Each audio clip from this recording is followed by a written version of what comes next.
Good morning, everyone. How are you doing? I hope everything is fine. Today we are officially starting our training.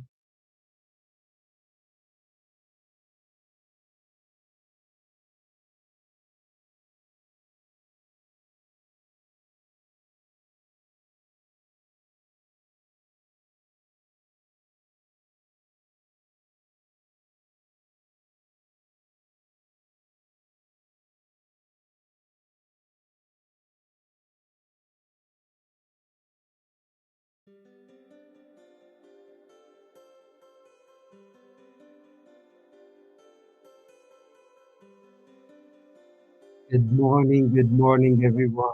How are you doing today? I hope everything is fine.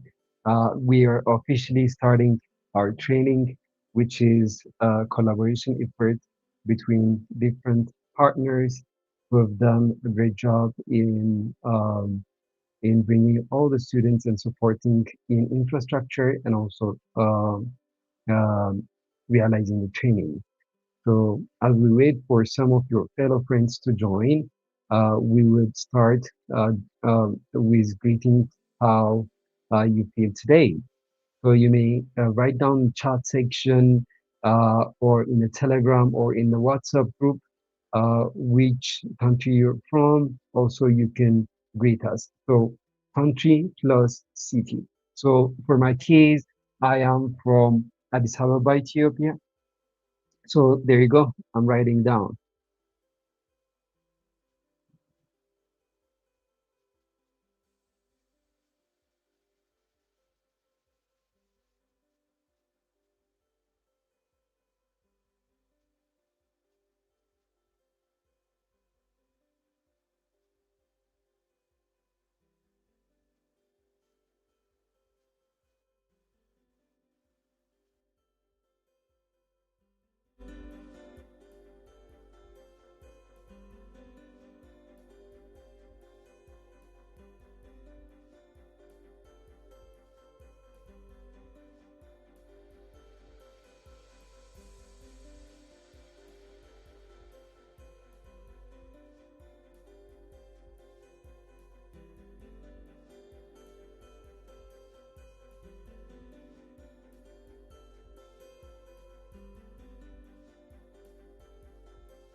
Good morning, everyone else. How are you doing today? It's excellent that we have a really big amount of students already joining. I understand that the time span is a bit different for some of you, but this is this time schedule that we can find that's been aligned for everyone else. I believe it's a bit early for some of African countries, but it's going to be so much worth it. Uh, and alongside, I would like to spotlight some of the trainees from different parts of Africa. So I appreciate you write your name down so that I can say your name. I think from the profile, it's Bonolo from Botswana, Gaborone. It's great to have you here, Bonolo. And we also have, I'm just writing, I have to read your username because I don't see your name. But it's, I think, BW is Botswana. Uh, Ken, I think that's the name. We also have Samrawi Tabara from Addis Ababa. It's really a happy moment to have um, different Ethiopians, Africans, also some students from Europe and India all together in this one training. If if you cannot actually hear my voice very well, you can always write down in the chat section mentioning that my voice is not audible or something is breaking and everything. We have uh, Ray from Bahardar, Ethiopia. We have um, Al, uh, I'm not sure, but from South Africa. We have, um, I appreciate that you write your name down so that I can say also your name, um, as I mentioned, a country. So we also have El Shaddai Abi from Addis Ababa. Happy to have you today with us, El Shaddai. We have Jackson from Botswana, Gaborone. Uh, Happy to have you here with us today, Jackson. We have a lot of students from Botswana, Ethiopia, South Africa, Kenya, Liberia, Sierra Leone, um, Rwanda. It's really amazing. It's really amazing. It's a Pan-African training where you're going to actually start to work projects at the end of this training with your fellow trainees all together, where you could have a group from other parts of the country. That way you make a new friend in different parts of Africa. I am quite excited that we have trainees from all over Africa. Also, we have Joadi from Ghana, Accra. It's a very happy moment to have you here with us, Joadi. I'm sorry if I'm saying your names incorrectly. Please excuse me for that. But I'll try my best to pronounce it correctly. We also have Taboko from Botswana, Gaborone again. We have Kiwet from Ethiopia, Addis Ababa. Good morning, everyone else who are just joining the training a bit later. A bit late. What we're doing now is we're just writing down our names and greeting our fellow trainees as we start the training. Um, as we would be starting our training, and um, yeah, so please go ahead and write your name, your city, and also which part of country that you're actually taking part in this training. Okay, so now I'd pass on to discussing about the partners that are involved in this training. Before I put uh, them on stage. Let me introduce you about partners who have made this training, who have realized this training. So first one is Infnova Technologies, which is a company that works on software development, IoT solutions, and education as one of the core pillar in providing trainings in STEM education, which is science, technology, engineering, and mathematics. And we have cluster of trainings in web development, data science, which you're actually taking a part of it. Even though the data science training, the full training is actually an extended training one. Um, Also in embedded systems and hardware technologies, also in creative design and uh, manufacturing, Fab Lab, digital fabrication. These are most of the training tracks we do, and we also have um, um, developments of products for clients and also Impnova owned products. So we've already launched a product known as Paisalam, which we'll be discussing maybe later during the training. This is a digital business card that could enhance connection in also having um, a way that you have analytics and different models of usage. So we'll come back to this later. So I'm going to put on stage the collaborators that are actually supporting a lot in realizing this training.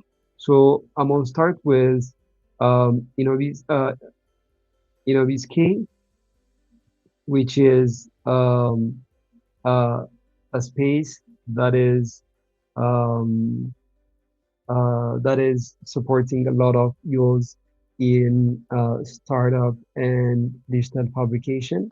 So Avi, you're on stage. I'm not sure if it's Avi who's going to be discussing or Bethlehem.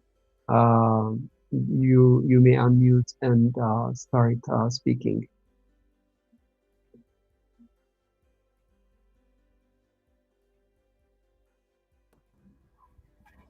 Good morning, all. I'm very happy to join you all here. And this is Bethlehem. I'm from Inobiske, Ethiopia, representing Inobiske and, of course, the Ministry of Innovation and Technology. And we are very excited to be a part of this program. So, the Ministry of Innovation and Technology have been working in digitalization, innovation, and research, and of course, in startup sectors the past many years. And we have been the ministry have been working to make the ground of the startup and the innovation research landscape very comfortable and favorable for those who are using it. And specifically in the startup, the ministry have been currently launched a new startup act, which favors the new idea, the new startup who are going to be launched and used in this landscape. And of course, in skill development, we have been working in different partners, including Infonova and other partners. We have a very good space at the ICT park, which is located around Goro. And of course, we have another space or another facility in Burayu, which is specifically favors special talent students, which is called Burayu Talent School. And of course, in the Ministry of Innovation and Technology first floor, we have Information Access Center, which specifically constructed and give tailored trainings for AI-based startups and, of course, any digitalization startups too. So, in this program, the Ministry of Innovation and Technology have been partners with Infonova to give a space and internet access for those of you who wanna use laptops or computers and of course internet. So we are waiting for you all guys to come to the Ministry of Innovation and Technology and to use the space and of course to expand your network with policymakers and other actors in this facility. Thank you all. Thank you, Letsu. And very good training. Thank you, Betty, for the brief explanation about Ministry of Innovation and also the great works that you do in InnoBizK. And maybe you would have a virtual visit, as most probably the last day would be probably InnoBizK or Ministry of Innovation. Thank you. So as we keep on introducing the partners who have realized this training, what we're Maybe doing now is, yes, are you asking me to show you the space, the virtual visit now? not now, Okay, but later on, sure. later on. Okay, thank you, Betty. Okay, so as we're introducing the partners, please go ahead and write in the chat section, in the YouTube chat or WhatsApp or Telegram, your name, which country that you're actually participating in this training. We'd appreciate to know about this. I would be spotlighting the last person who have said their name. So we have Namit. It's a very long name. I don't want to say it wrongly, but we have a student from Botswana learning here. A great chunk of students coming up from Botswana. So I am going to leave the floor to Botswana representative to discuss about Botswana Orange Digital Center. Tio, I believe it's you, or if it's another person, you can forward it to. Thank you. Over to you.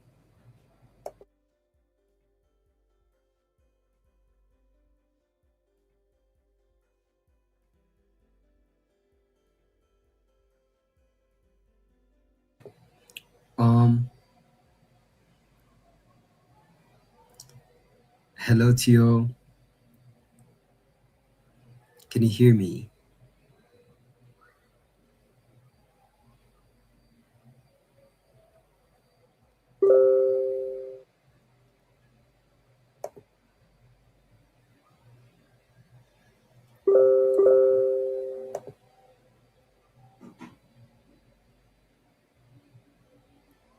Um, I'm not sure which person is going to be describing Orange Digital Center Botswana. Tio, you may proceed, but if you're having any connection challenge, you might all as well text me. Okay, so as we proceed with presenting the partners, I'm going to send you a baseline survey. So this baseline survey would be used for us to understand your status before the start of the training, and which would be necessarily useful for us to always update the training and later on to understand how much the training have actually supported you, because we're also going to send out a final survey. So this survey won't be used as as a graded thing, but always keep in mind that everything that is sent for you to fill in, be it an exam or anything, would be used as an attendance. Of course, there would be dedicated attendances that would be also sent during the day randomly. So stay attentive. So yeah, there you go. I'm going to send out uh, the form, but until then, um, um, okay, we have,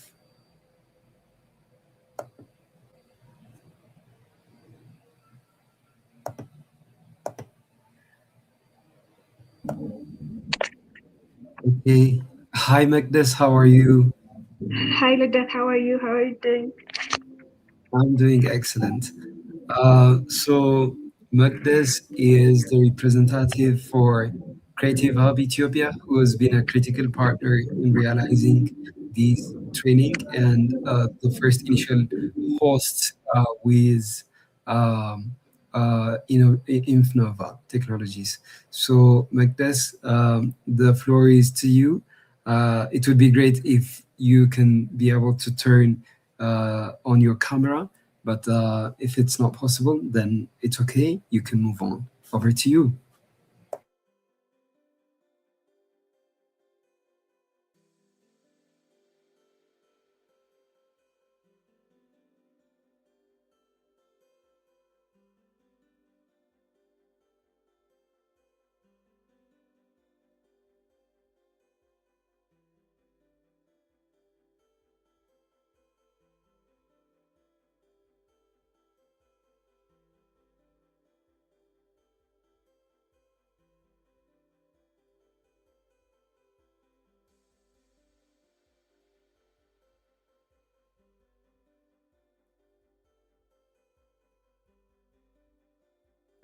Hi, Magdas.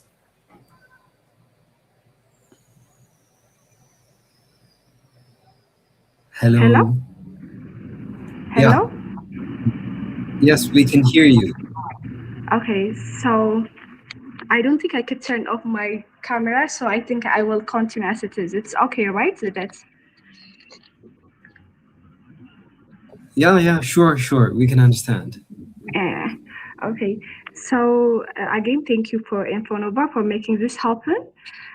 Creative of Ethiopia.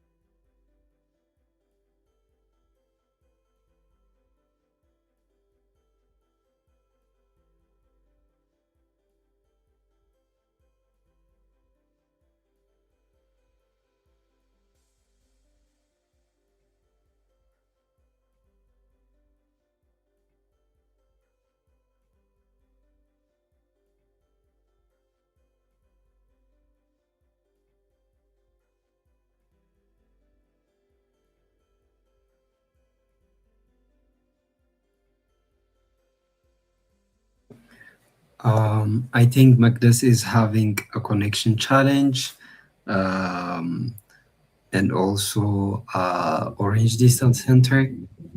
Hello. I think Hello? we, Like, I think I'm breaking, right? yes, Uh, yes, we can hear you okay. now, though.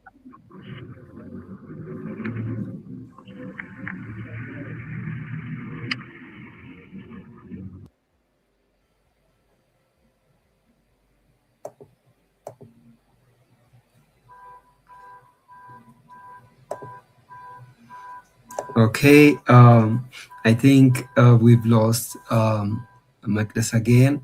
So as she gets back, I'm going to describe a bit about Creative Hub Ethiopia, which is an ecosystem of users working in different challenge in realizing um, ideas into reality. Hello, hi Magdas. Okay. Also focusing on fashion design, as they have a great Fab Lab that is in one of the uh, uh, iconic place in Ethiopia, in Piazza. So Magdas would be describing more as she joins later on. And also Orange Digital Center is a center for the youth that is supported by the Orange Foundation. I would appreciate that if I could hear from some of the Orange staffs where they have a Fab Lab, a coding school, and also the students would be supported in realizing their projects and ideas. So later on, maybe when they have a stable connection, they should be presenting about this maybe later on. Okay, so yeah,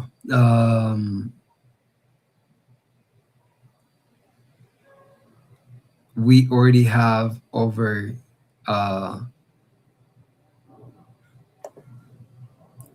hello Tio, can you hear me now?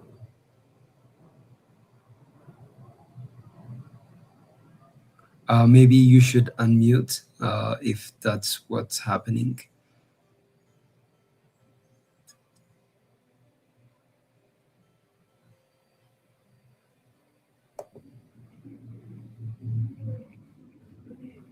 Hi Magdas, we can hear you now. Hi, Lidette. Sorry, I think it's the network. Yeah.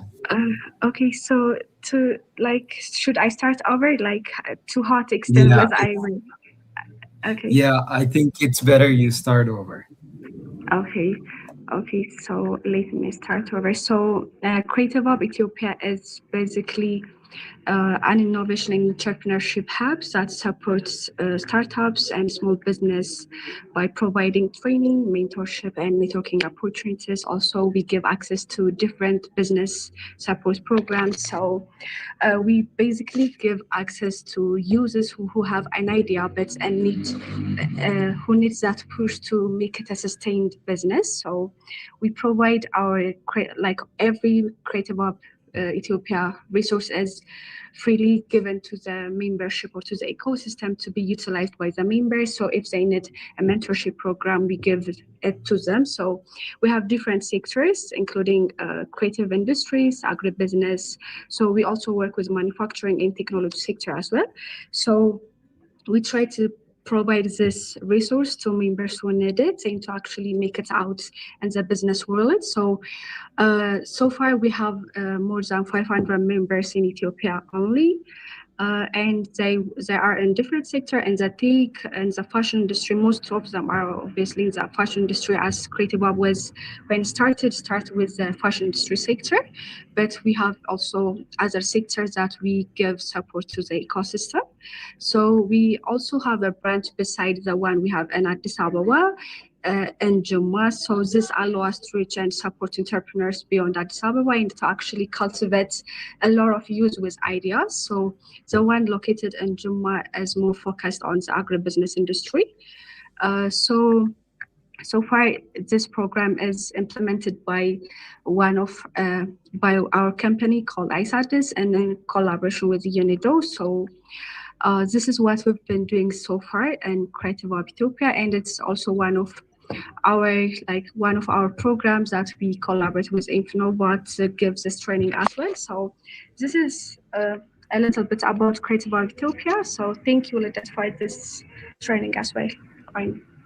Thank you for the brief explanation like this, and also supporting in realizing this training. Thank you. Um, let's move on to Yo. Let you. Hi, Lidit. Can you hear me now? Absolutely, I can hear you. You Oh, fine. can go on. Okay. Good morning, everybody. I'm Theo Mutsisi here from the ODC Botswana.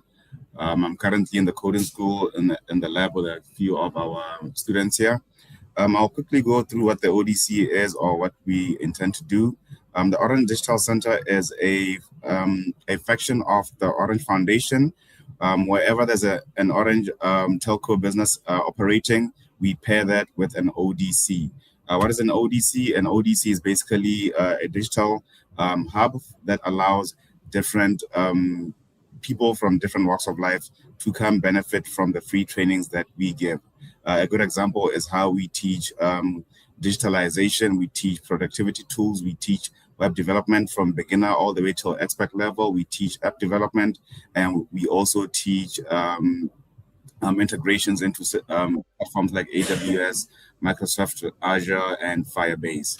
On the other hand, we have a Fab Lab. The Fab Lab does not stand for fabulous. It stands for Fabrications Lab, where we teach 3D modeling, 3D printing. We teach CNC routers, and we also have a laser cutter to pair that with, to complement the rest of the lab.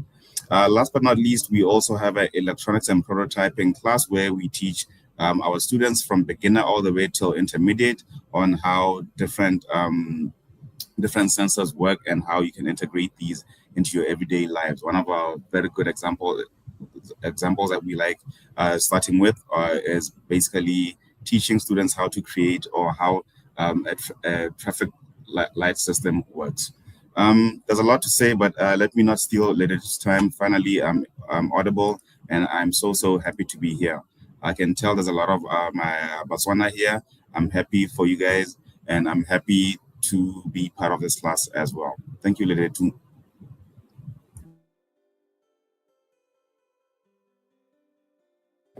Thank you, Theo, for the brief explanation and the great work that you do at Orange Digital Center, Botswana.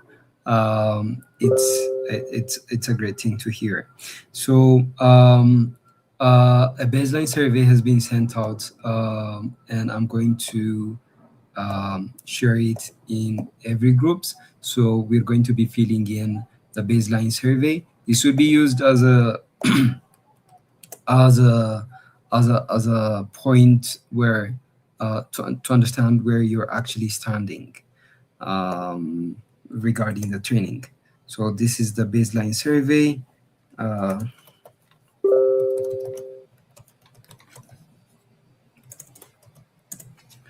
Please go ahead and fill in.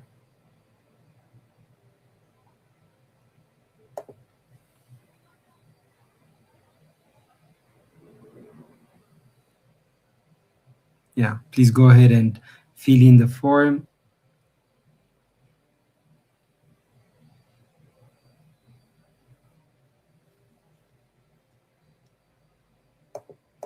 I'm going to also share the same thing on WhatsApp.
So what we're doing at the moment is filling in the baseline survey.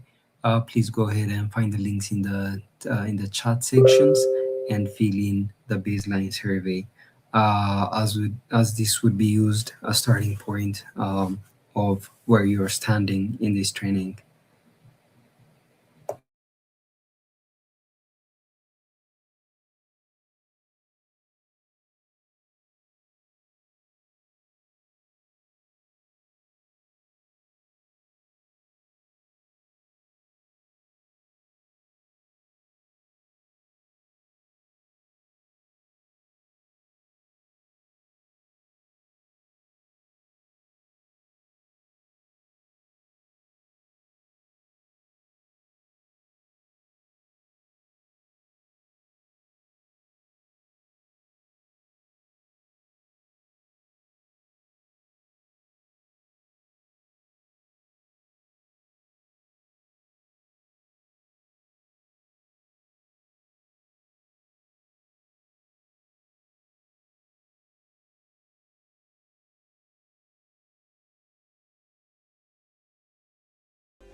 Okay,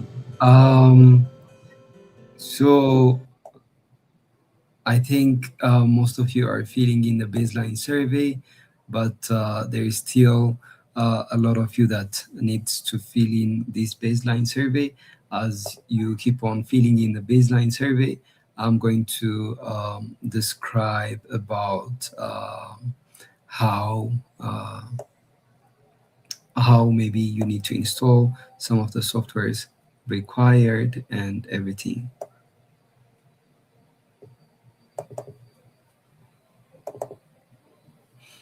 Yeah.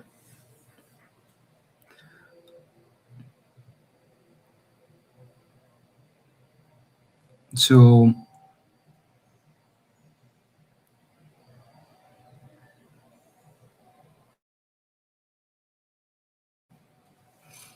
okay.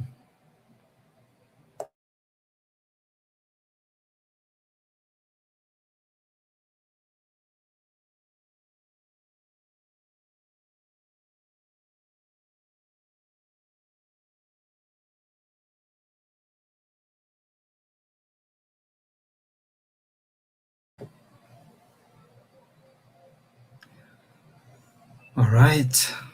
Um,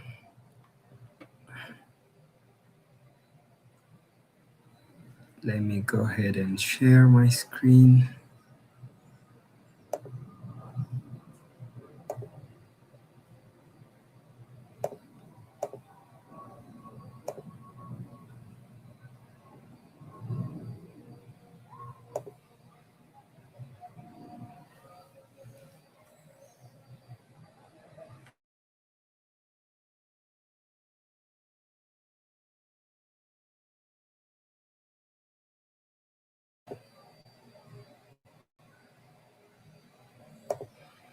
Okay, so you should be installing softwares that are useful for us to keep on working. So you could go ahead and search VS Code, download, and you can use the first one that appears, the first search.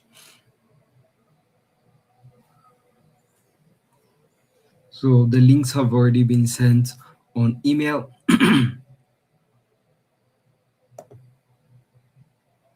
And also the Python compiler. So you go to python.org. Here you can go to downloads and download the latest version of Python on a standard alone installer. Maybe you can also search for your specific operating system if you're on Windows, Linux, Mac OS, or different devices. So make sure that you have also installed this, as this is required for us to keep on working.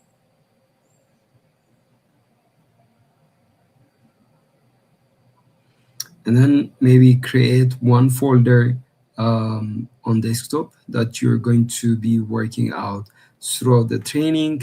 So likewise, I'm going to create a new folder on my PC. So I'm going to name it Data Analytics and Visualization Training.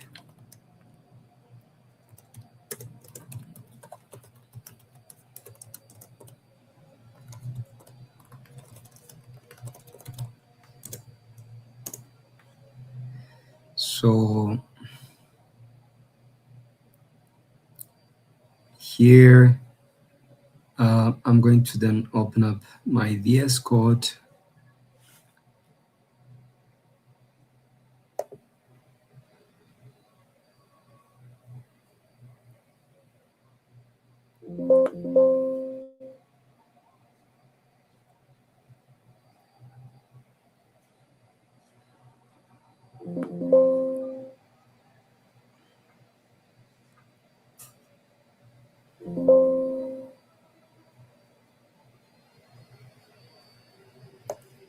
Okay, there you go. So for your VS Code, what you're expected to do is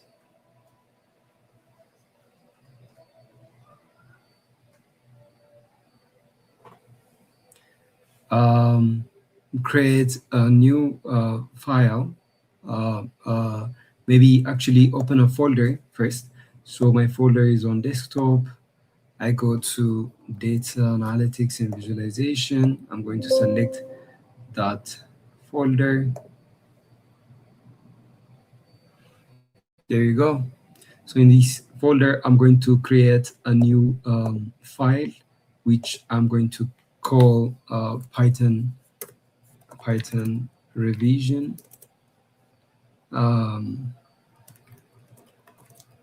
.ipynb.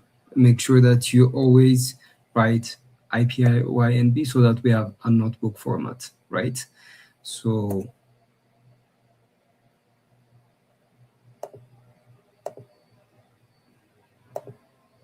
when it asks you to trust this folder, it's okay, we can trust it. So I want everyone to be on this step. For those of you who haven't filled in the baseline survey, please go ahead and fill. It's still open. and who have already filled in, please go ahead and download and install the Python compiler and also the VS Code. As you keep on doing that, I'm going to be introducing some of the supports from this training. And also, I'm not sure if I have already described who I am. So I'm going to start with me and then proceed to the supports that are supporting you in this training. Maybe some of them are not actually online now, but later on they would start supporting you. I am Bledatu, with a background from electrical engineering and also software engineering. I have been educating for a long time in STEM education, mostly programming and digital fabrication related topics. And yeah, that's mostly me. And also, I am the co-founder and CEO of Infnova Technologies, which I've already described about Infnova Technologies. Um, so we also have the co-trainer and support, Dait Samuel. He is engaged in supporting you, setting up a couple of things for you.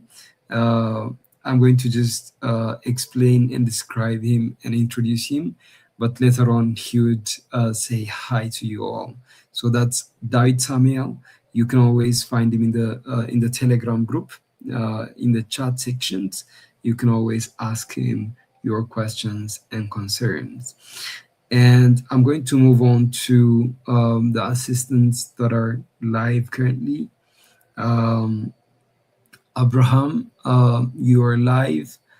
Please go ahead and introduce yourself.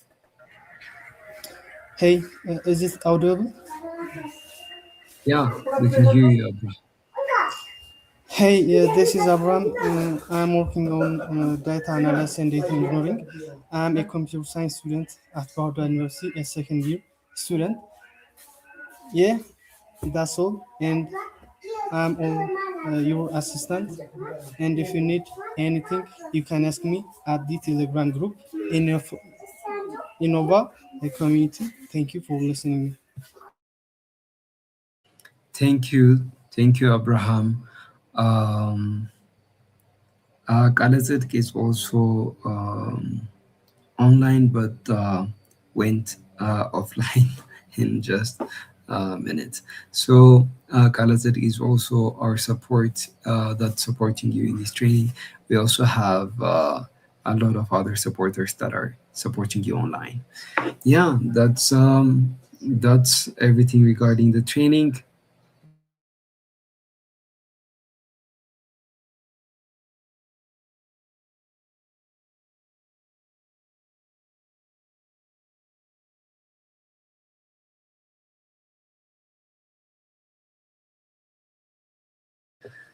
So some of you who've already going to the space and are looking to connect, please send a text to David Samuel, or you can find Bethlehem in the chat section. They'd be giving you locations that, or at least a contact person that could support you in joining the training in person. Okay, let me describe about how we're going to proceed regarding the training. So we always start the training at 9 a.m. So the time that I'm going to use is GMT +3 or East African time. You can change it to your specific time accordingly. And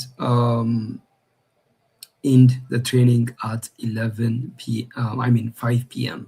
So we'd have 3 breaks. A first break is the morning break. We'd have a lunch break and also an afternoon break. So in the morning at 10:15, which is 15 minutes from now, we're going to have a break of 15 minutes.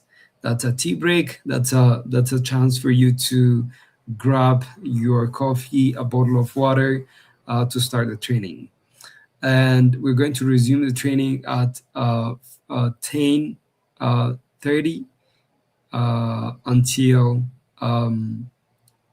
12 lunchtime. So we'll be having 1 hour and 30 minutes break for lunch.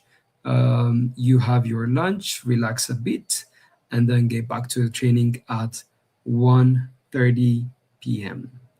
And later we're going to resume the training, and we'll have another 15 minutes break at 3:15 p.m. for 15 minutes, and then continue until the end of the day. So this is going to be a 3 days training. So for today, we're going to be revising a couple of concepts and some of the important things that you need to know on Python. This is going to be a fast revision. And then we're going to move on to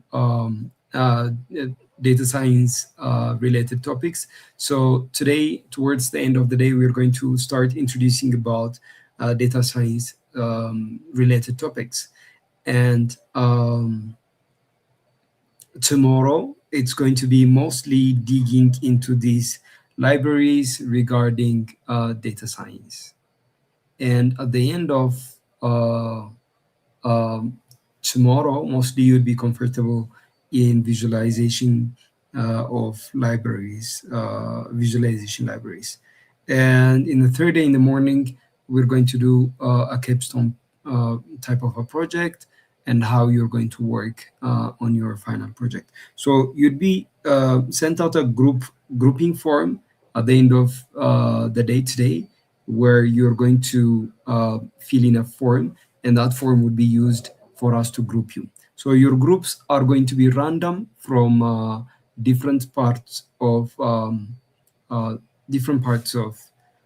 Africa, and whichever friend that you can make. So we're going to randomly group you.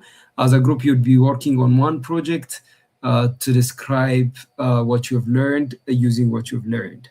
So the last day in the afternoon, we're going to dedicate it into presenting your work.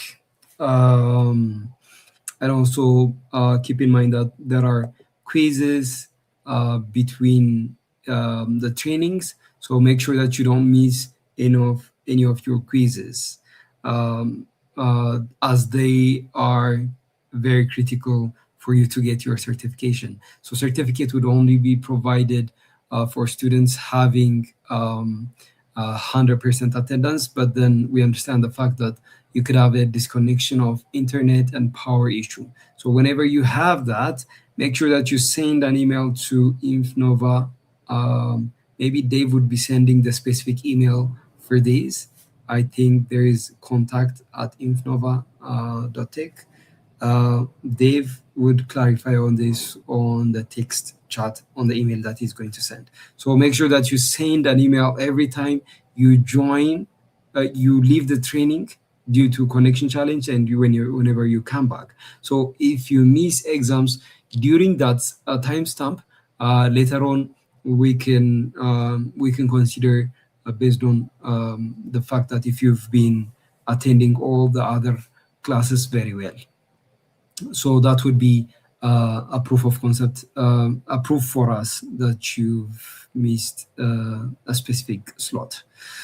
And maybe you can retake the exam, or would consider the other exams that you've taken. So once the training ends on Wednesday, and for the last days,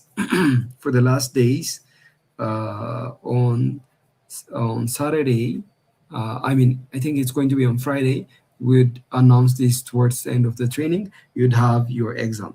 We're giving a break between the training and the exam so that you can study and revise a couple of concepts. That's going to be your final exam, and then finally your certificates would be sent out via email addresses. Yeah, this is going to be how the training would be going on. Yes, regarding 100% attendance, I've tried to say that if you're missing due to power and internet issues, we can always understand. So please make sure that you actually send a message to Infnova email address that Dave is going to send you. It's okay, we can consider a bit less, but we need every activity. We need you in every activity, okay? We need you in, because we want you to learn, and the best way to learn is learn by doing. And yeah, that's why we require a decent amount of attendance.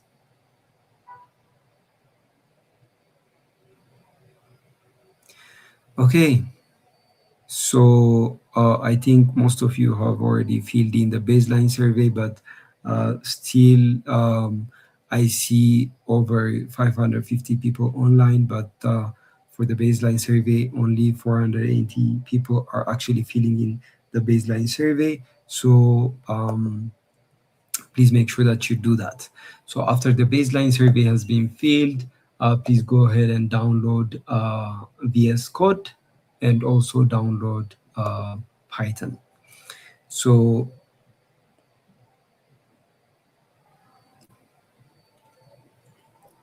okay, once you do that, open up VS Code and then go to Files, Open Folder, where you must, it's best that you have created a folder on your desktop, and then we'd be using Notebook for all of our codes, as it's much convenient for me to send you notes, including discussions and important points as a note, including the code. Yeah. So please make sure that you actually join like that.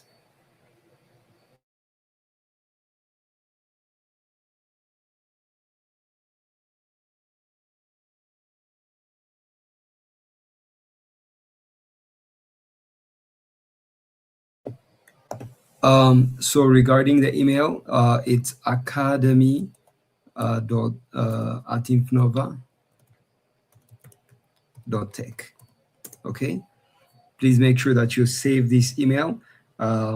Always when you have a disconnection of internet, please write to this email. Even though you don't get back a response, don't worry.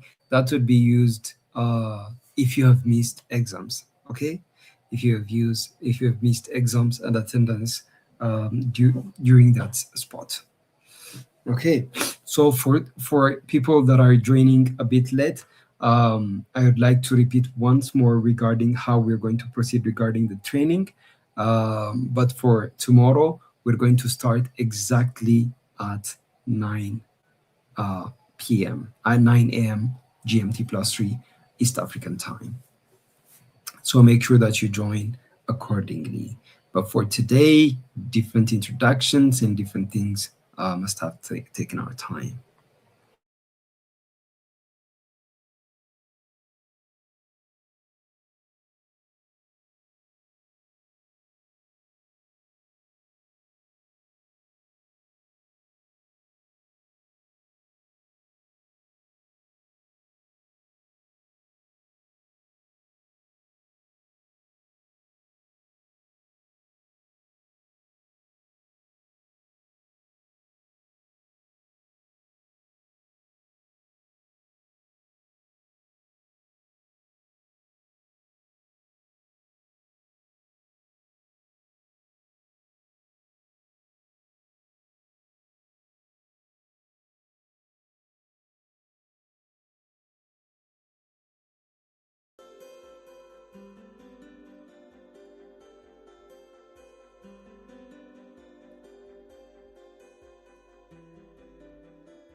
Okay, so I have sent you the breaks and how the training is going to proceed. In the morning, we're always starting at 9 a.m. until 10:15 for an hour and 15 minutes. We'll be studying and learning and practicing, and 15 minutes break. And then at 10:30 a.m., we're going to resume our section, which is going to be a section for the 10:30 until 12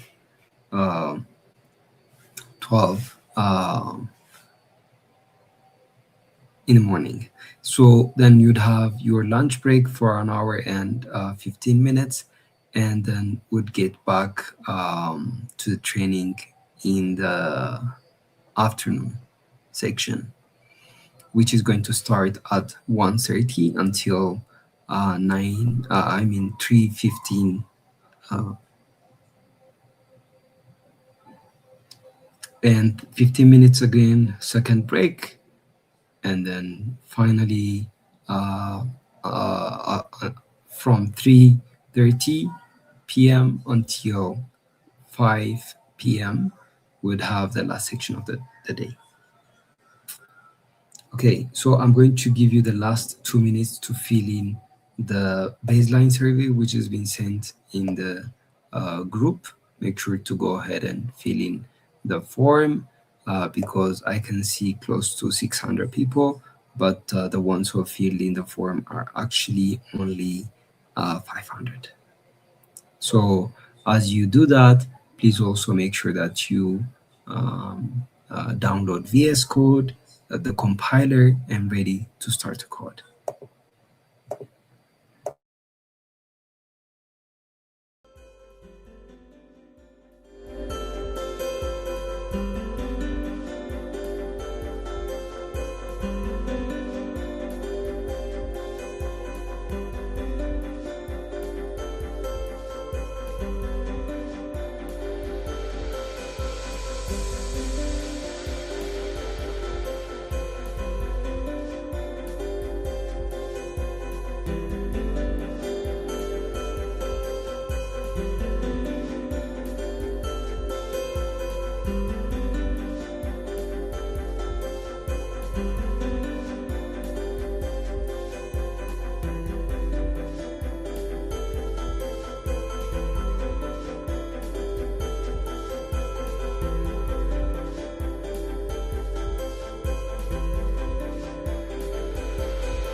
Okay, I'm back. Can you write me down if you can actually hear me?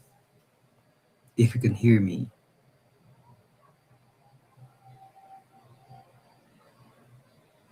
can you confirm in any of the chats? Okay, I say I heard one, two, and one more, and I'm going to go on. Thank you. Okay, so here after you've created your Python revision notebook, so make sure that whenever you create a notebook, you need to say .ipynb.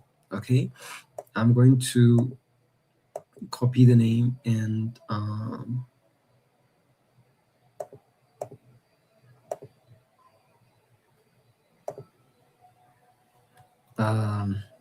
I'm going to send you in a group so that you understand how it is, so that your file would be as a notebook file, right?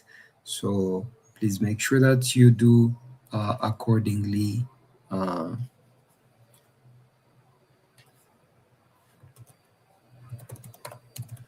so IPYNB means Jupyter Notebook. It's going to make your file to be as a notebook.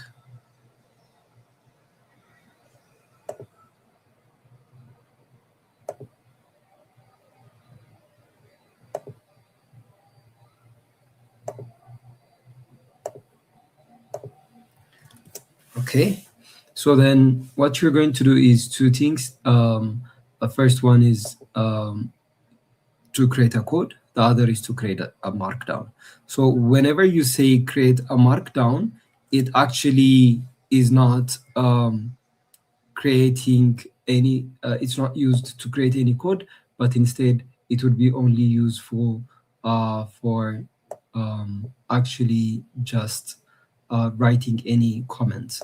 So first line of code that we're going to write is very simple one. I'm going to say print and hello to test if it actually works.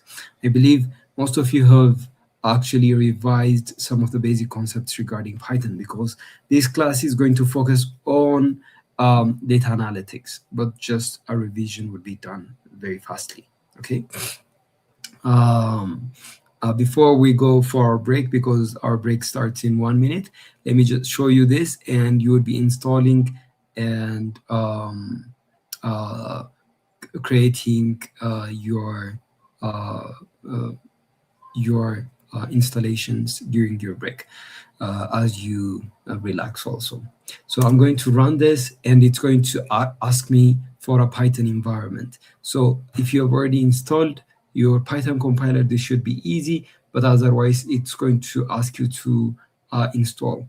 So I'm going to use this global Python environment here, but for you it could be a different one, but necessarily it's going to ask you to run, and it may ask you to also install a kernel, which you're going to say install. So it also may require you to install some related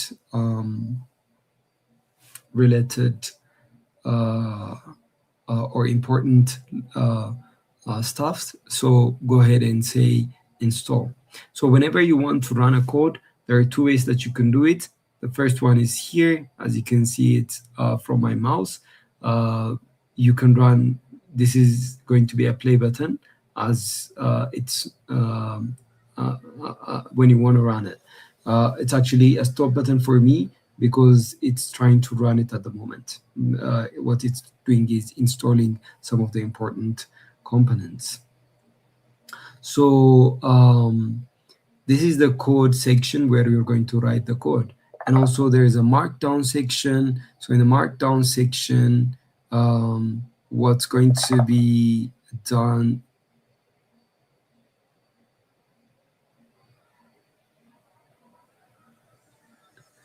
so in the for the markdown section,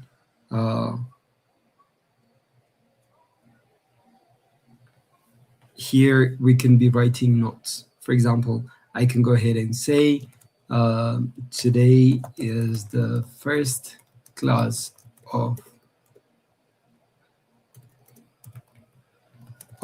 Python using where we would revise Python fundamentals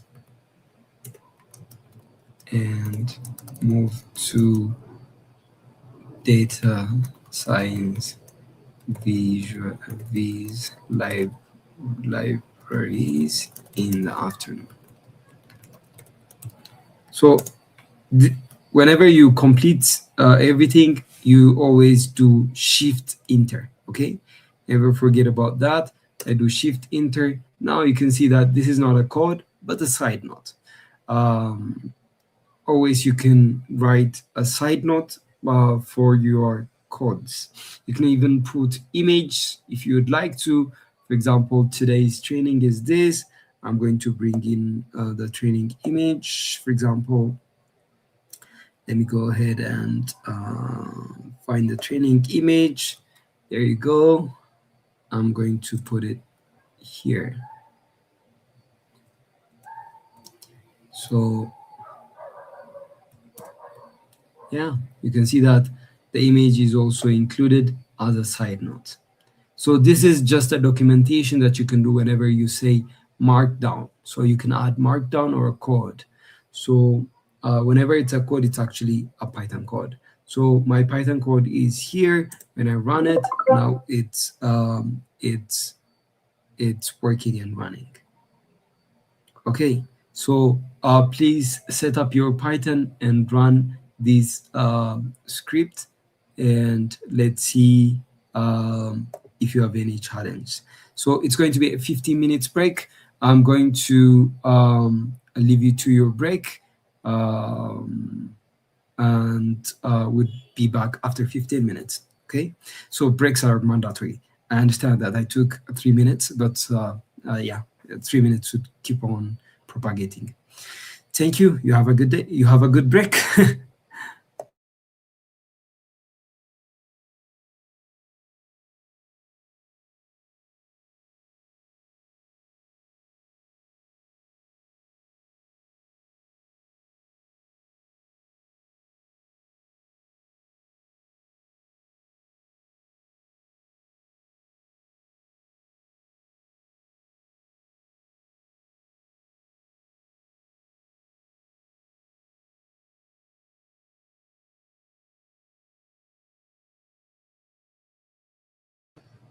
So as your break goes on, if you have any questions, as usual, you can keep on asking.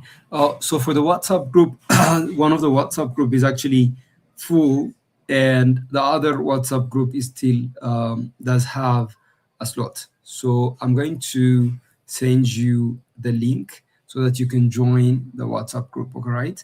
There you go. I'm going to send you all the groups, all the 3 groups. And you might join the WhatsApp group that is not full.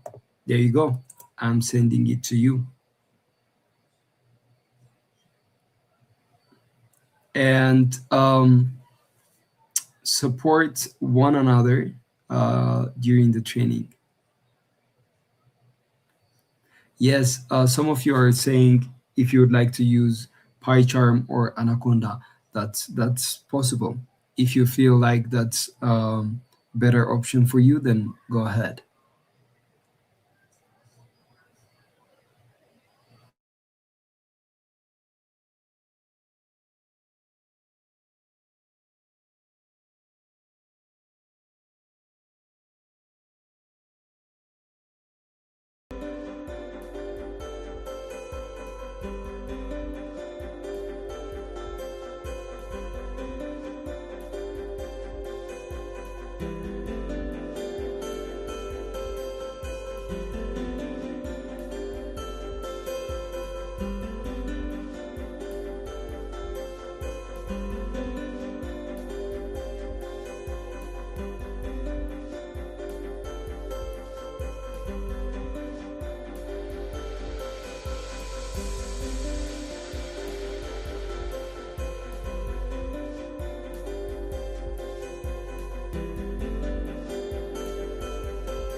Hello, hello, hello again.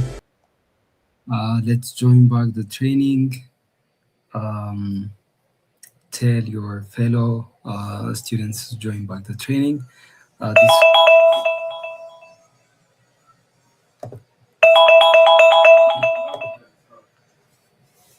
Okay, so I believe you're set to run this. I would like to see a screenshot of a working VS Code. Please send it in any of the groups, the Telegram or the WhatsApp group.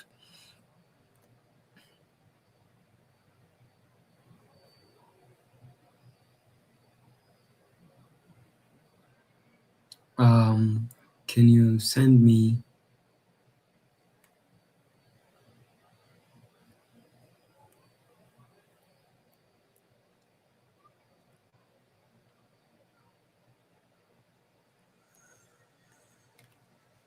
if this worked for you?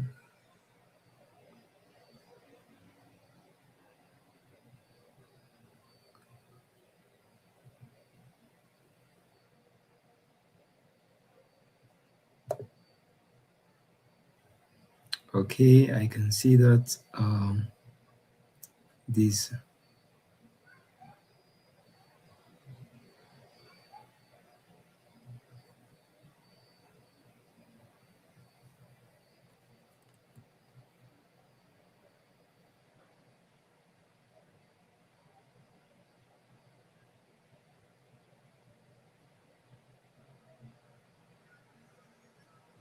Okay, can you send me in any of the chats for how many of you this actually worked and you're ready and set to go? I would like to see and count few of you. Okay, I can see that a lot of you are ready and set. That's excellent. That's excellent.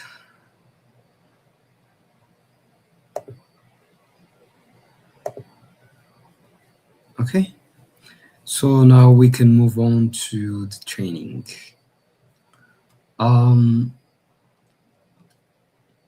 So print is a statement that we use in Python to actually display anything that we'd like. As for example, anything under the double quotation would be a literal output, So I believe this is the very basics, and you already are aware of this. Okay. So let me open up the slides for today. I'm going to go in a bit of a faster pace just because this is just a revision. So we're going to discuss about keywords and identifiers, statements and comments, Python variables and conversions. So very first important concept when it comes to programming is a variable. So variable is a reservation in the memory, a space reservation. So whenever you create a variable, what it means is you have a dedicated space to store anything inside of it. It could really be anything depending on what you're planning to. So for example, if I say store a value of, create a variable named name,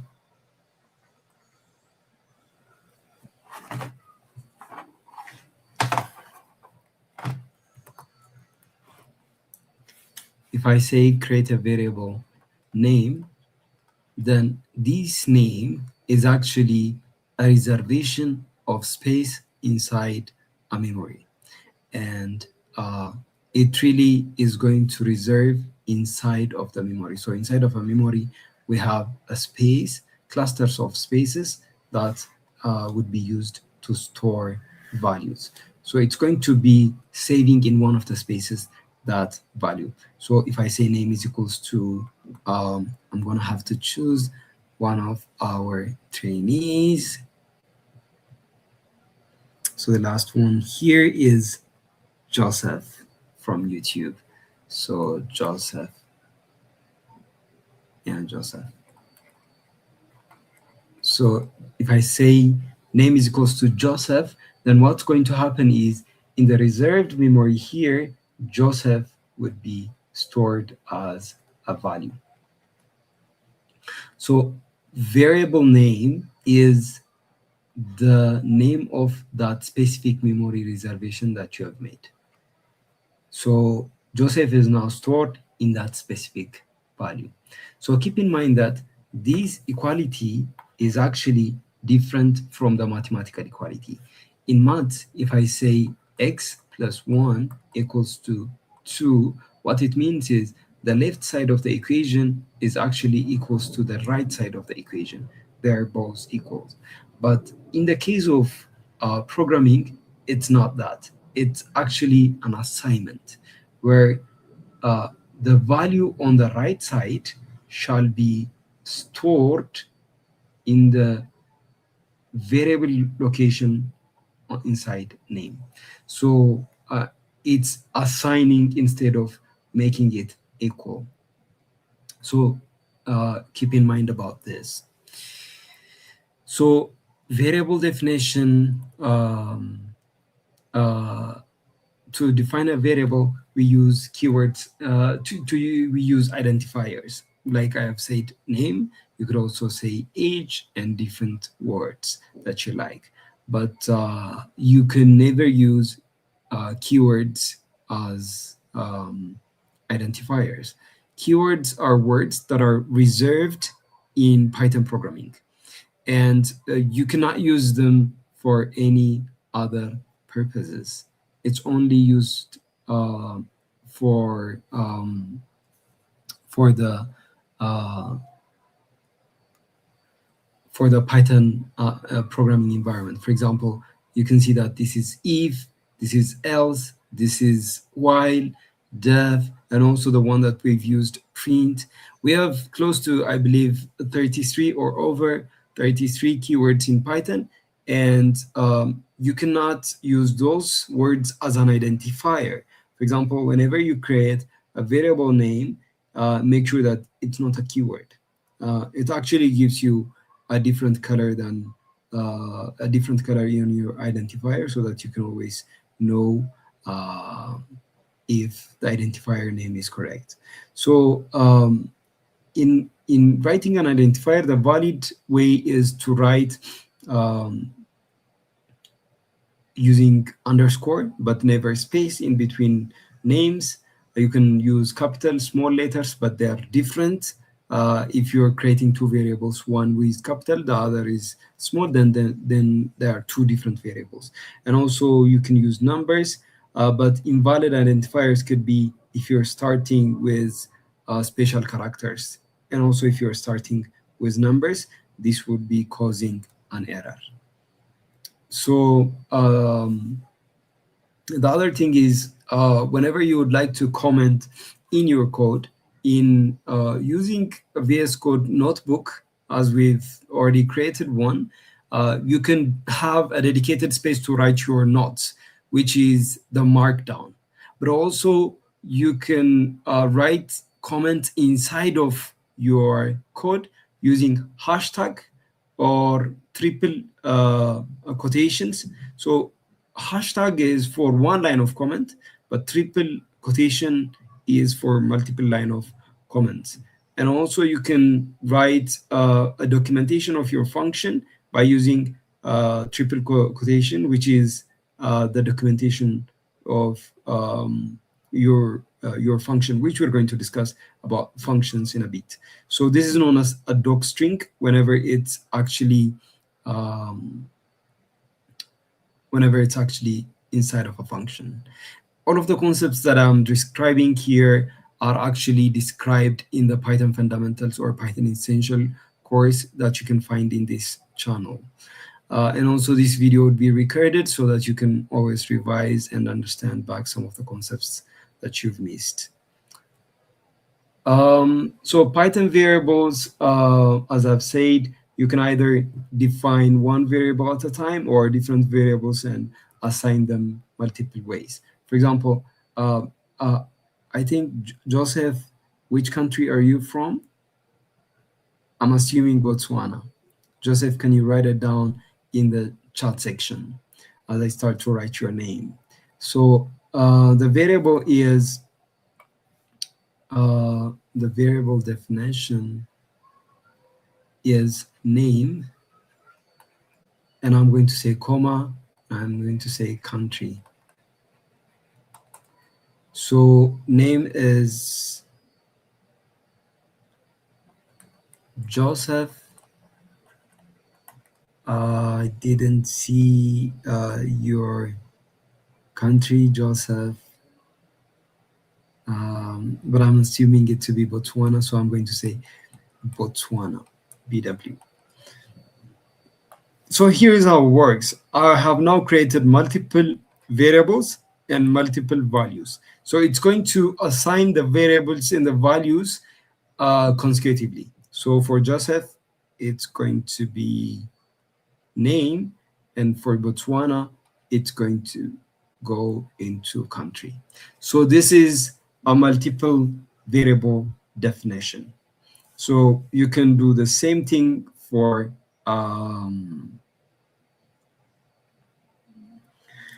Josephine. It's not Joseph. Okay. Okay, I'd improve that. That's a bit longer. Is it okay if I say Joseph, or is it different thing? I'd improve it in the next one.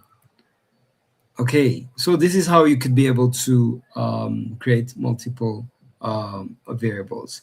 And as of now, I can maybe start coding and describe some of the things. For example, here,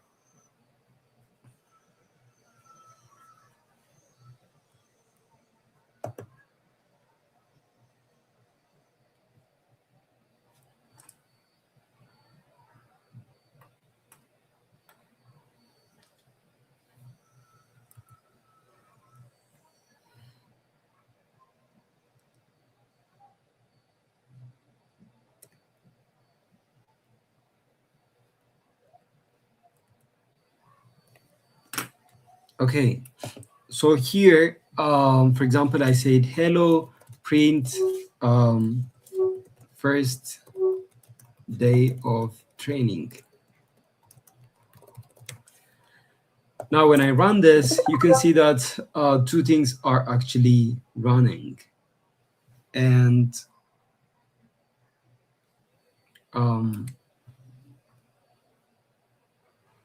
if I go ahead and put a comment here, then the first line of code won't be running. This is what commenting is. And to create a variable, like say the name is equals to, I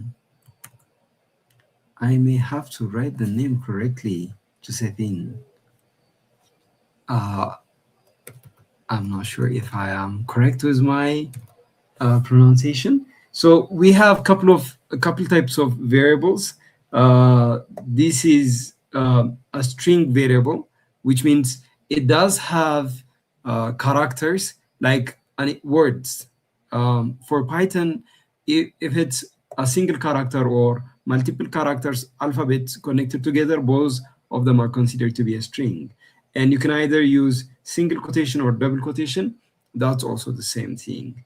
And so I'm going to guess the height of Joseph, but if you can give me a faster answer, then I'm going to update it.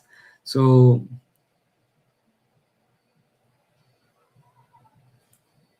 that's the height. And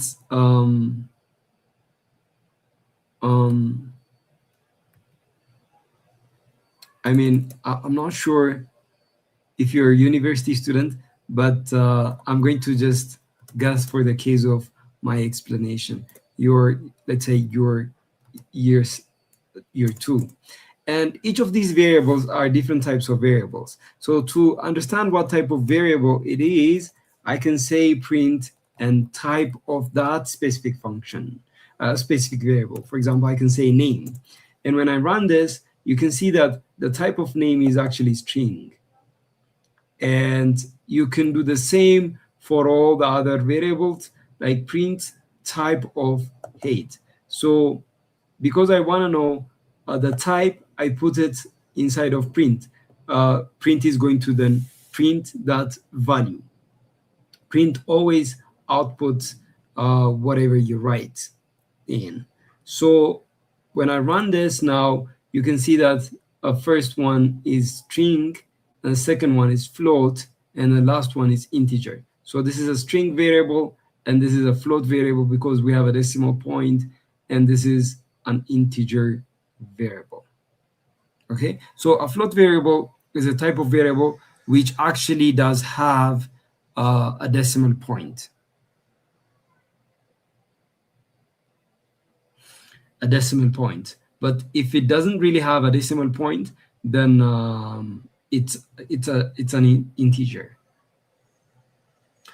Okay, so now that we have created Josephine, I'm going to print out some of his information. For example, my name is comma name, right?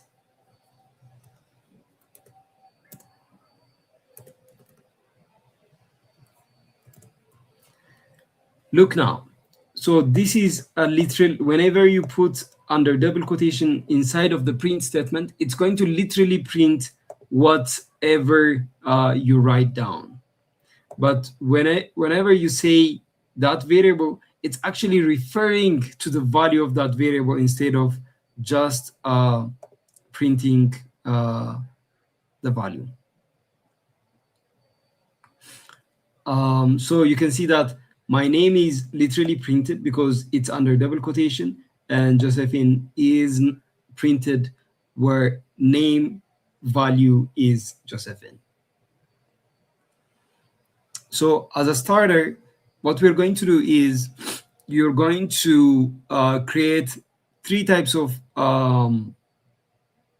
variable: your name, your country, what do you like, your like, and dislike. So this is going to be the variable. So name, I'm going to make it a markdown. So name, country, your like and dislike. You're going to create 4 of these variables, and then you're going to print their values. For example, my name is someone else. My country, I live in Ethiopia or Botswana or South Africa. I like this, I dislike that. That's what you're going to do. Yeah, I understand I'm going a bit faster, but necessarily this is because this is just a revision, and it's been announced that you should go ahead and revise some of the concepts regarding Python. But this is recorded section, okay? Don't worry. You can come back and revise. Okay, can you go ahead and print your name, country, like, and dislike? Yes, all for print. Someone just asked in the chat, in the Telegram group, in the YouTube chat. So you can either send a screenshot of your work, or you can send out the code. But I would appreciate to see a screenshot.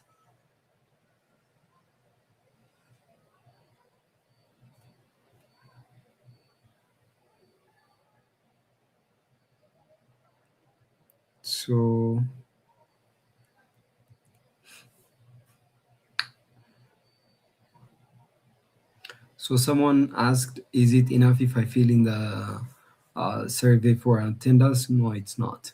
Attendance would be sent out, and also activities would be considered.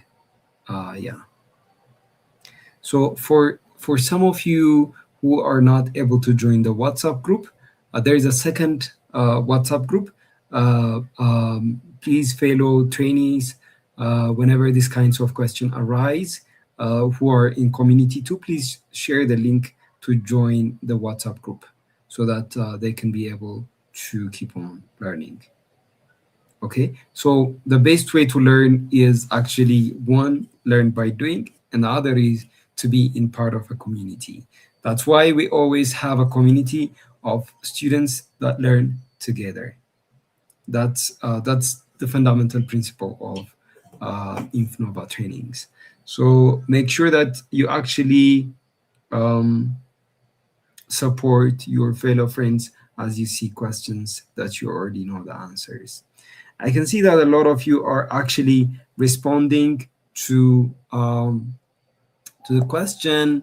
Let me bring this onto the screen. So I can see that most of you are actually participating on this. So Miki said the type, and then later on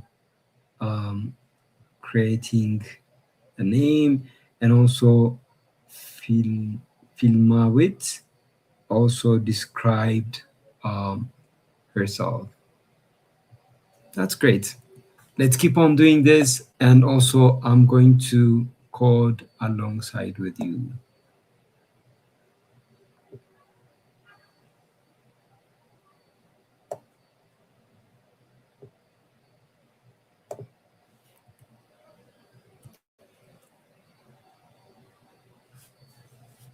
So to describe what the question or what you need to do is create a variable name, a variable country, a variable like, a variable dislike. And then you're going to give it a name of yours, a country, what you like and what you dislike. So, and then send a screenshot of what you've done in any of the groups that you like, WhatsApp or Telegram group.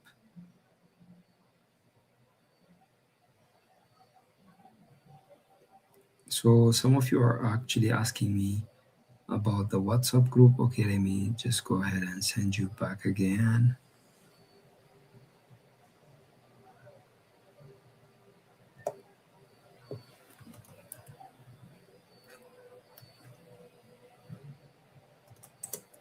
Okay, there you go. I have sent the WhatsApp group.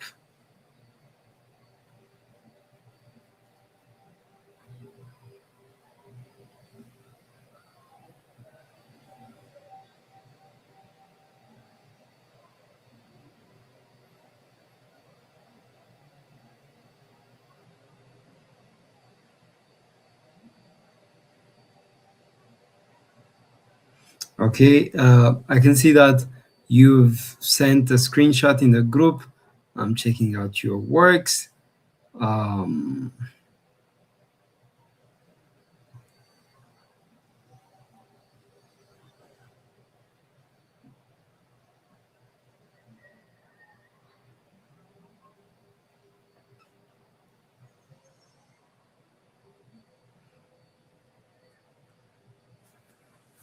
Okay, that's excellent. A lot of you are actually actively working on this.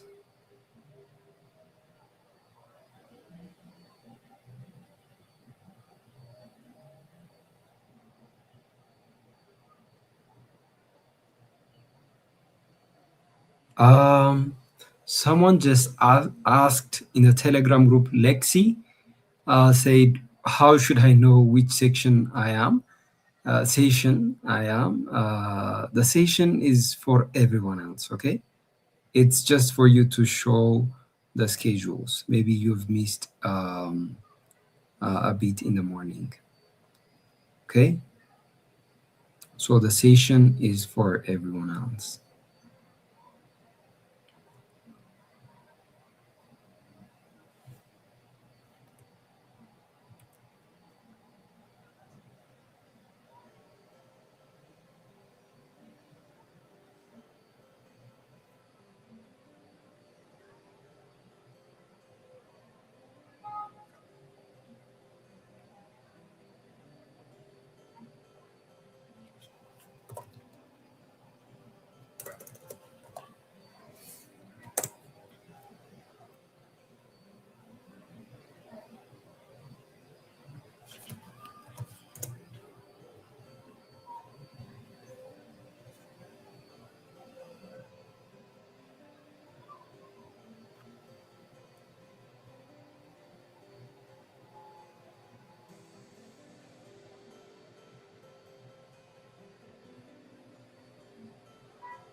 Okay, I think most of you have done it.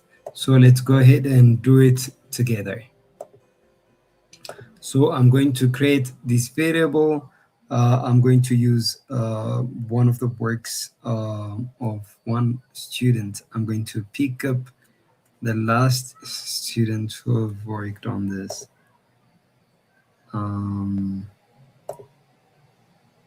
So the last work here is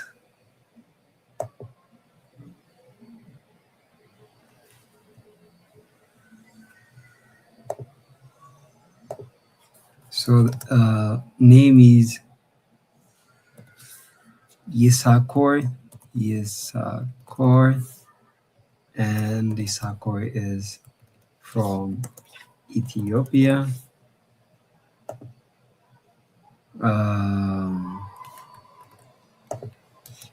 Yisakor likes coding.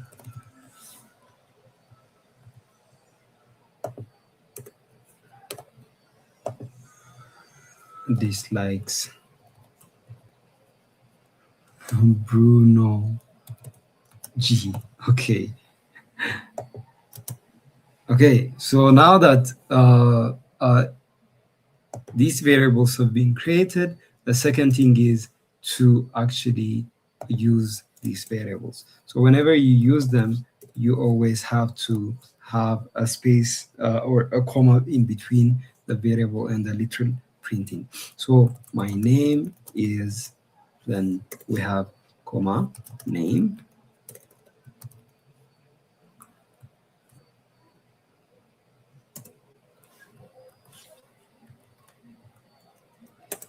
And we have country, like, and print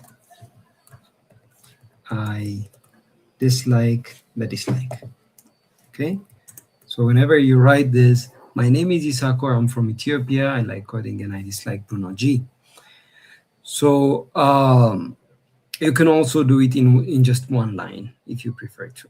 I'm going to send out the code in all of the channels so you can reuse it the way you actually prefer to. Okay, there you go.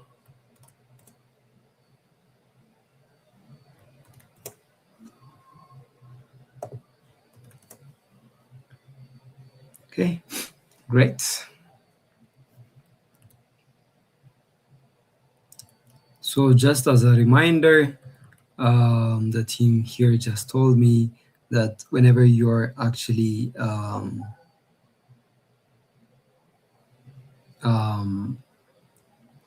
whenever you actually miss, you could actually miss exams or anything due to connection and everything. So whenever you lose connection or power, make sure that you send an email to academy.infnova.tech.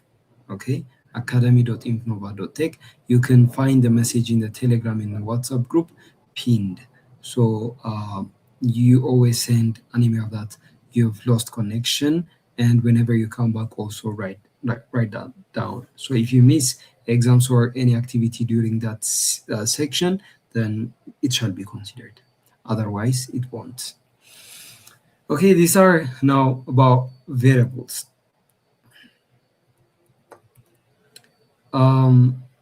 You can be able to convert variables also, where the conversion is done using, for example, I can have a variable named number, and maybe it's stored as 1, 2, and 3.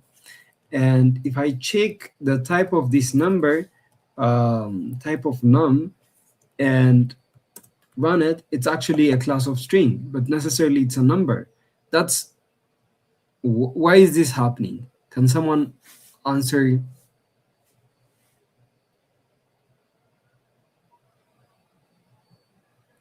Someone said, is it okay to use Python instead of VS Code? Yes, it is. But it's going to be difficult for you as we start to visualize. So I suggest you use Notebook. It could be other environment also, Anaconda or PyCharm. the way that you like it. Yes, thank you for the answer. Quotation implies string. Yes, because it's a quotation. So now we need to change this string value into a number or an integer value. So to do this, I say num equals to integer version of num. So whenever you do this, what it's going to do is it's going to first change num into a different value, which is integer, which originally was a string, and then it's going to store back in the same location with the updated value. Just to repeat this again, I am going to use my whiteboard. So num was originally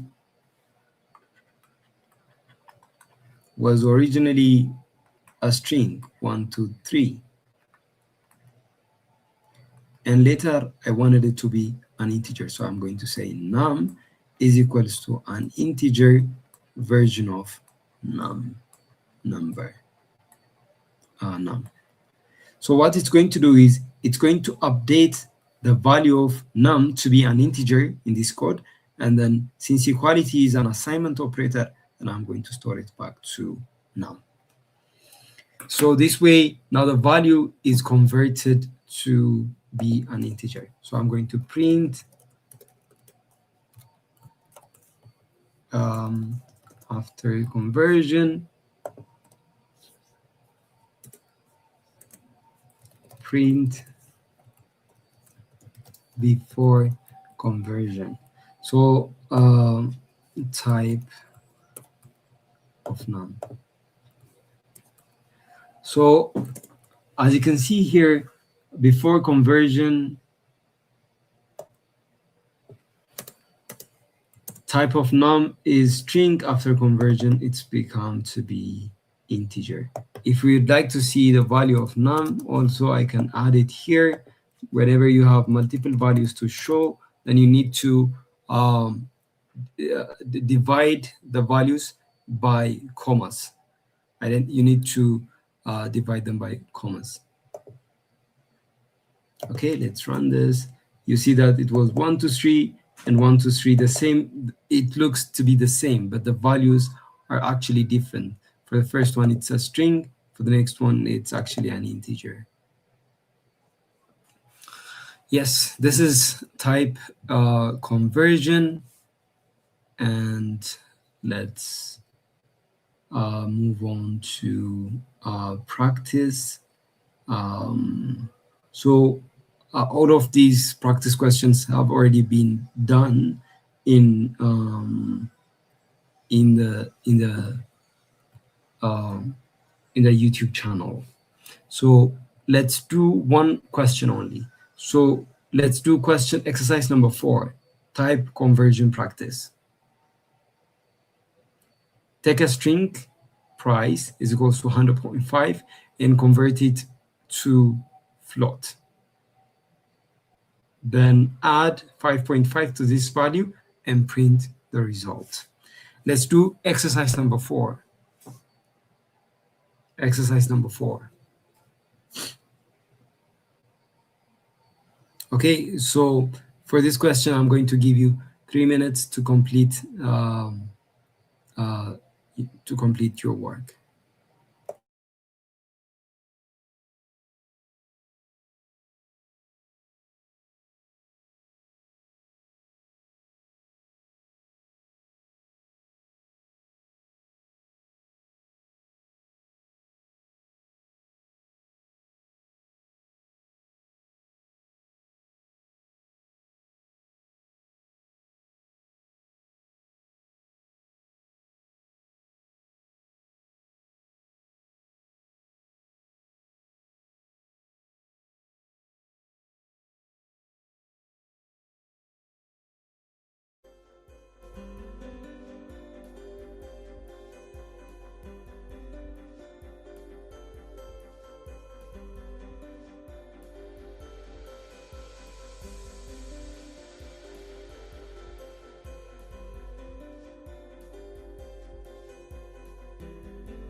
So as you keep on working, I don't want to remove the question, but the timer has started for 3 minutes. You can check that you have 2 minutes remaining. So whenever that time ends, we're going to do it together again. So you're going to be doing question number 4.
Okay, the 3 minutes is up.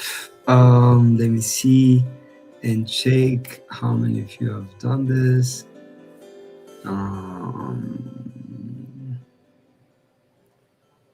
Okay, I'm going to start from the last one and then go up. It's interesting that a lot of you actually are working on this. So the first thing is you actually create a string value of 100.5 and then convert it into a float. Then you add 5.5 to this value and print the results. And that's most of you have done the same thing. Okay, so the exercise is create a string value of, for example, I can say number, and then inside of it, I'm going to say 100.5. Now you can see that the type of num print type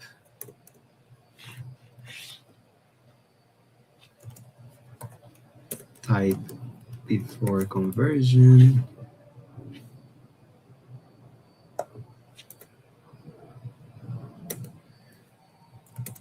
So it was a string, 100.5 was a string.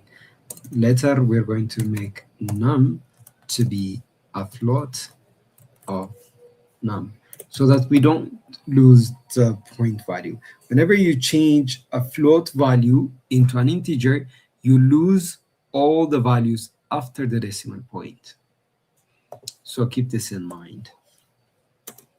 So after conversion, let's check. So after conversion, it's a class of float.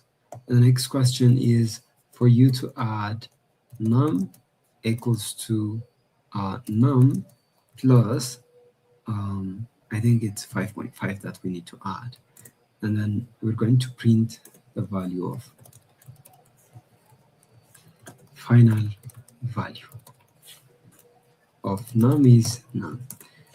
So keep in mind that whenever you're using memories, the last value that you write would be actually the value that is going to remain. The previous values would be replaced with the last value if you're using the same variable. So it's like if you've created a variable throughout the process, for example, let's say we have created num and it was 100, and later I've changed num to be 2 and num then later on to be 5.5. The last value standing is the value of num. And keep in mind that num here was an integer. First num here, it was an integer. Also here, it was an integer. Because Python is a dynamically typed language, whenever I assign 5.5 and its decimal number and it's a float number, it's going to be a float. The variable type is going to be float by default. Okay, so yeah, that's the answer to the question. Okay, let's move on to the next section.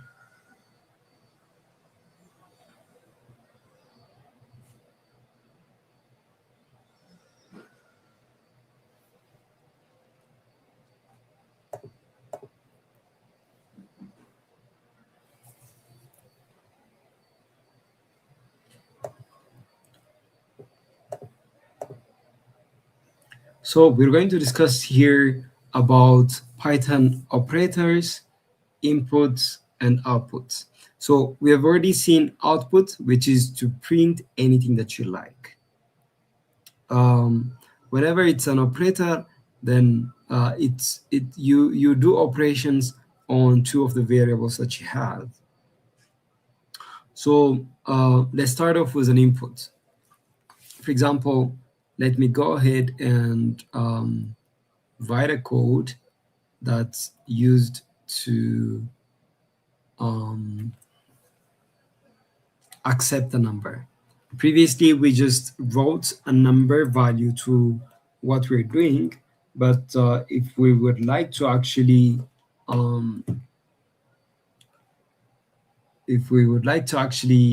put a value to put a value from the user, then that's possible. So I can say, for example, if I would like to accept the name, then I could say input, then please enter your name.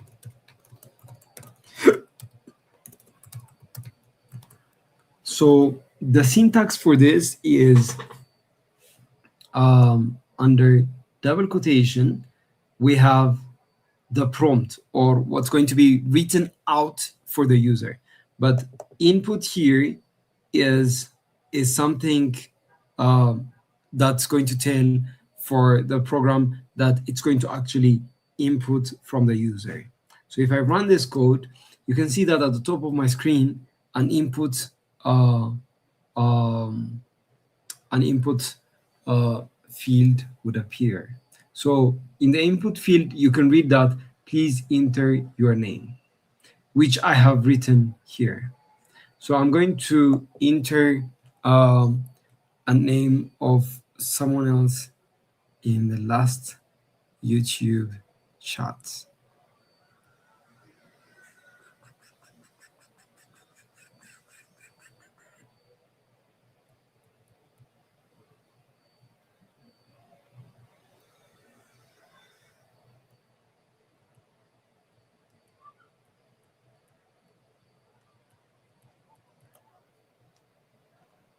So we have Emmanuel. So I'm going to say Emmanuel. here I'm going to say Emmanuel.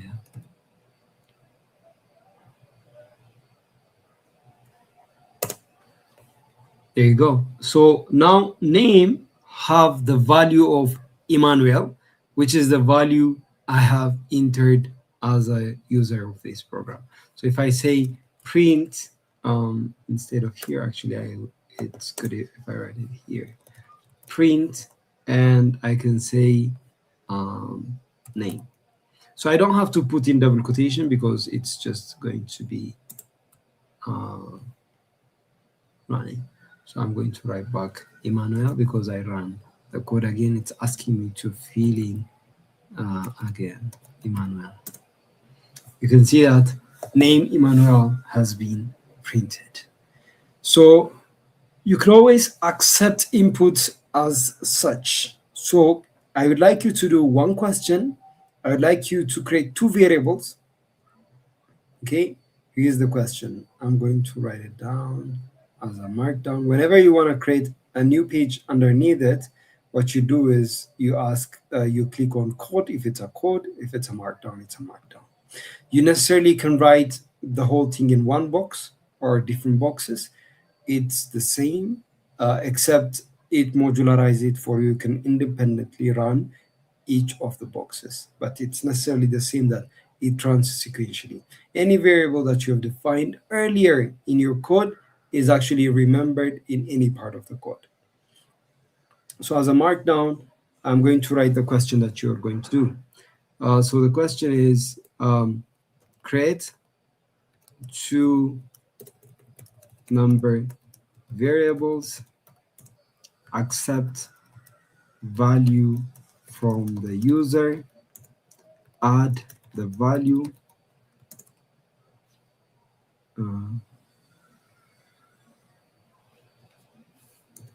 then print the sum. So this is the question that you're going to do. Go ahead and start working on this.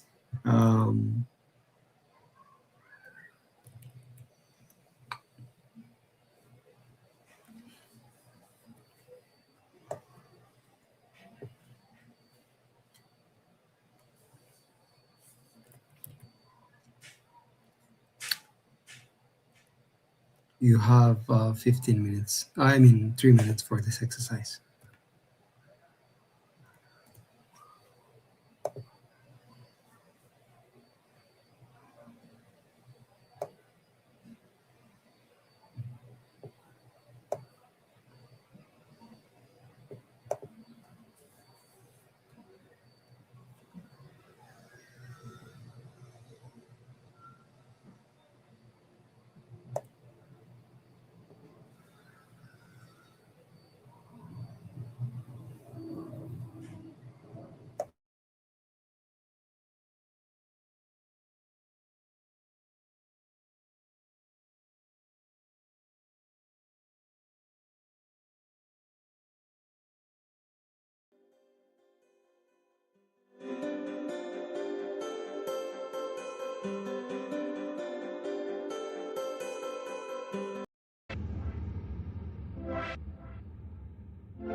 Okay, I'm back now. By the way, if the screen is not readable or not audible, please just go ahead and mention so that I can adjust accordingly. Can I see a thumbs up if the screen is quite visible, audio is audible, and the video is also showing off well? Can you go ahead and write down in the chat section? YouTube or WhatsApp or Telegram, whichever you prefer. I'll be waiting for your response.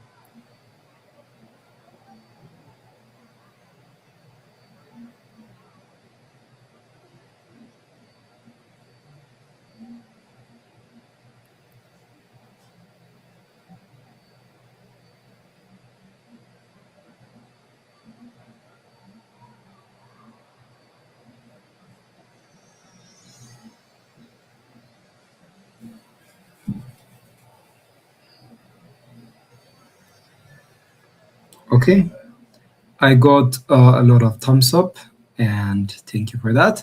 So I can move on to the answer to the question. So keep in mind that to actually work every small exercises that I give, those exercises would be very useful for you to actually start understanding the principles and how everything works. Please make sure that you don't jump.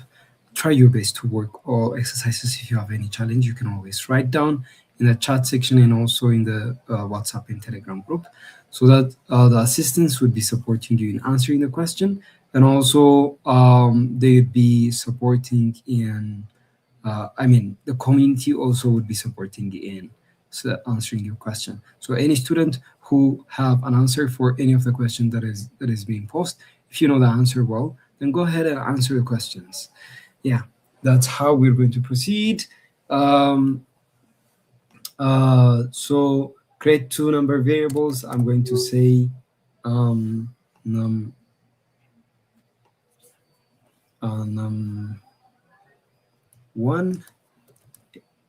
and I'm going to accept value from the user. Please enter a number, and I'm going to do the same for num2 equals to input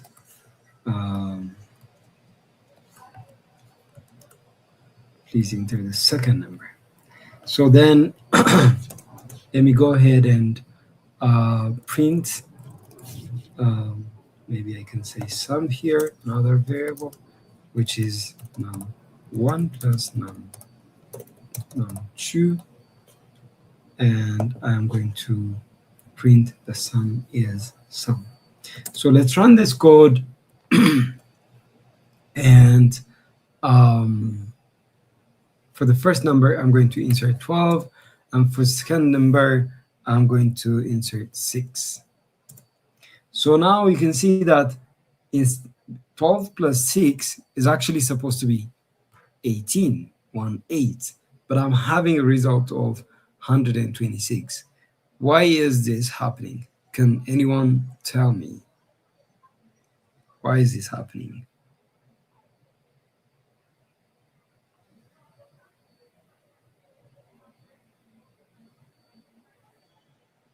Yes, thank you. Timo, I think Tiamo said it takes input from the user as a string. That's correct. Yes, we don't dictate it as integer and considered it as in string. Yes, thank you. A lot of you are answering this question. So it's actually considering it to be a string instead of an integer. So we saw a type conversion earlier. what I can do is put the integer envelope for the value so that it's going to change it into an integer. You can see that I have added integer to whatever the value that it's going to accept from the user. So it's under the integer envelope, so it's going to change it into an integer. So if I run the code now and give the value of 12 and value of 8, then you can see that now I have the addition to be 20. 12 plus 8 is actually 20. Yeah. Thank you. A lot of you are answering the question because it's concatenating that said Brooke. That's correct. So concatenation means whenever you're connecting two strings, that's what we call concatenation, because Brooke raised it.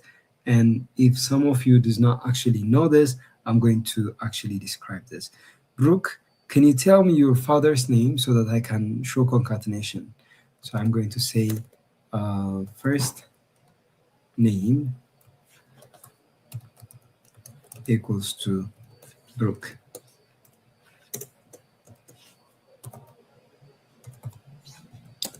And second or middle daraja. Thank you, Brooke. So middle name is equals to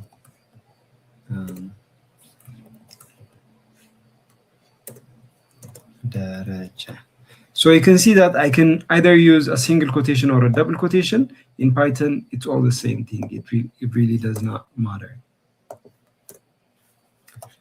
So concatenation means, like, I can say full name, another variable, and then I can say first name plus the second name. So first name plus the second name. Let's see how it actually outputs it to be. So if I say full name, then I run it, you can see that it's Brooke Daraja. But we really don't have a space in between. So a space is also a string. So I'm going to put a string in between. So I'm going to say space string, and then I'm going to run it back again. So now you can see that I have a space in between Brooke and Daraja. So space is also one character by itself. Okay, let's move on. So we saw input and output. So let's get back to operators. So in Python, we have a couple of operators that we use, and we are going to discuss the different clusters of it.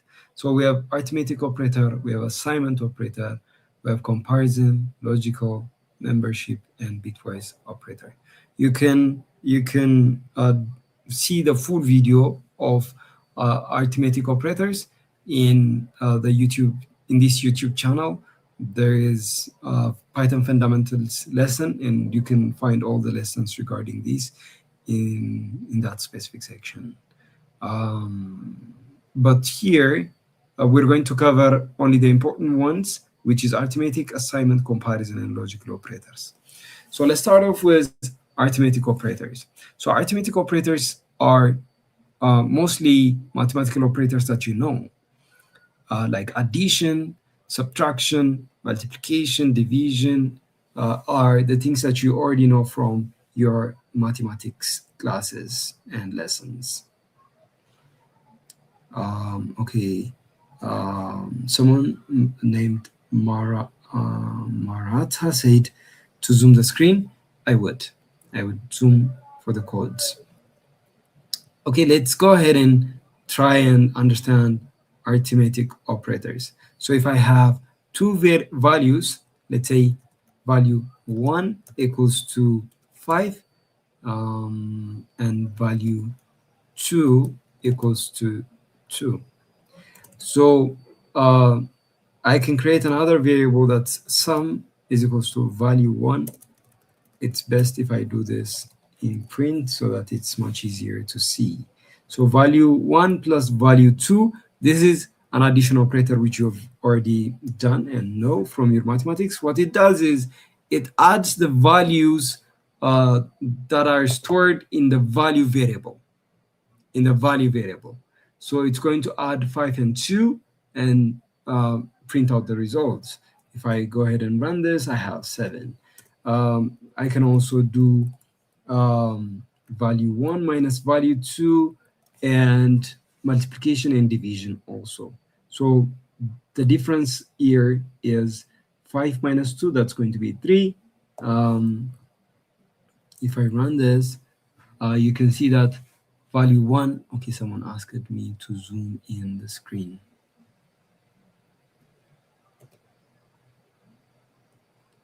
Is it visible enough? Is it?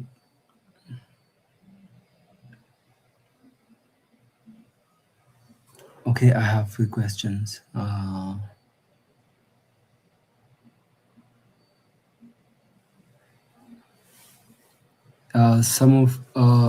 example, someone said space empty. You need to have a space in between the double quotation. If you have nothing in between the double quotation, then you have no value at all. That's what it means.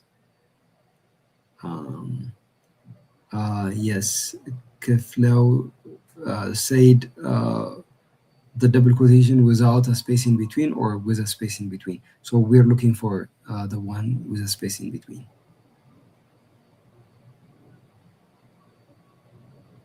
Yes.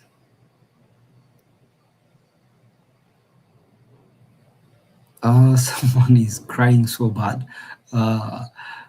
What's the matter? You can always ask the question. I would appreciate that no one is left behind. So you can write down the question, your questions in the chat section and anywhere you like.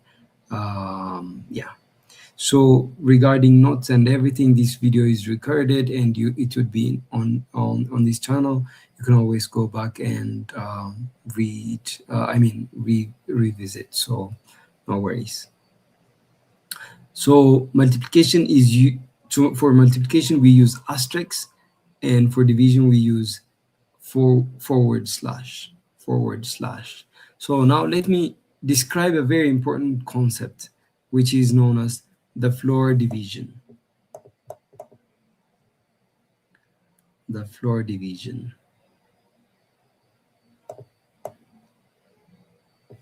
So the floor division is a division where you can be able to actually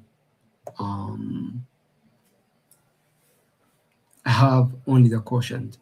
So let's go back to math. For example, if we have 8 divided by 2, then what's the quotient?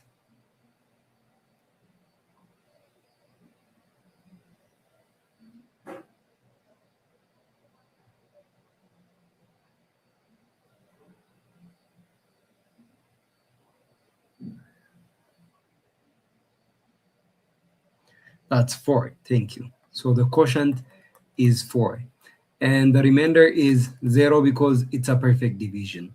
But if we go for like 7 divided by 2, we have a quotient of 3 and a remainder of 1, right? 7 divided by 2 is we have 3 as a quotient because 3 times 2 is 6, but then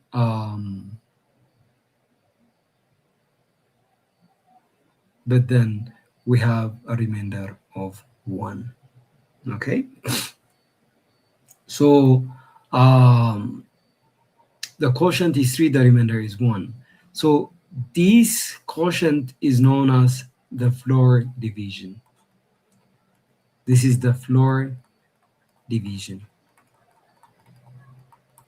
value, and this is the remainder.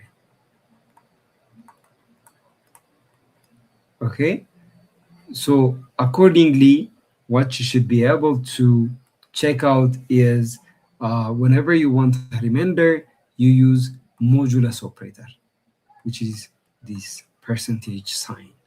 And whenever you want to use floor division, you use the double forward slash. So for example, for this case, if I say 7 floor division 2, then the result is going to be 3. But if I say 7 divided by 2, that's going to be 3.5.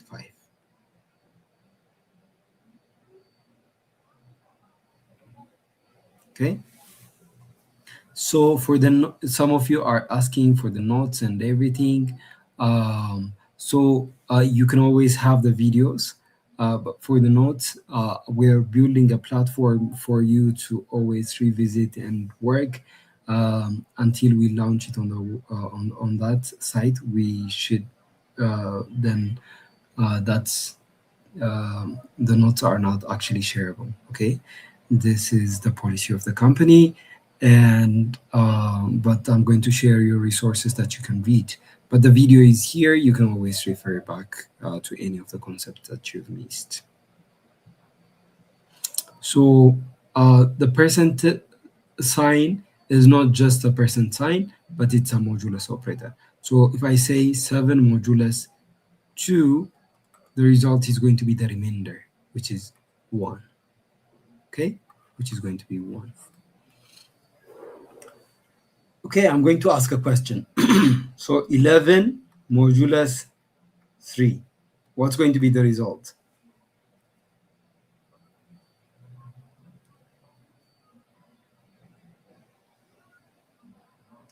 What's going to be the result?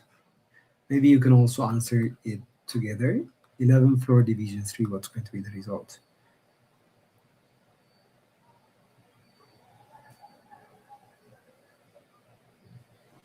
Yes, someone said 2. A lot of you actually say 2.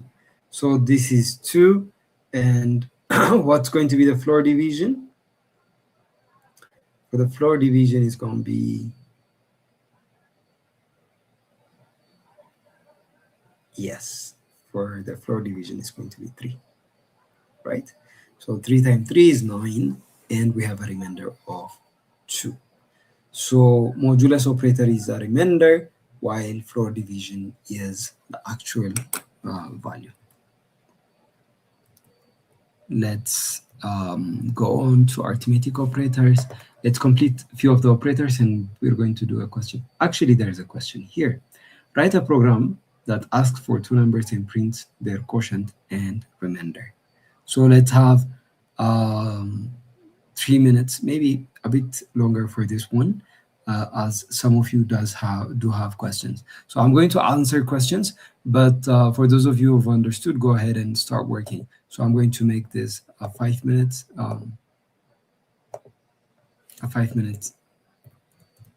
workout. Then you can go ahead and start working on this question.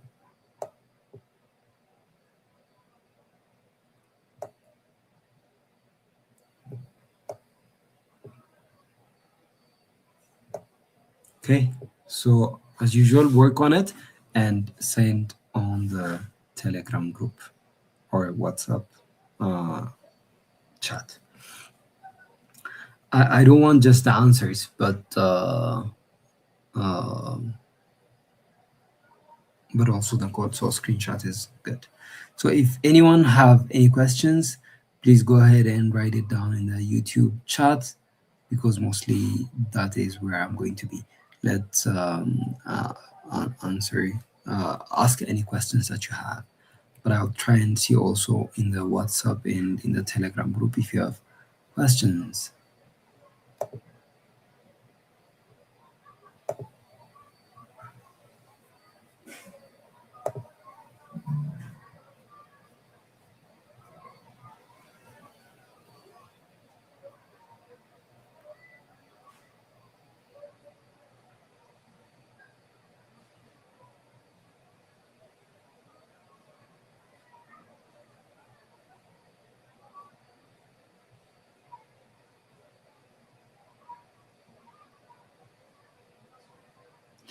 I can see that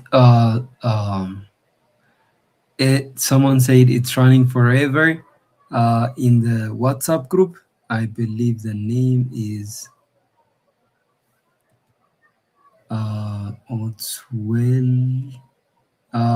It's it's running because you haven't entered the value. Okay, you need to insert the value. There's a pop-up menu that comes at the top of your screen. So whenever you insert the value and press enter, then it's going to stop running. Okay. Why can't I run my code? Maybe can you give us a situation of your case, and we can try and figure out what the question, what the challenge is. Hey guys, how are you doing? Where you get the tasks? Can you share in the group or other means? Please say something. The tasks are here on the screen. Please data too. I couldn't launch the Python and follow you. Why is that? Have you tried and install Python? The installation, we sent you an email earlier so that you can be ready for the class. But still, go ahead and install from VS Code, and you can be able to run. But I'm going to send you a link for now to work on it.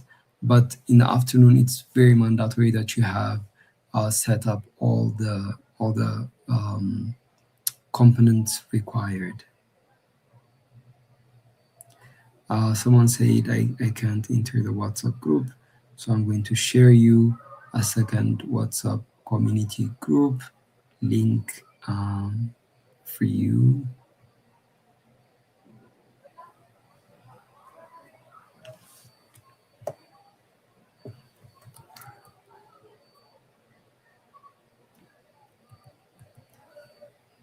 There you go for the WhatsApp group. It's sent. Whenever you say my code is not running, it's stuck, please send out the error that you have. There is an error message that comes along with it. So copy that message and send it in the group. That's only how we can help you resolve, or either you can send a screenshot of your challenge.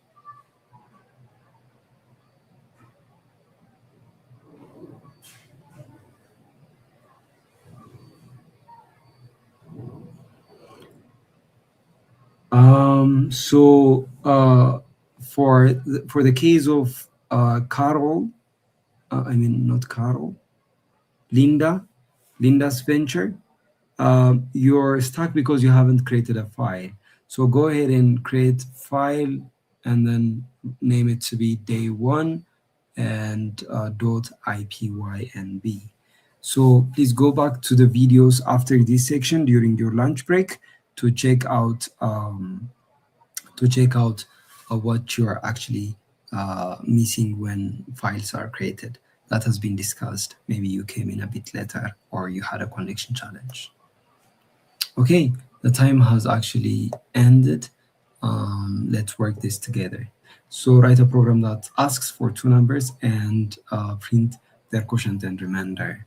So here is how we're going to do it.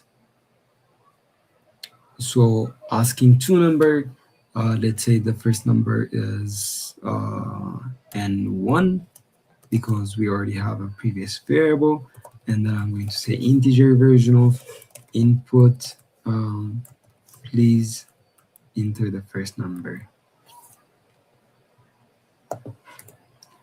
And two, integer version of input, please enter the second number. And what we are supposed to do is quotient is equals to n1 modulus operator, floor operator n2, and the remainder is n1 n2. Okay, so I'm going to print out the quotient is q and the remainder is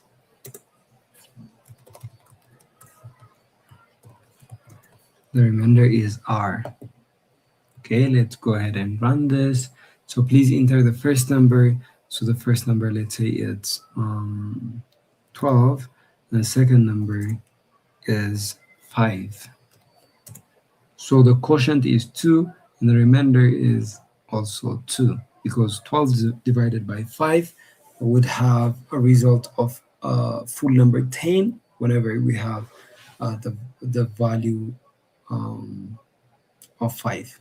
5 times 2 is 10. And we have a remainder of 2 because 12 minus 10 is 2. Yeah. So that's for the modulus operator and floor division. Let's go back to the lesson. So assignment operator. So assignment operator is the operator that we've learned earlier in the class.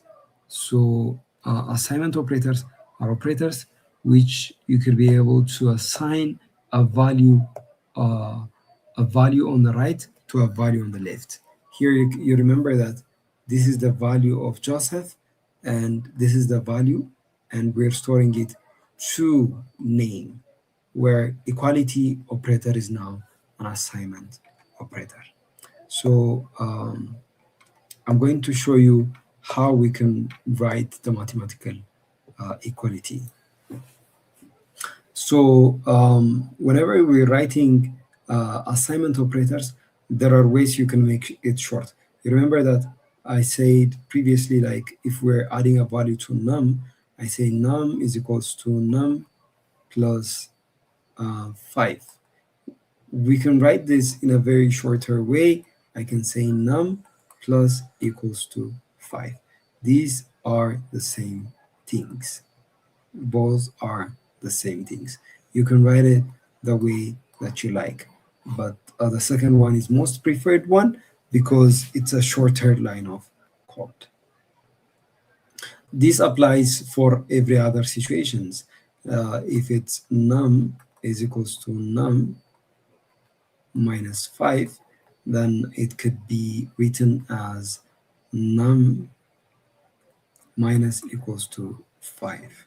Or else if you're actually using num is equals to num times 5, this could be written as num times equals to 5, which is the same thing.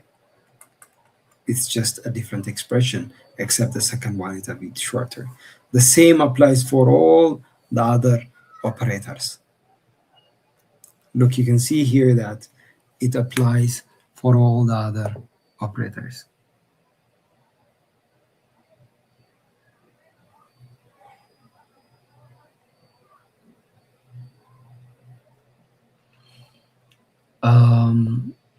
So this is divide and assign, this is floor divide and assign, this is modulus and assign.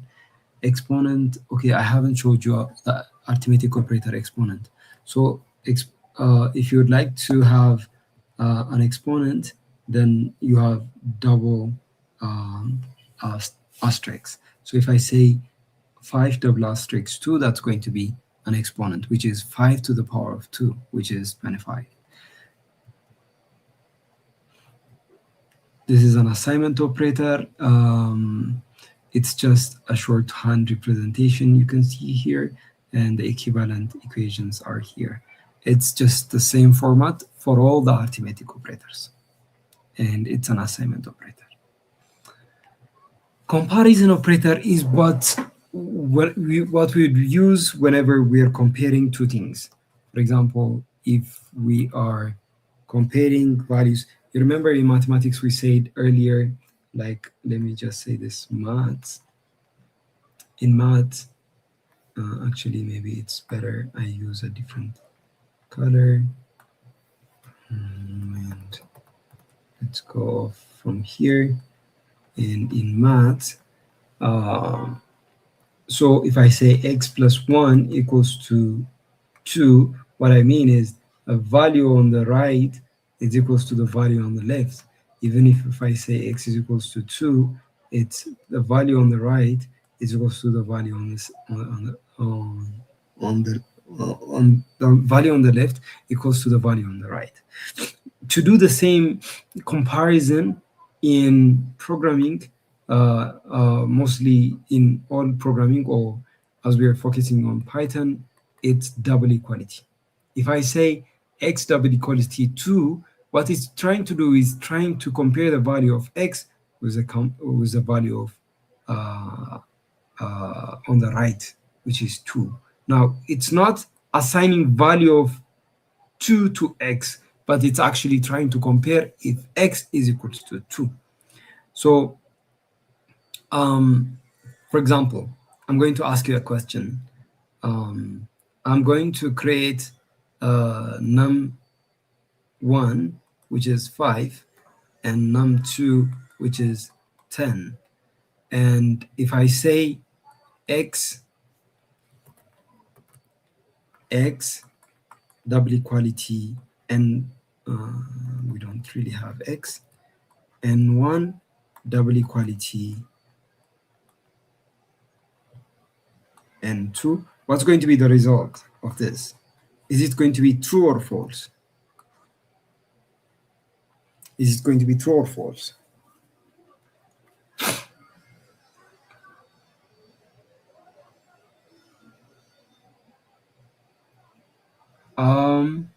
Some of you are saying you're moving a bit faster. Yes, this is supposed to be a revision, but for the data science, we're going to, I'm trying my best to save the time for the data science, because this training is mostly for visualization, and a bit of a revision of Python is just what we're doing. But all the things I'm explaining have a pre-recorded video in a channel. Please go through them so that you can always understand the concepts well. Each of them have a recorded video, and also this section is also a recorded one. So you can always check there so that you can cope up, right? Don't be overwhelmed, and we'll be answering your questions also. So n1 does equals to n2, that's false. Most of you are already answering because n1 is 5 and n2 is actually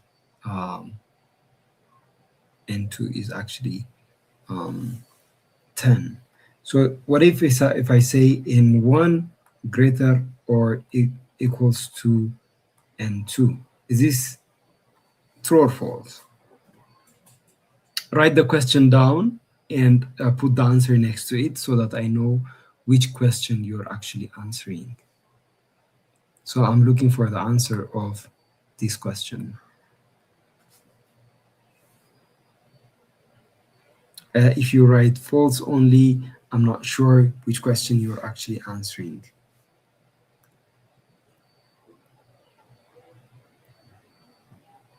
I'd only mention the person who would be answering. Okay, I got someone else. Yeah, it's false, because actually num1 is less than num2. So comparison operators are operators which would be checking out if it's less than, it's greater, less than, greater or equals to, less than or equals to. Everything will be checked here. So double equality is trying to check if the values are actually equal, but not equal would be checking if the numbers are not equal. So whenever the numbers are not equal, it's going to give us a result of true. For example, in our case, where if I say num1 not equals to num2, then the value for this is going to be true. Okay, the value for this is going to be true.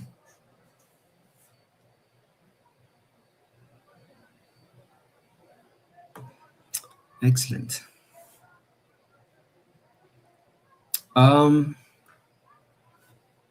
So the other operators that we have to see is logical operator. We do one question and that should be then we move on to our lunch break. So logical operators are of 3 fundamental types, but there are also other derived operators. So let me go ahead and explain about logical operators. So let's start off with end logic. Let's consider a car that uses a fuel to drive. And we have two important things to drive a car. We need a fuel for the car and a key for the car. So let's consider 0 to be whenever we don't have that thing, and 1 whenever we have it. So we have key, we have fuel,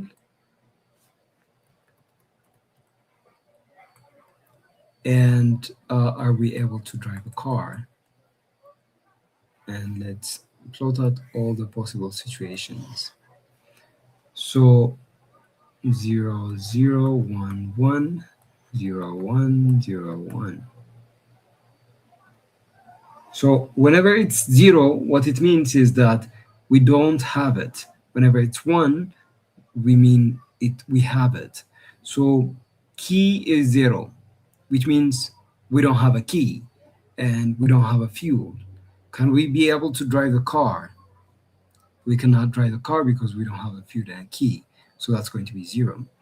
And we don't have a key, but we have a fuel. Can we be able to drive a car? We can't because we don't have a key. We do have a key now, but we don't have a fuel. Still, we won't be able to drive a car. If we have a key and a fuel, we would be able to drive a car.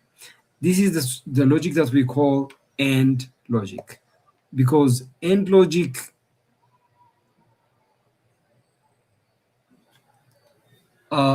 is only happening to be true whenever all the logics are actually true, right? And the other is the OR logic. So let's consider a hybrid car where we have the battery and we have the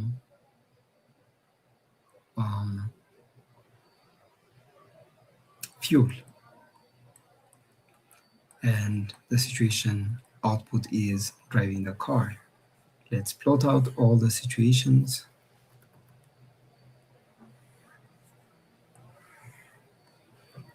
So let's have 0, 0, 1, 1, 0, 1, 0, 1. Okay, so we don't have a battery and we don't have a fuel. Can we be able to drive the car? No, we can't because we don't have both. For the second situation, let's say we don't have a battery, but we do have a fuel. Can we be able to drive the car now? Of course we can, because a hybrid car can be driven using only the fuel. In the third situation, we do have the battery, but we don't have a fuel. Still, we can drive the car because we have the battery. And we have the battery and also the fuel. Of course, we can be able to drive the car. So our logic is a logic where it's actually true whenever all the inputs or one of the inputs are actually true. This is what we call the OR logic. So the last is the NOT logic. The NOT logic is whenever the value was 1, if you NOT it, then it's going to be 0. If it was 0, then if you NOT it, it's going to be 1. So this is how you can be able to use the logics. So for AND, you just say AND, like English, to put the logic in between, and for OR, it's going to be OR in between the logic and NOT for NOT. So for example, in the first situation, 5 greater than 2, that's true, right? 10 greater than 3, and that is also true. True and true is going to result to be true. 5 greater than 2, that is true, or 10 less than 3, that is false. But necessarily one of the situation is true, so we're going to have a true. And the last one is a not. 5 greater than 2, and that is true. Not true is going to be false. This is how you're going to work with it. I would like you to print the value, but before you do, I would like to hear, without writing any code, what's going to be the value output of this? What's going to be the output of this? Write it down in the chat section, WhatsApp, Telegram.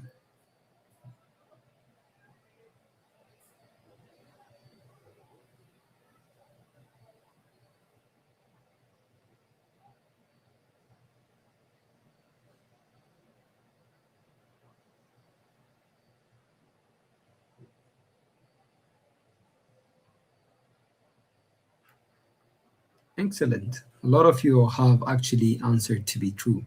Yeah, because 10 greater than 5, that is true. 2 greater than 8, it's actually false. But one of the condition is true, so that the situation is true. For OR logic, whenever you connect it to different logics in your programming, it doesn't even check the rest of the code if the first one is true. It doesn't even go ahead and check the others, right? So this sometimes could cause a logical error, which we're going to discuss about logical errors in the afternoon. So it's about time that we have our lunch break, and then we'll be back for the afternoon section. Yeah, so it's been great having you.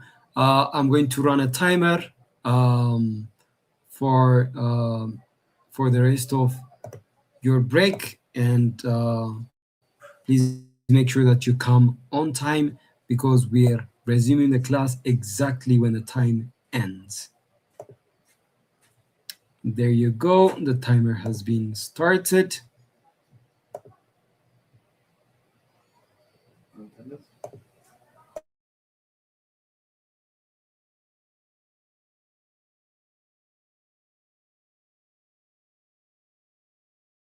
Okay, before you leave, an attendance would be sent out in all the chats and Telegram group for the morning attendance. Please make sure that you don't miss it, as you've been learning and you might be considered that you weren't. So please make sure that you fill in the morning attendance. It will be sent out in the group.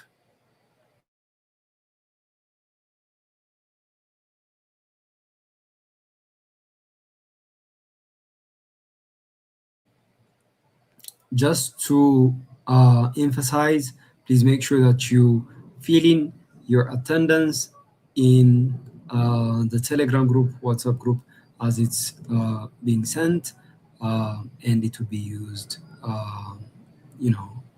consider your activities and also check your online during this section. Of course, we'll be checking your activity, but also you need to fill in attendance.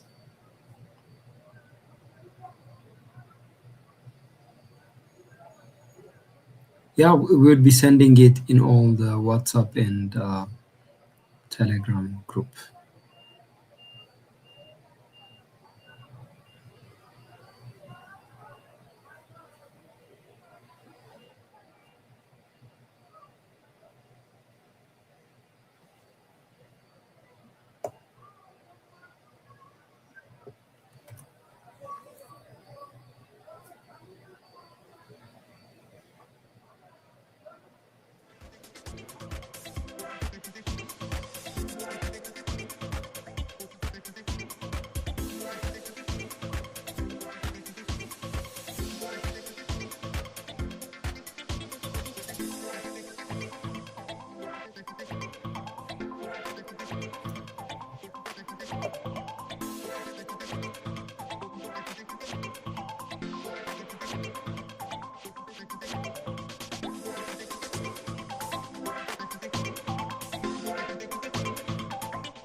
Good afternoon, everyone else.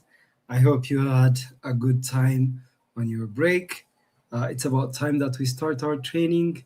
Let's get back to the chat and let's start our meeting.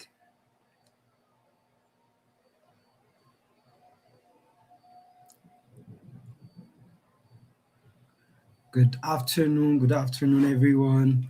How are you doing? I hope all is good and well.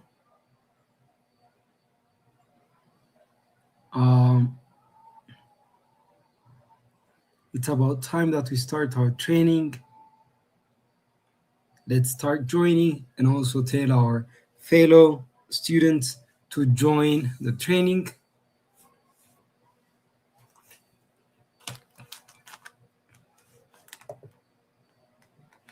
Good afternoon, everyone. How are you? How was your break? I hope it was a good relief. It's about time that we start our training, resume our training. Let's start joining.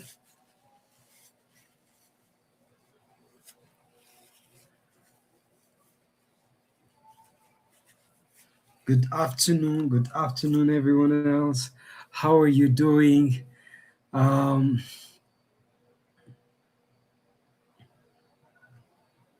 Excellent. So you were having a challenge downloading Python, but now you managed to. That's excellent. So today we'd only be focusing on mostly the basics of Python, so that anyone who's left behind can review. And tomorrow we are going to dive into data analytics library and playing with datas. Someone said you're not audible. Can maybe, I'm not sure if it's your connection. Can someone tell me if I'm actually audible or not?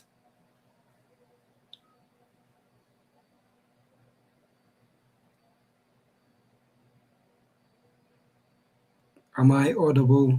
Can you hear me?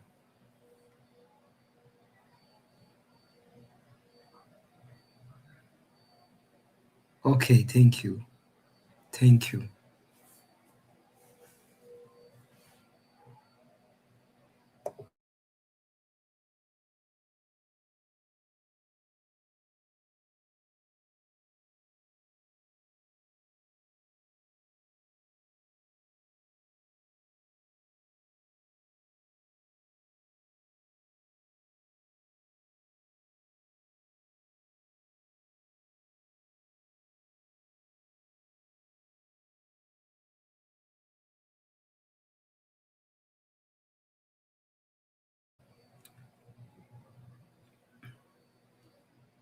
Good afternoon, everyone else.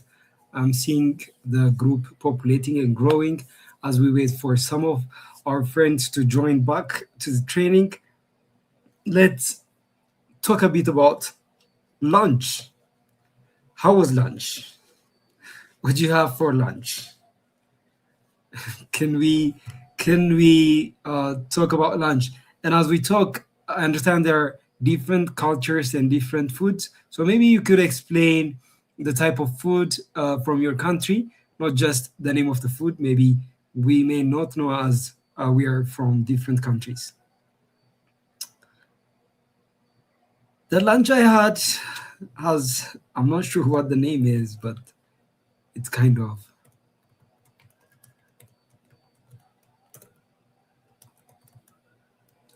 okay.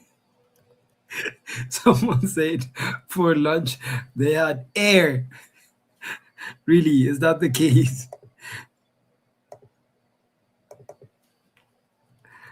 I never knew air could be a lunch. Someone had something close with me. Dinich is green gomen. So dinich is potato and what's gomen? It's a cabbage. It's kind of cabbage, but it's a green one. Okay, someone said I'm about to go for lunch. Maybe you're missing classes. Bread with butter and Oreos.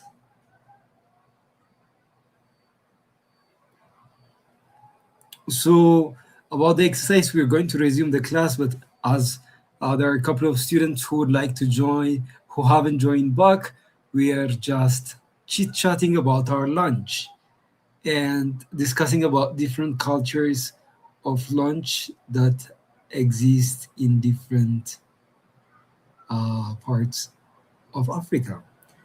Colored green. Okay, someone had water. There are a lot of people who are on diet on this training. Someone had air, someone had water. What's going to be next? uh, um, Catholic said the Mbappe special for lunch. I'm not sure what that means. And fufu. Can you explain the type of the food, like what it's also made of? Interesting. Did someone say kutfo? Did you have kutfo for lunch? Kutfo is a special Ethiopian food which is made of beef and beef chopped into very small pieces. It's extremely spicy and extremely buttery. It's really not my favorite, actually. Okay, someone is saying the second WhatsApp group. Maybe someone else could be sending this in the chat section, but also I'm trying to find the second Telegram group. There you go. I have sent it. Okay. Hulu Yimar ate super shiro. I'm not sure what super shiro means. Shiro is one of the famous Ethiopian food.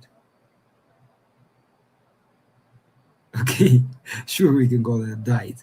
Of course, air and water is a diet.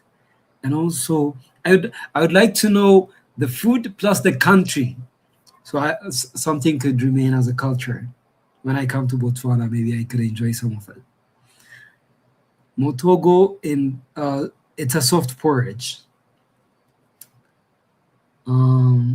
That's interesting. Someone had miserwet. Someone had eggs and breads. Interesting. Okay.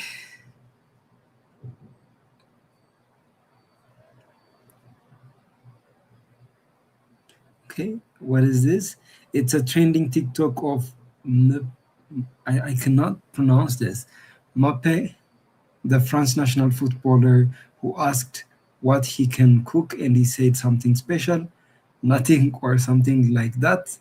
That what that's what Mape special is. Okay, I get it. Interesting. Okay, now the chill time is over. Let's go back to the class. So for any of the students who haven't joined and you still um, know them, please go ahead and mention uh, to them that the class have started. So let's move on to lesson 4.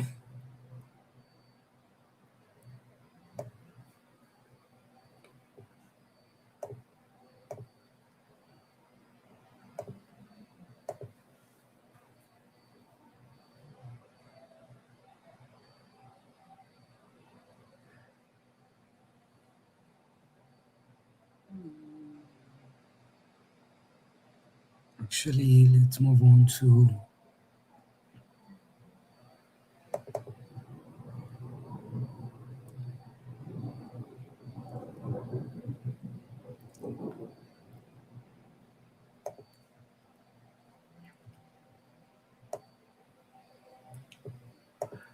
so this lesson is very crucial when it comes to Python programming.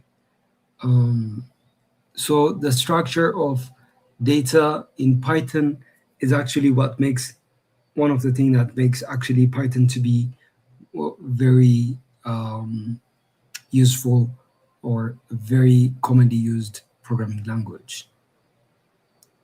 So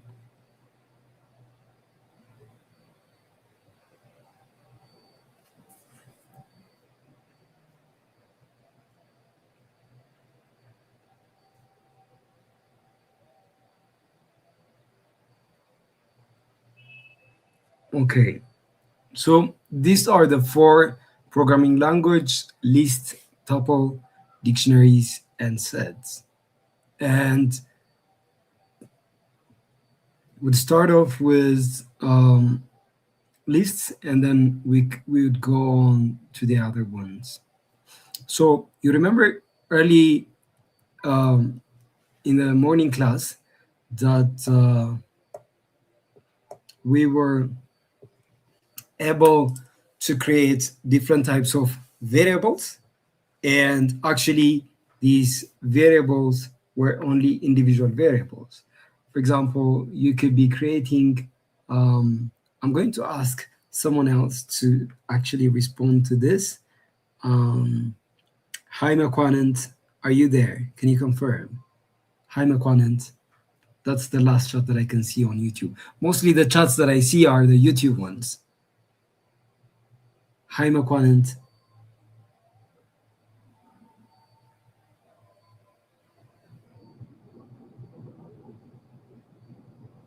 Who's active?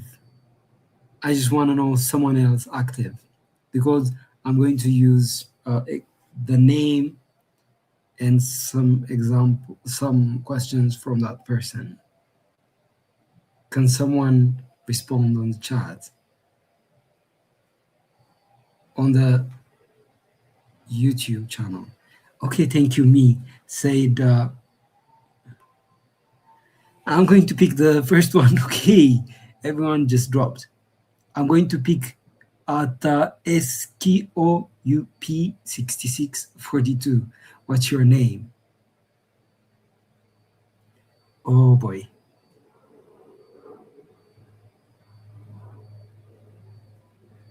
I'm looking for the first one who said me. That's SKOUP.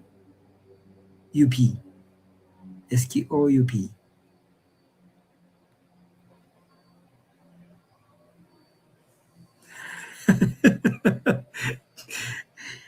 Otherwise, I'm going to call out someone else. Oh boy. I'm just going to pick the name that's convenient for me. Judy. Judy. I'm going to write your name so that you go ahead and tell me some of the informations. So name equals to Judy.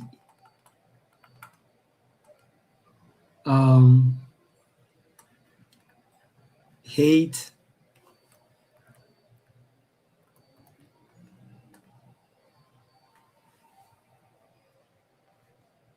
Hate. Judy, can you tell me your hate?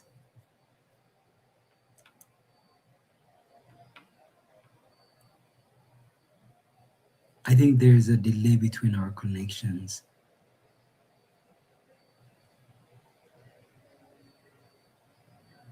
Mukwanant, you are the one who have caused all these people to talk.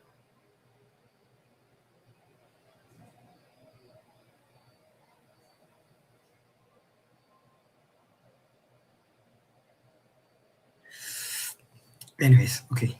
I'm just going to use name. That's a good idea. Someone else just said that's Brooke. Okay, so we have, let's say, name 1 is Judy. Name 2 is oh, Judy is actually responding. Okay. Okay. Hate is 5.9 inches, I think. 5 inch and 9. Yeah. And I'm just going to give another value for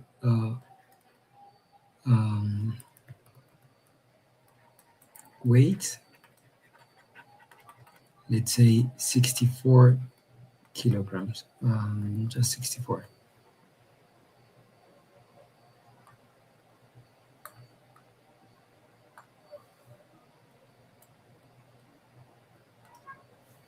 So you can see that I have a couple of 3 variables to describe Judy, but I can, this is just using the ordinary variables, but I can be able to create a list and say Judy info, and I can provide all the infos in just one variable. I can say Judy is the name and the height is 5.9.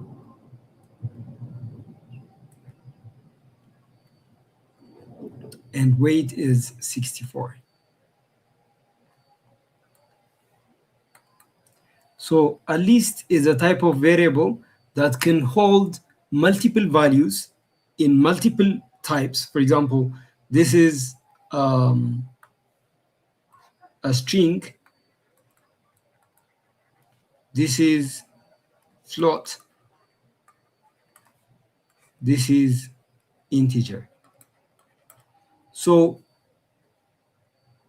this could hold multiple values in just one variable and multiple type of those variables. So it makes it very convenient to do this. I can also put all the names of the trainee, for example. Okay, come on now, give me names. I would like to put names of trainee. Name of trainee, and I can say write your name so that I can put your name. Judy is 1. I remember Brooke.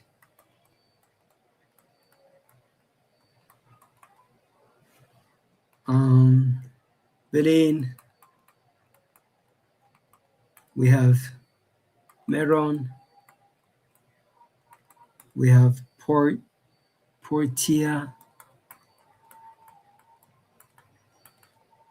Oh, that's too much. This much is enough for me.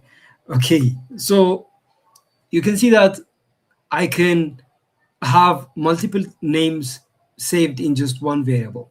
To identify each of the variable from the ones in the list, what you can do is using their index. So the first one have an index of 0, while the second one has an index of 1.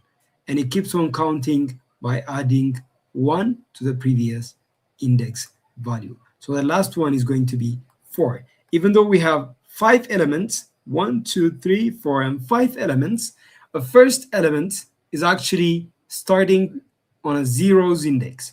So the last element is going to be the number of total elements minus 1. So if I would like to refer to Brooke, what I do is write the name of the variable, which is name trainee, and I give the index of Brooke. So index of Brooke is actually 1, so I'm going to write 1. So always we start the variable name of the list, and then we'll be inputting that specific index. So then I can be able to write the name of Brooke. I can be able to print it. For example, I can say print name trainee and 1. This is going to print out Brooke.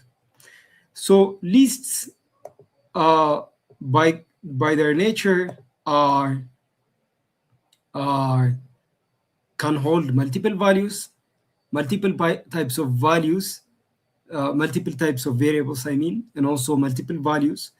And they are ordered, which means each element comes after the other. So they have an index in their order. And the last character which makes them special is they are mutable. Mutable by meaning they can change. For example, Brooke's name could be spelled in a different way, and which I believe Brooke also writes it in a different way. So name trainee 1 is Brooke, right? I'm going to give the correct name or the name that Brooke writes it with. There's 2 ways to write Brooke, and Brooke is writing it as this. I'm not sure. I comes first. Brooke. I think. Let me know, Brooke, if I spelled your name incorrectly.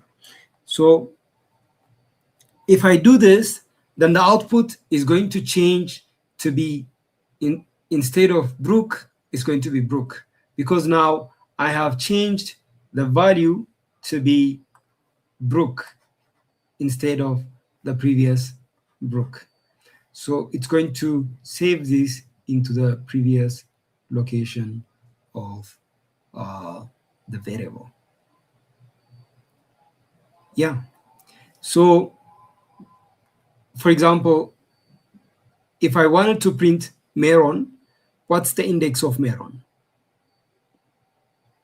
Answer me the question.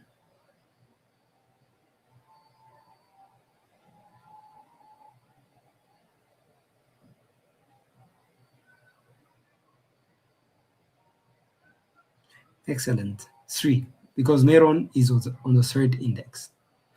Okay, so here is what we're going to do. Let me write one code, and then you're going to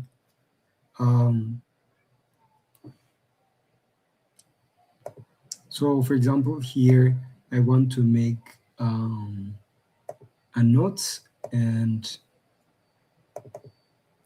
here I'm going to say, by the way, this markdown is, you can write HTML codes and everything the way that you like. You can say, for example, header 1, maybe it's a bit big. I can say header 3, and Python data structure and h3 URL.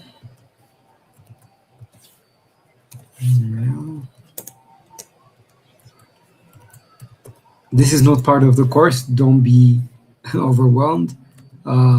You can be able to write here inside on your markdown using any markdown language, which is mostly Look, so I said Python data structure and list. This is a way that you can use on your markdown to write down anything that you like. So we have list, tuple. I'm writing a note for you, right? This is not a code that you're expected to know. Dictionary.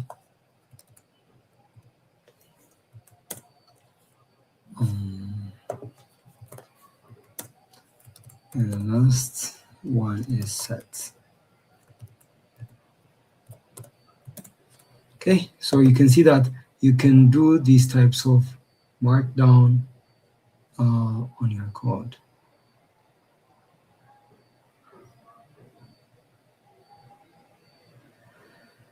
Okay. Here, next thing that we're going to do is create a list. So I'm going to say the same list that we have created. Name trainee. Maybe it's a better way to say trainee name. And always when you create a list, use a square bracket. Okay, so we have some of these. Daraja, and we have Brooke. We have Judy. Okay.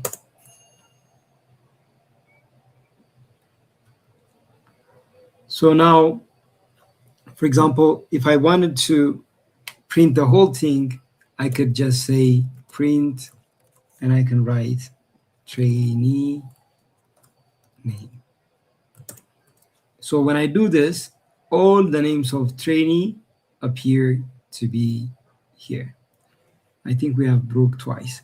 You can see that in a list, you can have the same types of value twice, but this is not the case for the set that we're going to discuss a bit in a moment. Look now. So I would like to change name Brooke to be Brooke in a different spelling. So to do this, what I'm going to do is maybe I can say trainee name here before changing Brooke.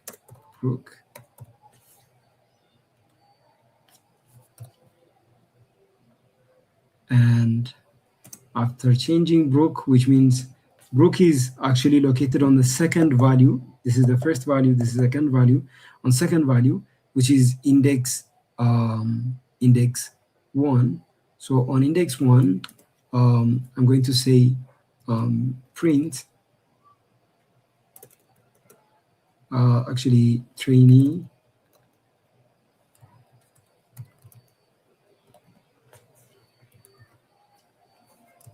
is equals to, I'm going to change it into Brooke.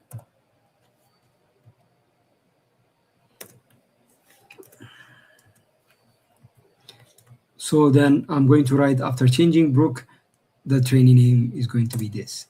So you can see that originally it was Brooke with B-I-R-U-K, and then later on it changed to be Brooke. Okay, so whenever you want to use a specific portion of a list, there are slicing methods that you can apply. So there are different slicing methods. So a first slicing method could be, I could be able to print trainee name, like I can start off from a specific value and end on a specific value. This means start off with the index 2 and go until the third index, because it doesn't really consider the last number. It considers the first starting number, but not the last number. So if we run this, we're going to have index 0, 1. This is 2. It's going to start from Josephine, and then Dereja. That's what it's going to print. So Josephine and Dereja. But I can also make 2 to um,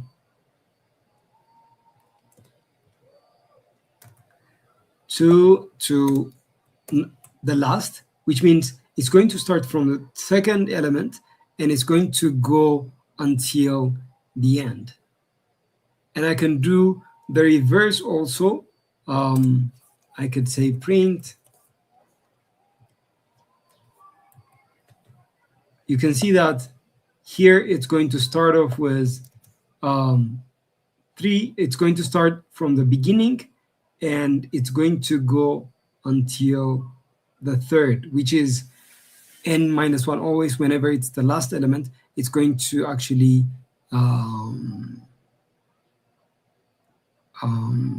it's going to deduct 1. That's going to be 2. So which means 0, 1, and 2. That's Isakor, Brooke, and Josephine. Okay, is this clear? Can you give me a thumbs up or some confirmation if this is actually clear for you?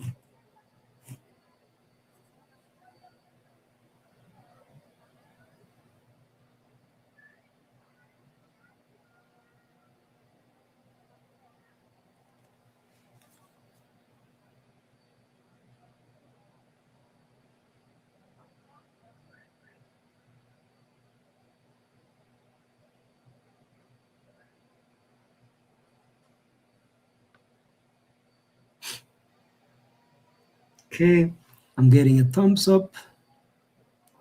Great, so let's move on to a question. So here is what you're going to do. So you're going to create a list variable, which is going to hold the lists of properties that you own. So you're going to say your name, for example, if your name is Brooke, then you say Brooke properties. And then inside of it, you're going to put in car, house, laptop, phone, if you own a pet, like dog, cat, rabbit, and everything. So the list of properties that you own, you go ahead and put it in a list. So I'm going to give you 3 minutes for this exercise to also accommodate everyone else.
Okay, let's check what you've done.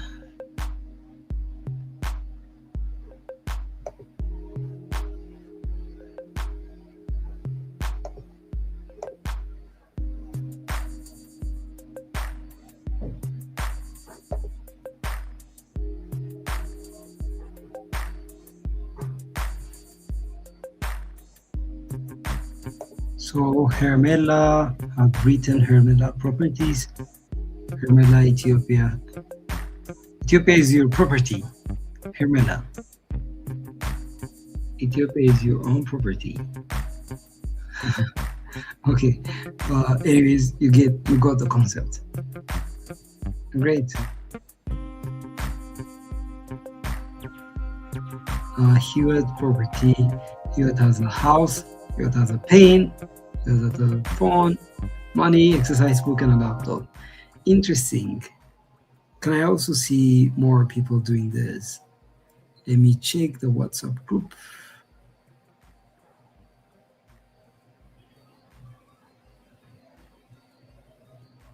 On the WhatsApp group, Daniel properties, cars.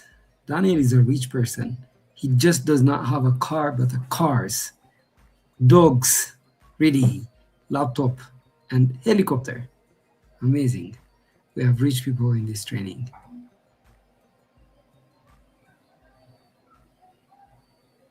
Okay, I think you got the concept and understood well.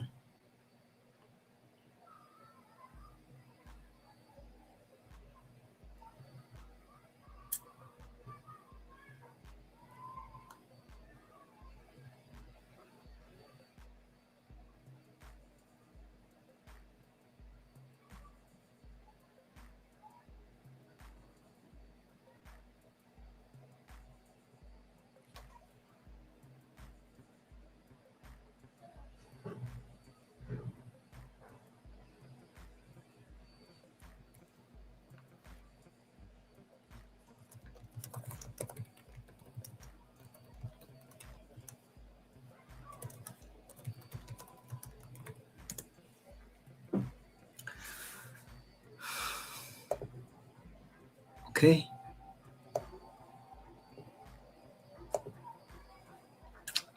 Now that we saw lists, tuples are something similar to lists, but a bit different. So let's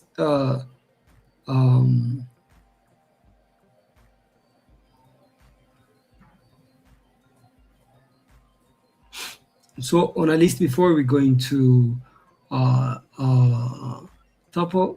So whenever you would like to insert an element at the end of the existing tuple, you would say fruits.append. For example, the list used here is a fruit, which includes apple, banana, and cherry. And another one with numbers, that is 10, 20, 30, 40, and 50. So in this list, we say fruits.append, and inside of it, we give it orange. So it adds orange at the end of the elements, which is after cherry. And if we use fruits.insert, then we give the specific index and also the value to put in. So it's going to put it on index 1. And you can also be able to change the specific value as we have discussed earlier. You can also remove list items by saying the name of the list, and then you say dot remove, and then you give it the specific value you would like to remove. So for example, here, if I would like to remove Daraja, then I could say name trainee. I think it's the other way, trainee name dot. When you say dot, actually all the methods or functions available to that list would be listed out, and you can choose the one that you would like. So I would like to remove, so I can say Daraja. And if I now run trainee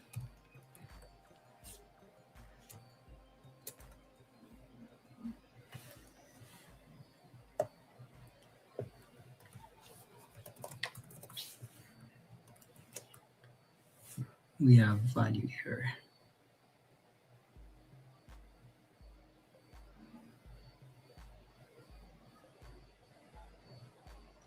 So Daraja is not on the list.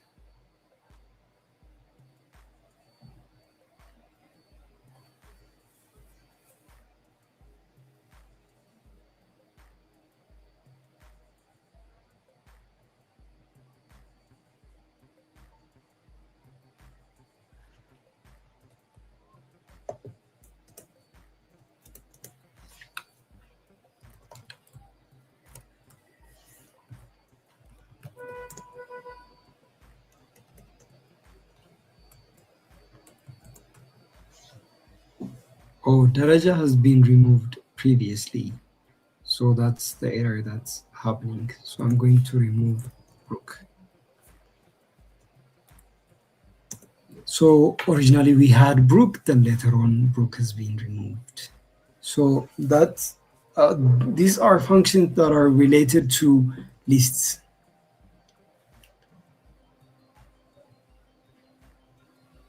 Okay, now let's move on to this task. Create a list containing 3 of your favorite colors and print the second one. That's task 1. And task 2 is given the list animal, dog and cat, and add elephant to the list and print it. So these are 2 of the tasks that you're expected to do, and I'm going to give you 5 minutes for this exercise.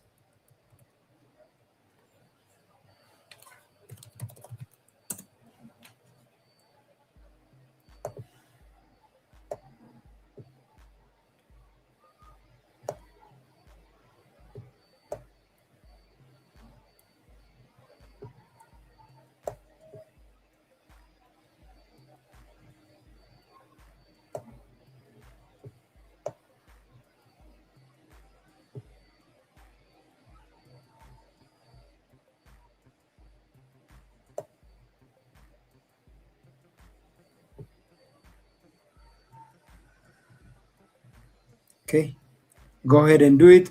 I'll be checking your answers in the Telegram group, also in the WhatsApp group.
Okay, let's go ahead and check your responses. Okay, let's start off with WhatsApp.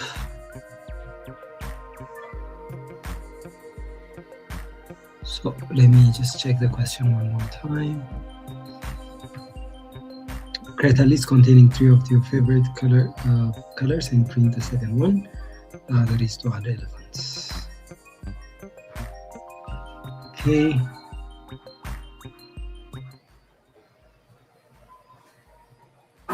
Apple, banana, mango, orange, and grape.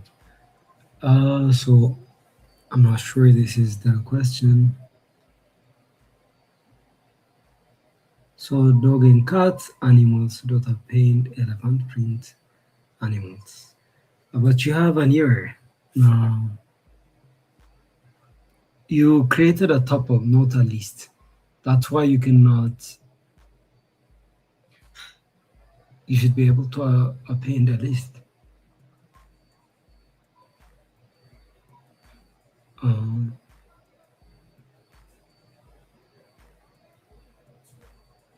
So the problem is you're creating a tuple, not a list, which we're going to discuss.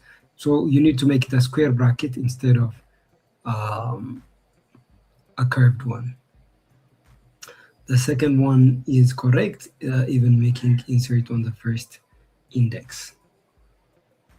And favorite color, yellow, blue, and brown, it printed blue, which is a second element, index 1. Great, let's see on community 2. Community 2, we have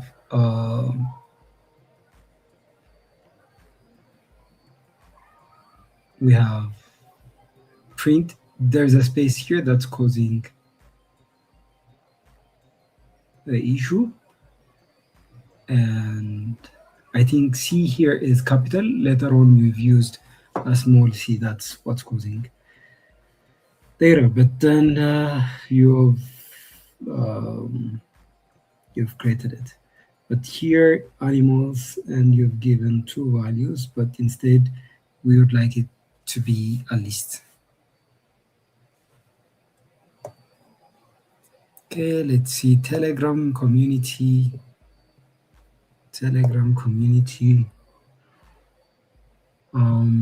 Color brown, white, and blue, and printed white. That's correct. Animals, cat and dog, and appended elephant. And that's correct. Excellent.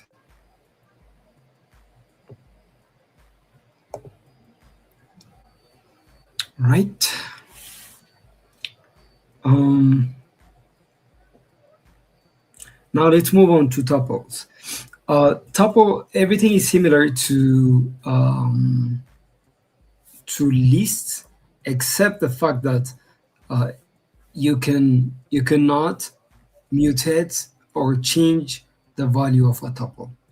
The value of a tuple cannot be changed. So, for example, let's create a tuple, and maybe that tuple holds countries. So trainee country, and let's write Ethiopia, Kenya, Uganda, Tanzania, and Rwanda.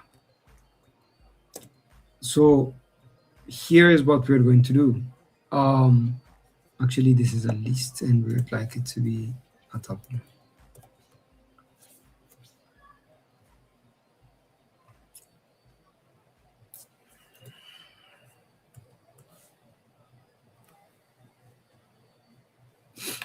So in this tuple, everything is the same. I can just go ahead and print trainee country, and if I run this, every country listed here would be written down. So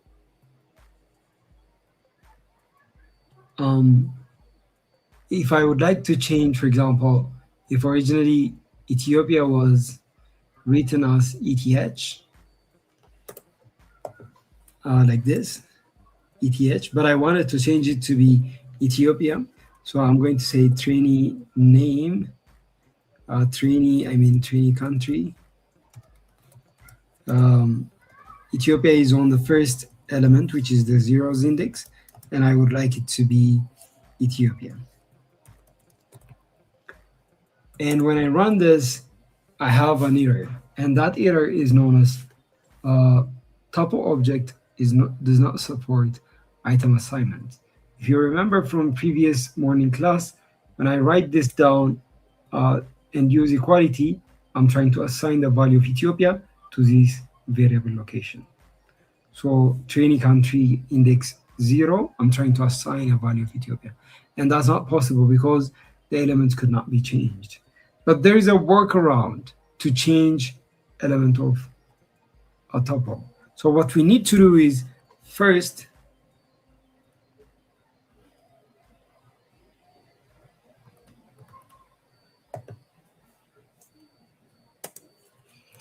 we change trainee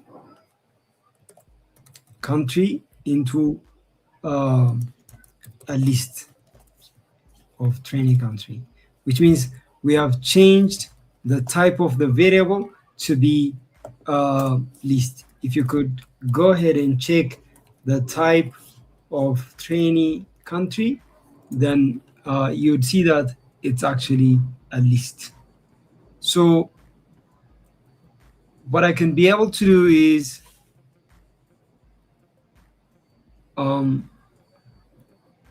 trainee country, yes, it's a list. So what I can be able to do now is, since it's a list, I can change the value now. This statement does not actually cause an error. And once I have changed it, then I'm going to change it back. I'm going to write a comment here, change it back to a tuple for you to read and reference. Change type to a list to change, to be able to change elements. Okay, so I'm going to now bring it back to be a tuple. So trainee country is now a tuple, and then I can check out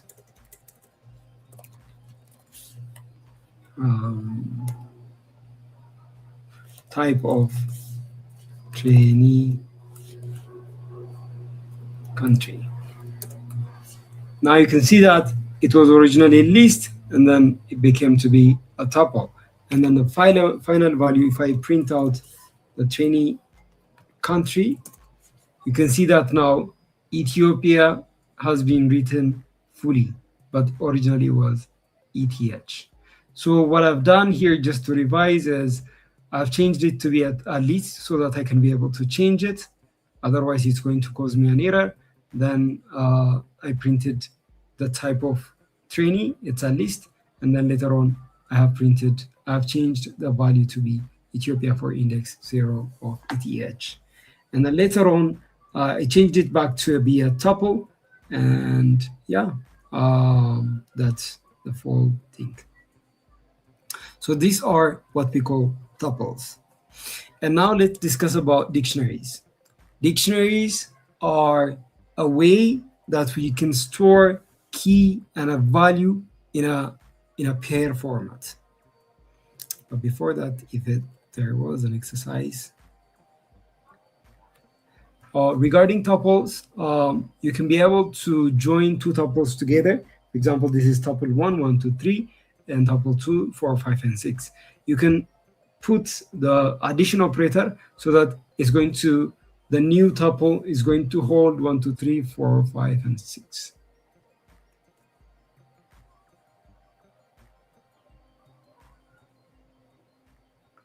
Okay, so this is the exercise that you're going to do. Create a tuple with 3 numbers. A tuple with 3 numbers. For example, you can say 2, 5, and 6, whatever number that you like. Change the last one and print it back again, just as I've done for Ethiopia. Create a tuple with 3 numbers, change the last one, and print it back again. Okay, you have 5 minutes for this.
Okay.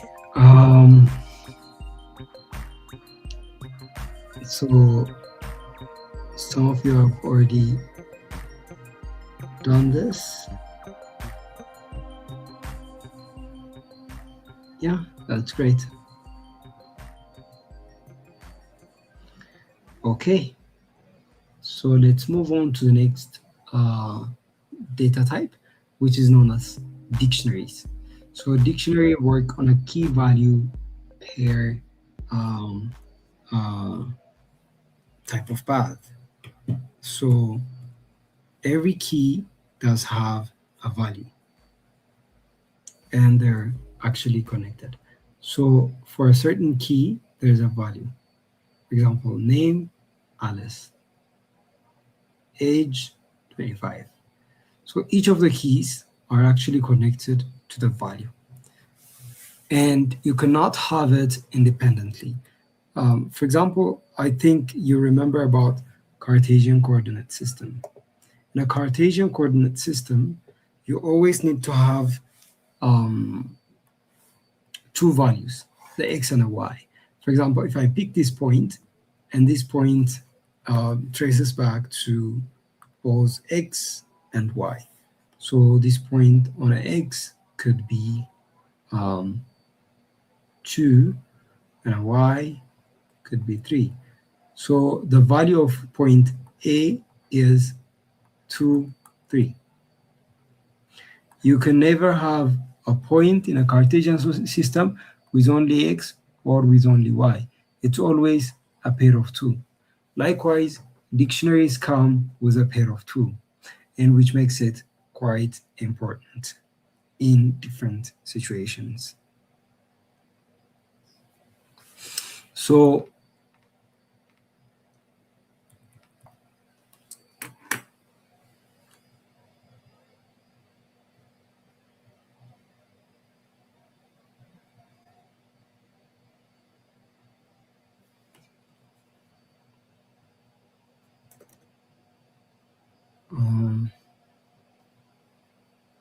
so I'm going to create, let's say, a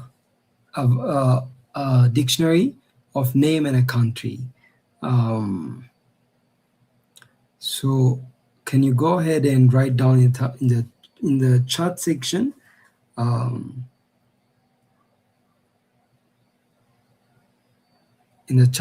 write down your name and country. I'm going to write a dictionary of that. So name, country, dictionary. So I'm going to use, whenever it's a dictionary, we use a curly bracket. So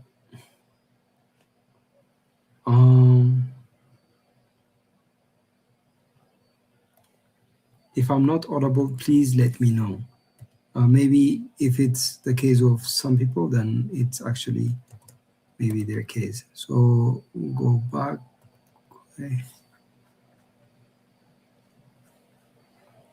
We have Gobakwe from Botswana.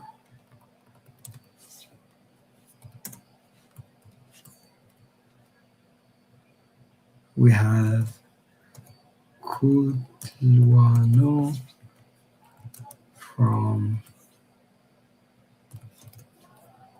Botswana.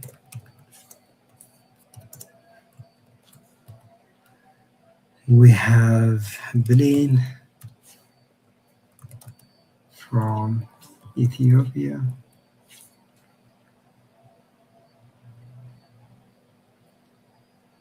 We have Brooke from Uganda. Brooke from Uganda. And one more country.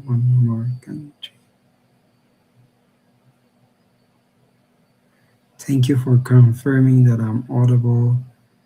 There's a lot of people who have responded, but I think this much is enough. Okay, so you can see that there's a key value pair combination. So this is a key and this is the value. So if you remember from a list, we can be able to include a lot of lists in just one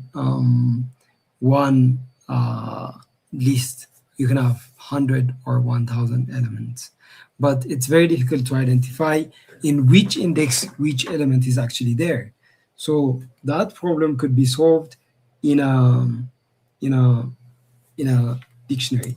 So because you never have to memorize or find the index, but instead you can be able to find each of the the the values by referring to the key of that dictionary. So for example, for Botswana, for understanding Gobakeo country, what I have to say is print country of Gobakeo is, comma, name country, Gobakeo.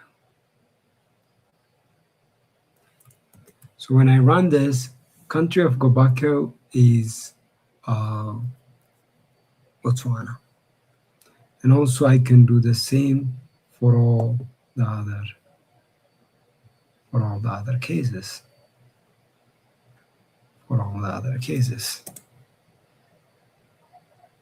And you can be able to change the values of each dictionary. So you can be able to also print the whole dictionary. All I have to say is name country,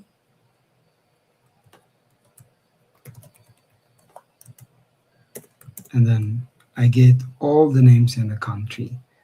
And I can also go ahead and say name country dot get plain, and this is going to give me the value of that specific index. There are a lot of functions that you can integrate with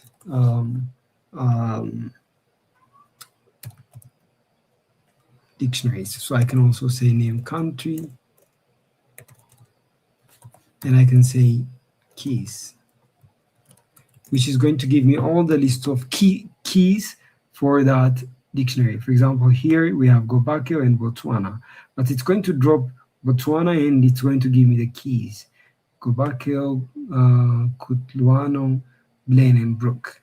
I can also independently get the values. So I can say print name country dot values. That's going to give me the list of values. So you can see that Gobakeo, then Botswana from the second line of line, and it keeps on going as such. Okay, here's what you're going to do. So in your family member, you have father, mother, sister, brother, uncle, nephew, cousin, and different parts of the family. So here's what you're going to do. So you're going to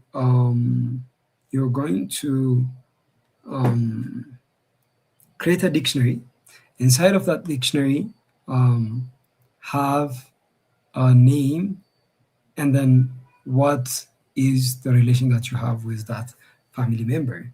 For example, you can write your name, your father's name, and you say father. You write your sister's name, and then the value is going to be sister. You keep on doing this for 5 members of your family. 5 members of your family. I'm going to give you 5 minutes for this question. Go ahead and start working.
Okay.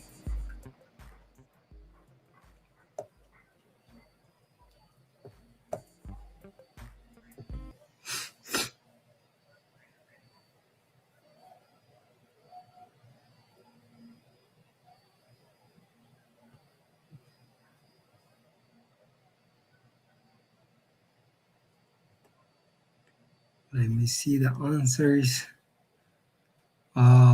Family members: Danny, uncle; Samuel, brother; Salam, sister; Shimadlis is a father. That's excellent. And then Get Danny is an uncle, and also showed up the keys and the values. Great. Great to see everyone trying.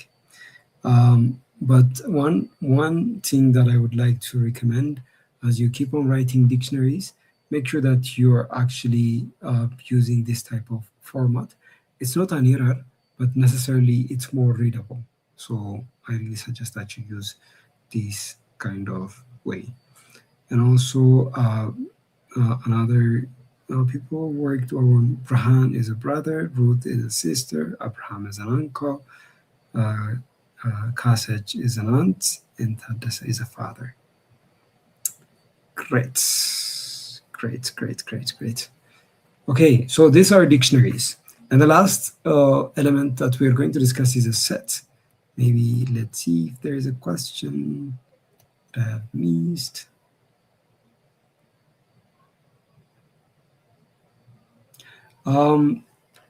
So adding new element in a dictionary is, if you would like to change an element, just write down that specific index of the dictionary, and then you could be able to change it, like a specific key on a square bracket, and then you could be able to change. You can also delete the whole dictionary or the specific part of the dictionary by giving the key. For example, you can say delete person, and I can say age, so it's going to delete that person's age.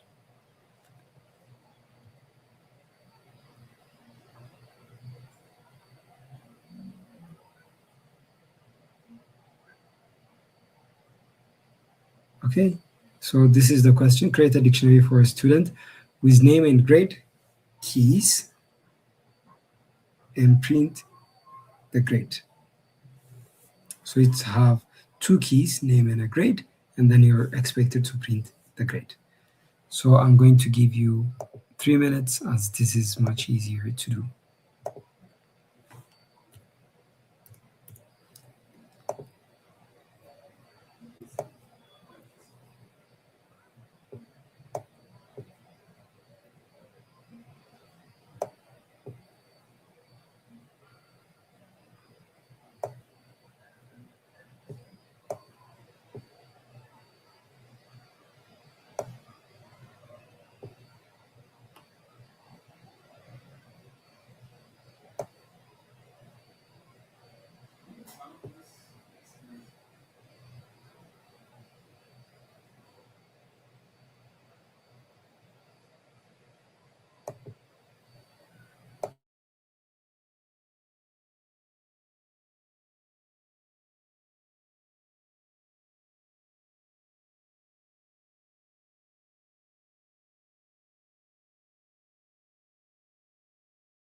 Okay, let's do it together.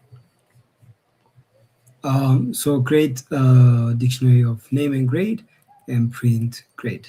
So here's what we're going to do.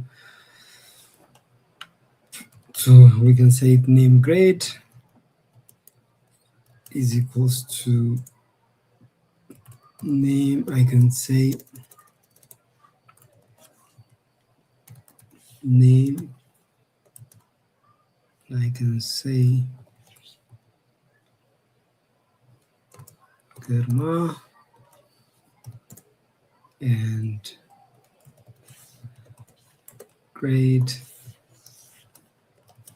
is B.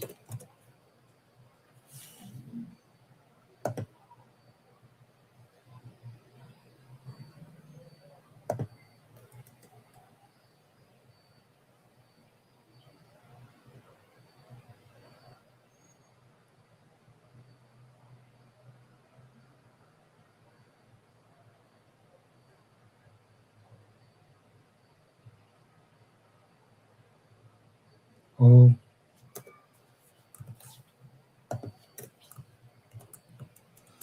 okay, so then I would like to print the grade, so I'm going to say print name grade, and I give the index of grade.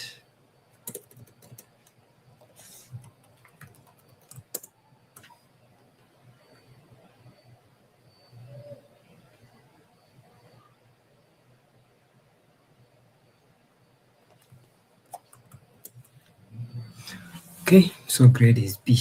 That's how the solution is. I'm going to send out the solution in the WhatsApp and Telegram group so that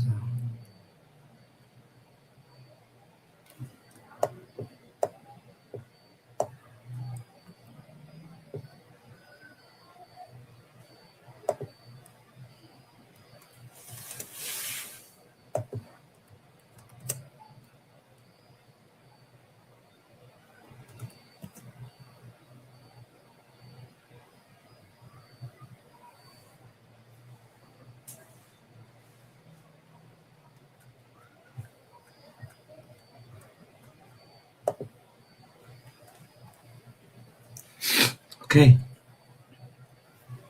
So these are dictionaries. So when it comes to be a set, sets are not ordered, which is one thing, and the other thing is you cannot have a duplicate values for sets. What it means by this is that it's exactly the same as the mathematical set.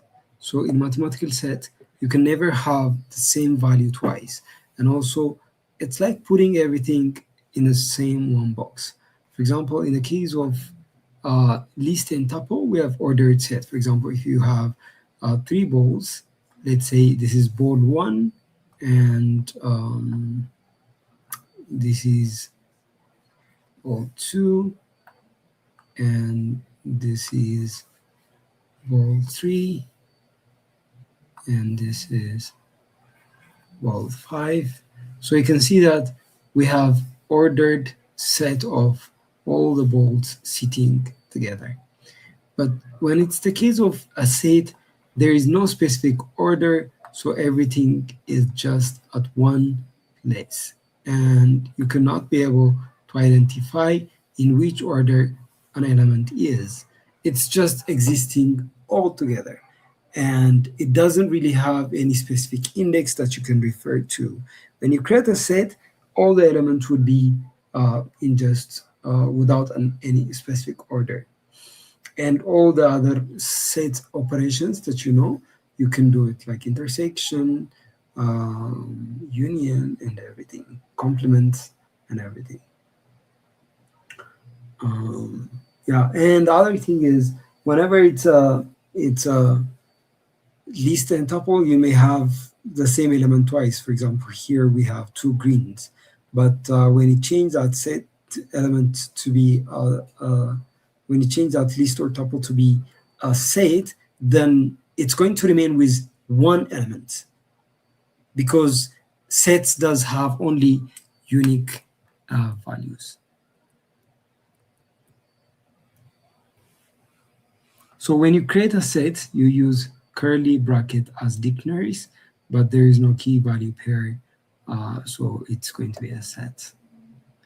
So in set operations, you can do union and also intersection. So union is this sign that you see, which is found towards the top right area of your keyboard. And also you use and for intersection. Okay. Before we move on to the next section, I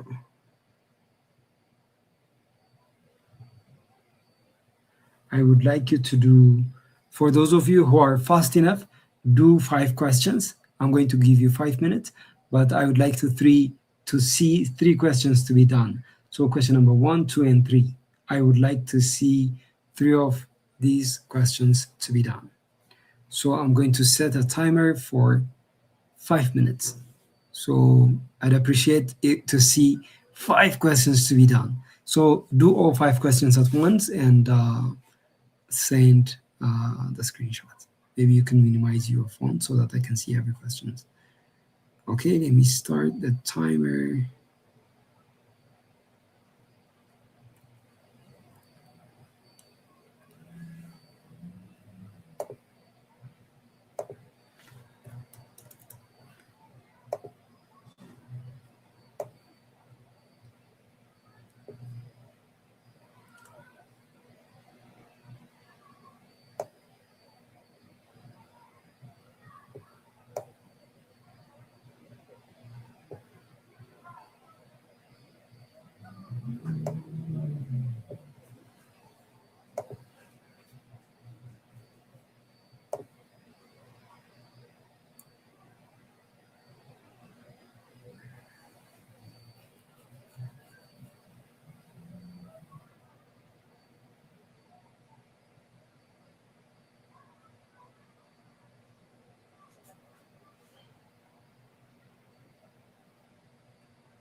Okay, 5 minutes is up. Let me see how many of you have actually completed this exercise.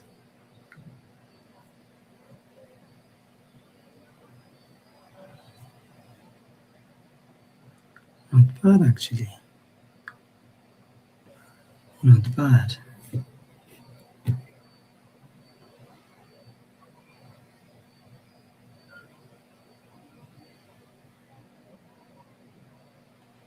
Okay, so we have our 15 minutes break.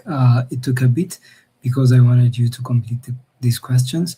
I'm going to start the 15 minutes break and then we can resume our class.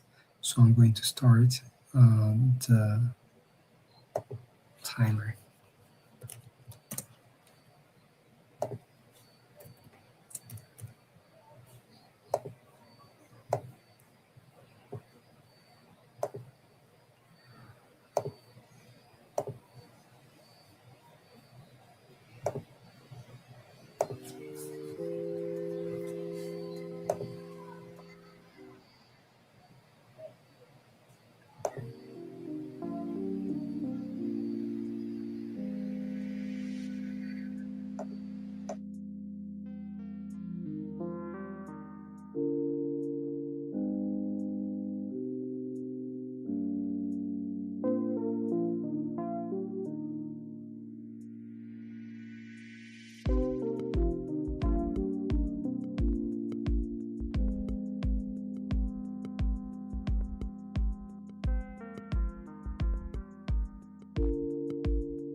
Okay, so we are remaining with uh, two more points of discussion.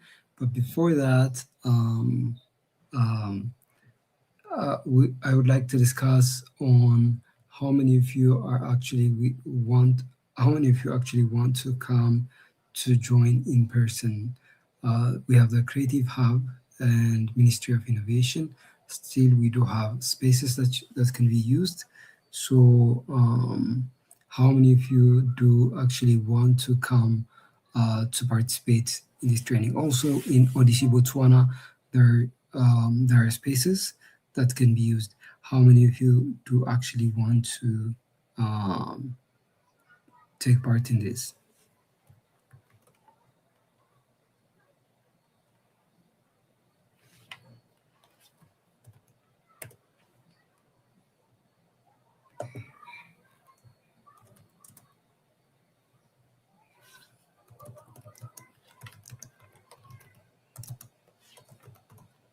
Um, so I'm going to send a form for you to fill in on my side from Ethiopia, and also Tio from Botswana.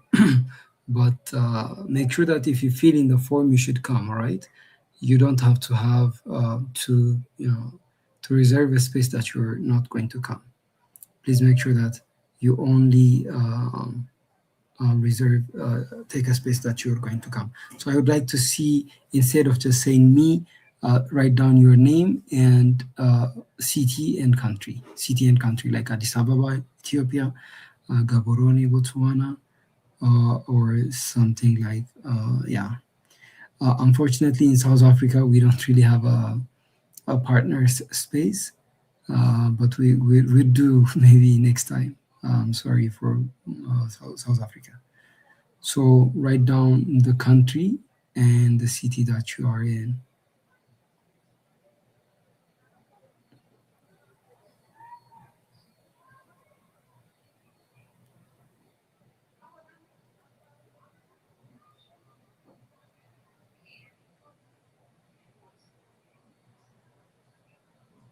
Okay. But make sure that you are the ones that you want to come. So Tio, maybe if you have a few words regarding this, it would be great. I put you on stage. You can go ahead and discuss about it. Awesome. Am I audible now? Yeah, we can hear you clearly. Great stuff. Okay, this is for everybody in Gaborone and surrounding places. We have space for 20 more people that can join us at the ODC today. But only these 20 need to have laptops with them, right? You need to have your device with you. Only then can you join us here at the ODC. I'm sorry, Tio, but you have a background noise. It's a bit hard to hear. Okay, let me just move out of the lab. Okay. I'm sorry, Tio, but you have a background noise. It's a bit hard. Okay, is it better now? Yeah, it's much better. Awesome. Okay, so I was saying, I was just extending the same message that you gave to the group, that if you'd like to join us here at the ODC tomorrow from 8 till 4 p.m., you can come to the ODC, but only if you have a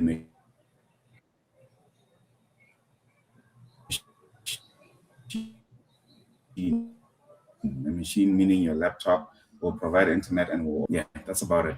I'll be happy to hear from you. Unfortunately, we have limited space, but only 20 can come join us for tomorrow and the day after. Thank you. Okay, thank you, Tio. So for those of you who haven't heard what Tio said due to breaking of connection and everything, I'm going to just repeat him. So Tio said there are close to 20 people that can be accommodated in the Orange Digital Center, Botswana. This is for only people in Botswana around Gaborone region. So, but keep in mind that you need to bring your own device, your own laptop to be up to take part in this training, because all other equipments have been occupied by the ones that are taking part in the training. And yeah, so Odyssey would be providing you the space plus the internet. Yeah, and also in-person support.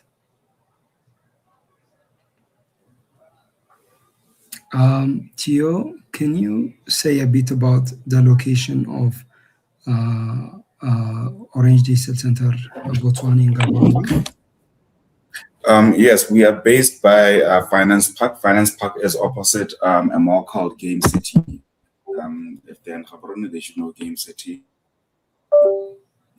Our building is directly opposite the Nando's restaurant, not the one in Game City, but the one by the drive-thru.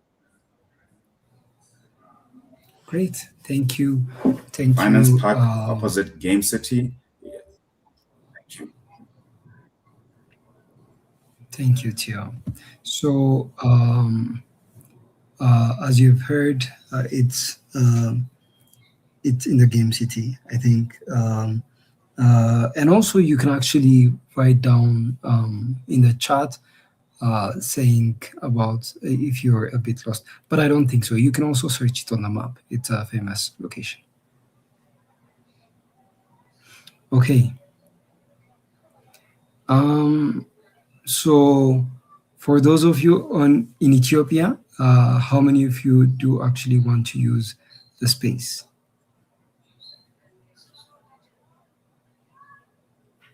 The ones in Ethiopia. There are two spaces. There is one in the Ministry of Innovation, and there is still a space for like 20 people who doesn't have a laptop, and close to 15, or I don't know, above close to 20 people for the ones who have their own devices and they can use the internet of the Ministry of Innovation.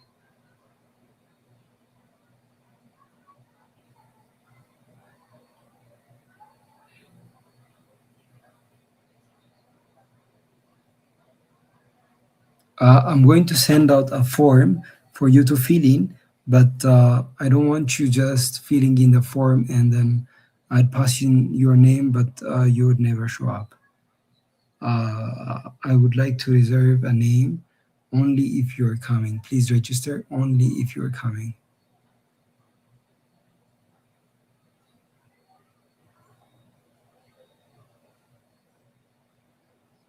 So for Hawassa, Devra Marcos, Bahir Dar, Ambo, we don't have locations, but only for Addis Ababa, Ethiopia, currently, if it's in Ethiopia, I mean.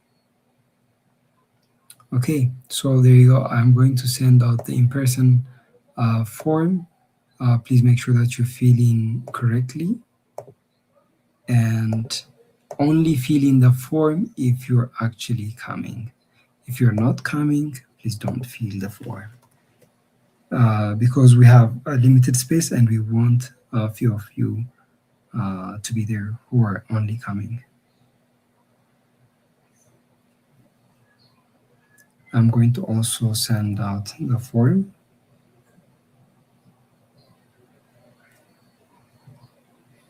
In the Telegram group and also WhatsApp group.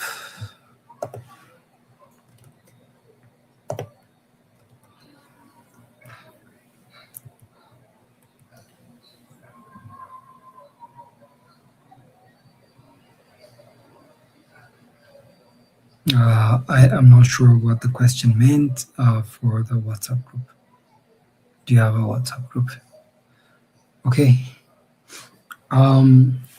As students register for these, I'm going to send out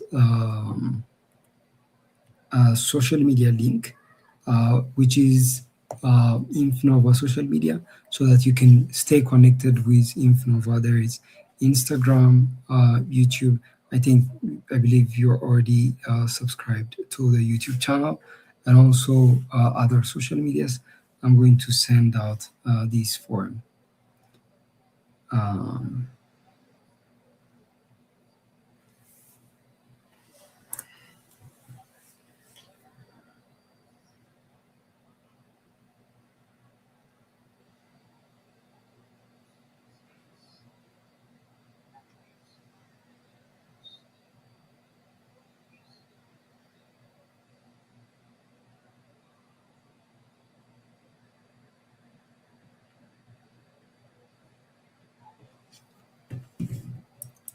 Okay, I'm going to send you the social media link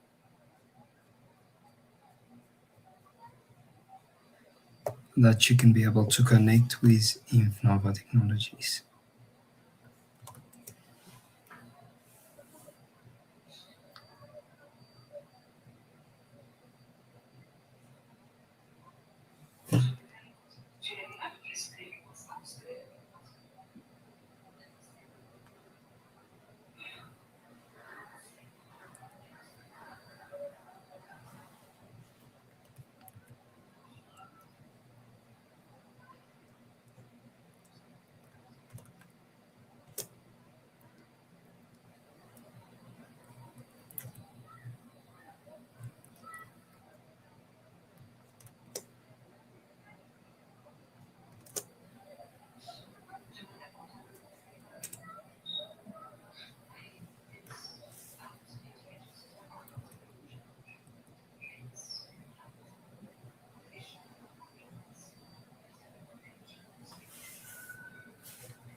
Okay, let me give you a few more minutes to fill in the form and then we're going to move on.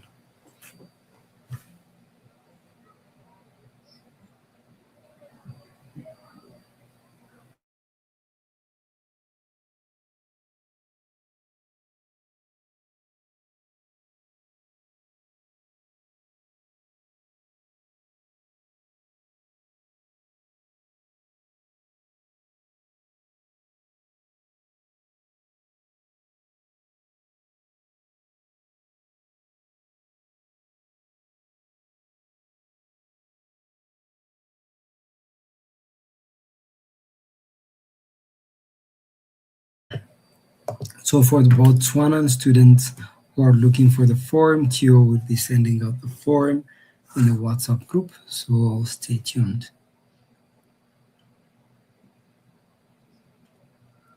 Okay, we may now resume to our class.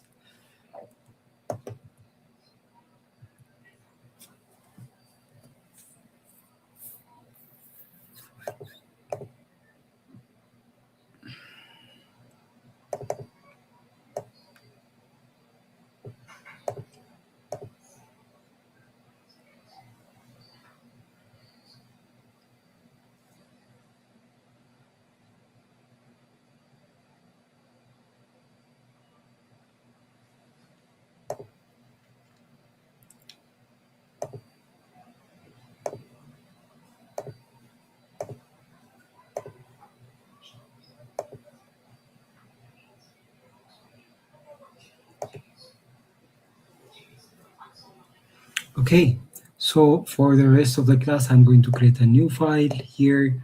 I'm going to say control flow and functions dot ipynb. Okay. Okay, so controlled flow is a way that you could be able to control the flow of your program. You know that every programming language runs sequentially. So starting off with the first one, first line of code, like this is line 1, and line 2, line 3, line 4, line 5, it keeps on going. And then there comes a line with like a different type of function, few of lines, and then comes another line of code with different type of functionality, and then comes back to uh, another list of lines. So always a program starts running from the very first of the line of code, and maybe it keeps on going without any iteration or breaking until the end. This is quite trivial programming one. But usually what happens is when it comes to this point, for example, you may decide to keep on going here, or maybe jump this section and go here. And from this one, maybe you can go to loop this section for like 5 times, or maybe jump to the last section. This is like a control flow, what we call a control flow in a programming language. So as we regularly require controls. For example, today, as you join this training, you had the option of um, just sitting down and watching movie or taking part in the training. That's a decision you took to take part in this training. So training, that's what we call decisions in control flows. So control flows are actually divided into decisions. This is the first one. The other is loop. The other is loops. So decisions are actually like you choose between 2 or 3 options and choose only one decisions between the ones that you have. Yeah. So the other example that I could give you is if you are in the university and you're learning electrical engineering, at your 3rd year, you should be able to choose one stream of lesson between the ones that actually exist. So there are a couple of fields that you can be able to actually select, and that's like, for example, in electrical engineering,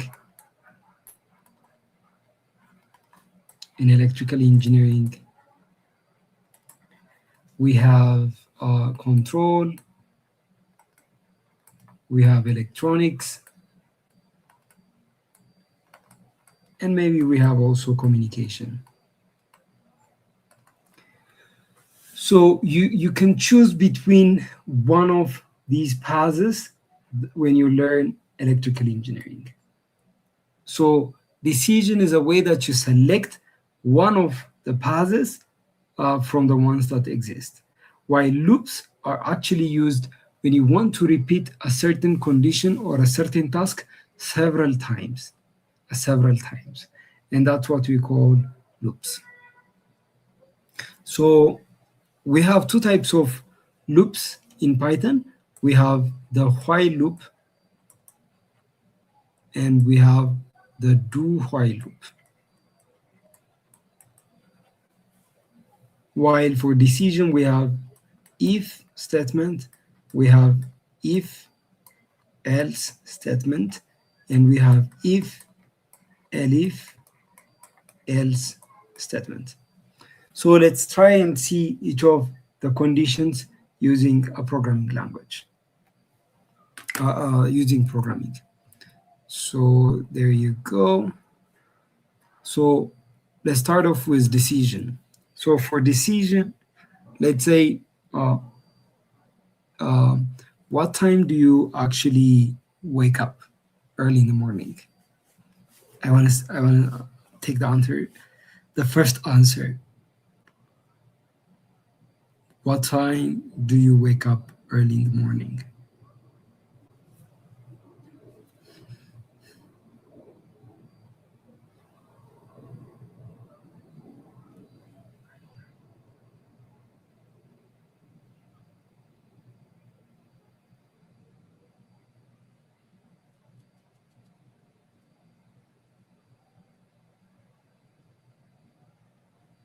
Okay, so I'm taking the first answer, the first answer.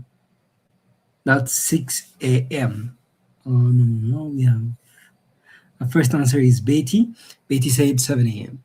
So for Beatty, wake time is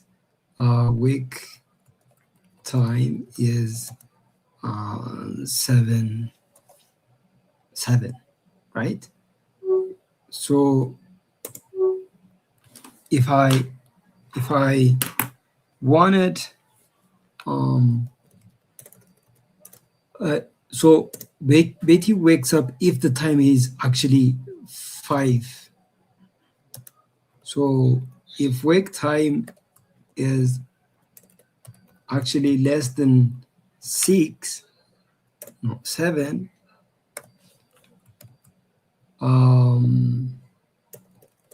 if wake time is greater than or equals to 7, then print maybe Betty is awake. That's what we say. This is just using if statement. So if the time is greater than or equals to 7, then Betty is awake. That's one if statement only condition that we can be able to do.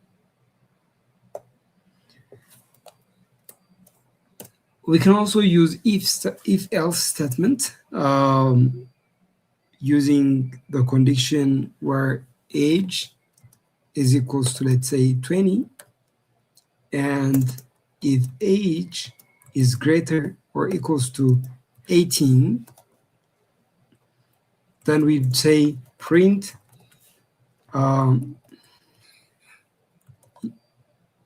you are an adult.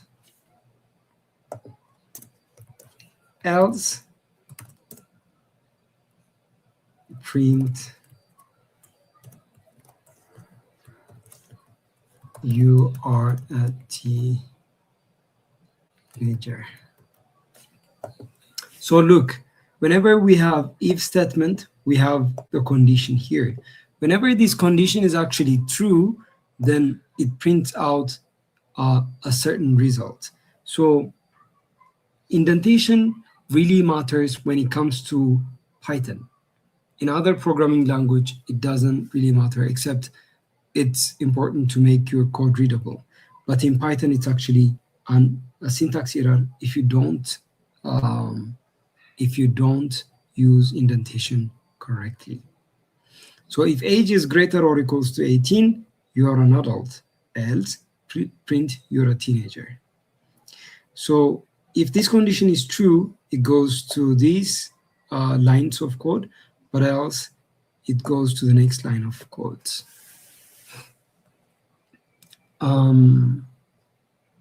Yeah, that's how it is. You could be able to do as such.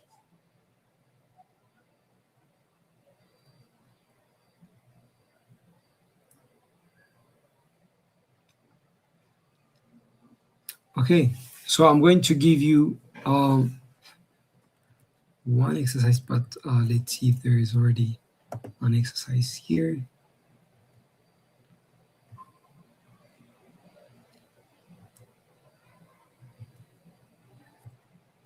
Okay, we have it says 1 minute challenge, but let's make it 5-minute challenge. Write an if statement that prints access granted if variable password is equals to pass1 to 3. And write an if else statement that prints welcome if the username is admin, otherwise prints access denied. So these are the 3 questions. Pick one question and do the answers. Do the answers. So I'm going to give you 5 minutes for this exercise. Actually, yeah, okay, 5 minutes.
Okay, so as we resume this section, please go ahead and fill in the attendance for the afternoon section. Let's go ahead and fill in the attendance for the afternoon section.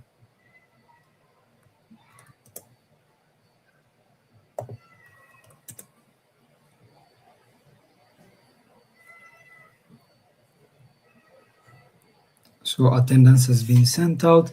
I'm going to do one of the questions. So I'm going to do a question that is write a if statement that prints access granted if the variable password is equals to pass123. So to do this, what we do is, so password is equals to pass123. And if password, we use double equality because we want to check if it's equivalent to password's value. So we're going to say pass123, then we say print access granted, and else we say access denied. So about indentation in Python, as I've said, indentation is very important. Indentation is a way that it tells the program that whenever this condition is true, write down this code. This code is part of the trueness of the above statement, and it goes back to this line if this statement is false. So make sure that your indentation is correct, because if your indentation is incorrect, then you're going to end up with a wrong code. Maybe let me stress this a bit. So the way that indentation works is that, let's say we have the big block of code, like this is the whole code, and we have an if statement. So let's say this is the if statement.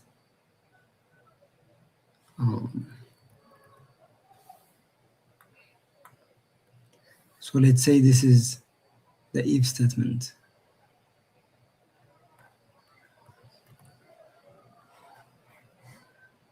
And this is the else statement. Let me give it a different color.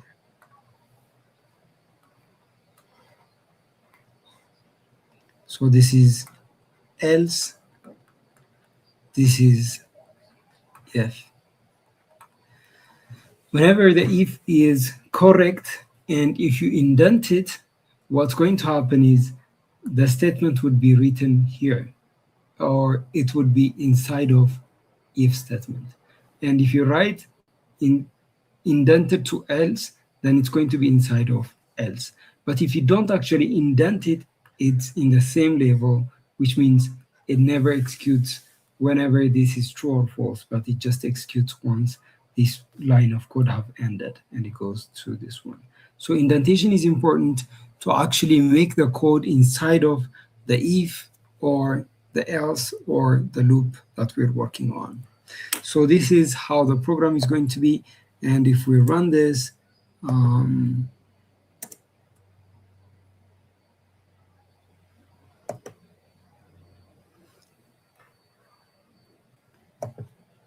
we're going to have access granted.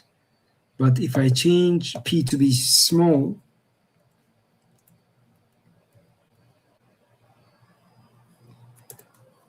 pass, then we're going to have access denied.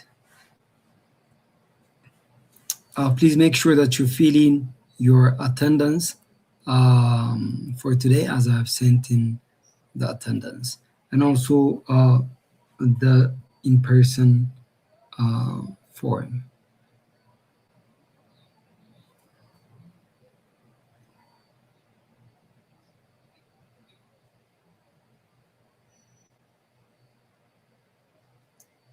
Okay.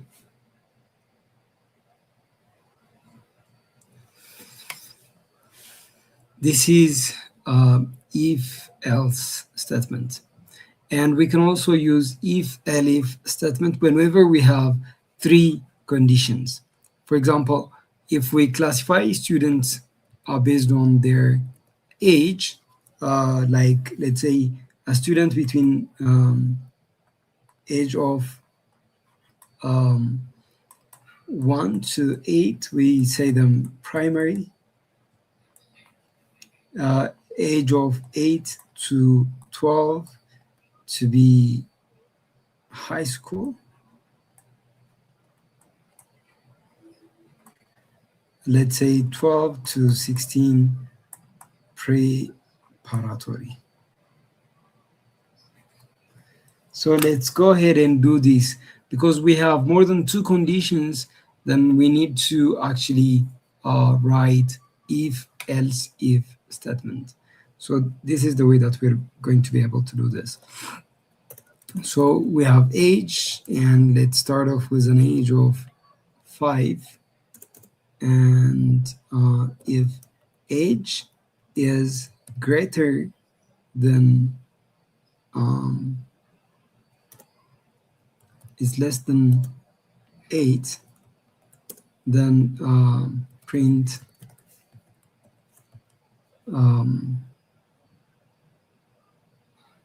primary school. Elif, we say, because we do have more than two situations. Now we need to put a couple of situations here, a couple of conditions. So Elif age is less than 13 because the next age sector is 8 to 12, and then we print out to be middle school. And else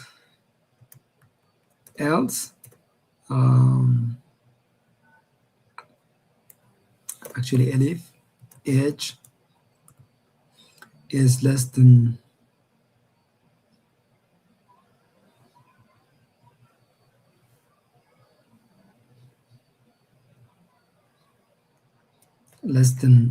18,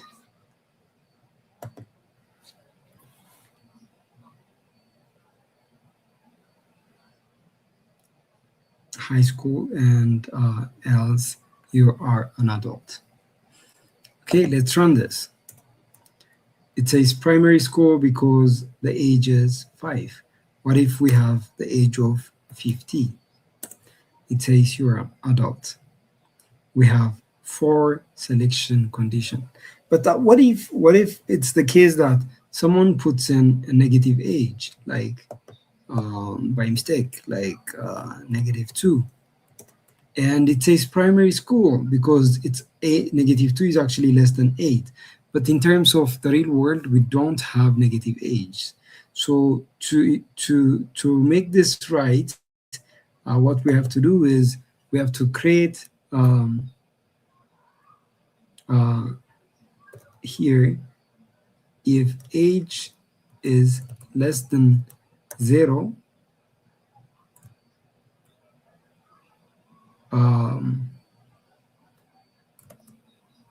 then invalid age. We say invalid age, and we say here elif.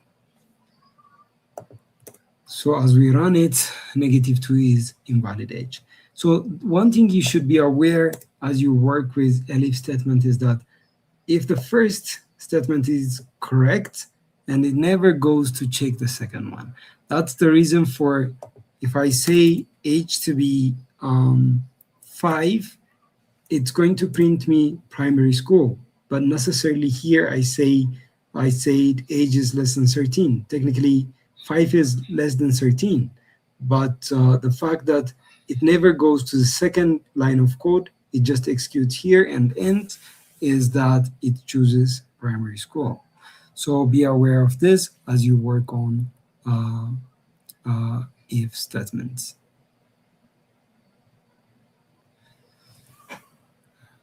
Okay.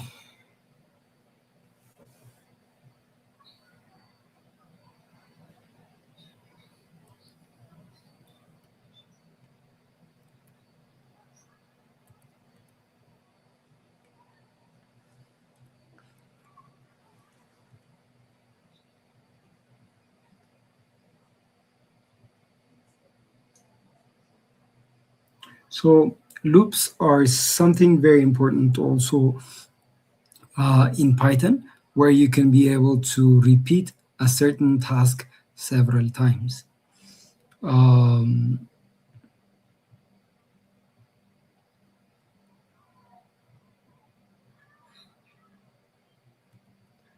Okay, let's start off with while loop.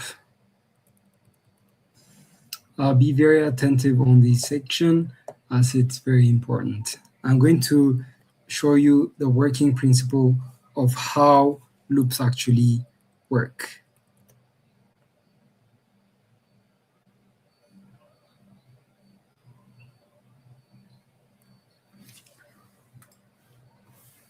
So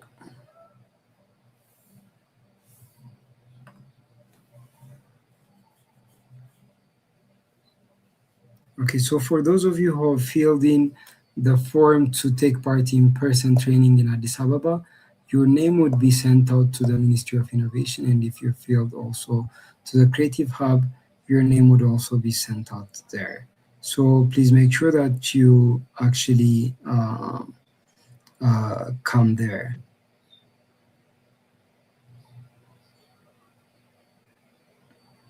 Okay, your names would be sent out there.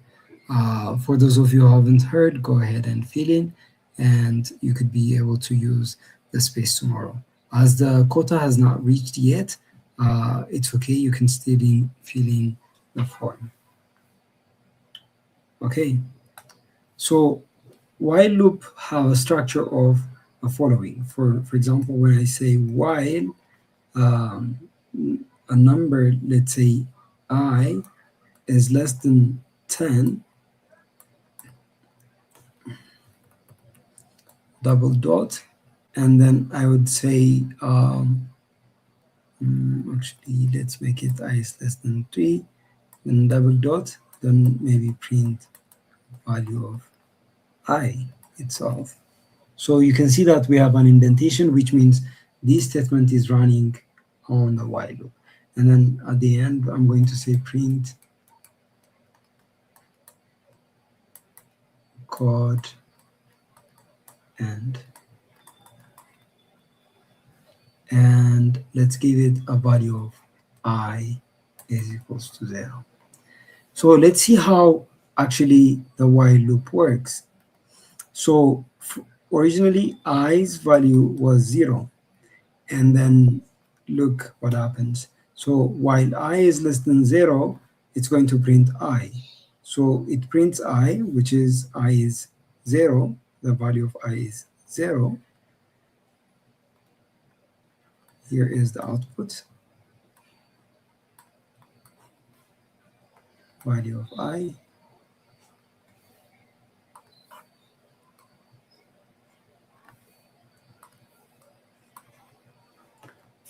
Output. So it prints I, then it goes back again to check the value of while loop. I is less than 3, it comes back again, and it prints the output 0. It checks, and it goes in this loop, and this is what we call infinite loop. It never stops looping around, working the same task again and again.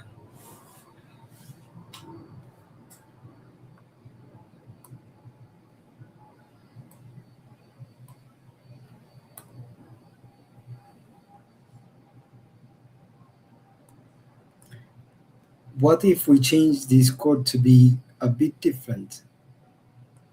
While I is less than 3 and I was originally 0, and print the value of I, and we update the value of I. So I, whatever it was, you add 1 to I. And let's now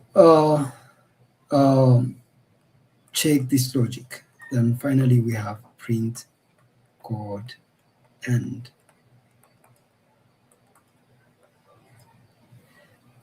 So while I is less than 3, while I, so we have the value of I, we have output. So originally I was 0, so while I is less than 3, 0 less than 3, that's going to be 0, and it's going to print I, which is 0. So iteration I was 0, and the output is going to be 0. And next I is going to be added by 1, which is going to make I to be 1. It goes back to the loop again to check if it can go back again to the loop, while I is less than 3, which is I is 1. 1 is less than 3, that's true.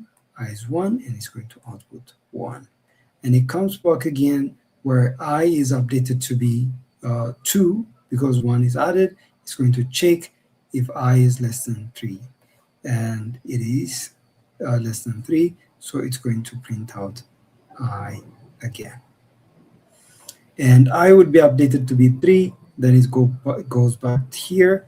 I is less than 3, and I is 3, so 3 less than 3 is false, and it never goes to this loop again, but jumps to the next line of code, which is printing quad end. So it's going to output quad end. So this is the working principle of while loop. Please go ahead and check out the full video regarding this to understand the concept well. Let me see if there are a few questions regarding this.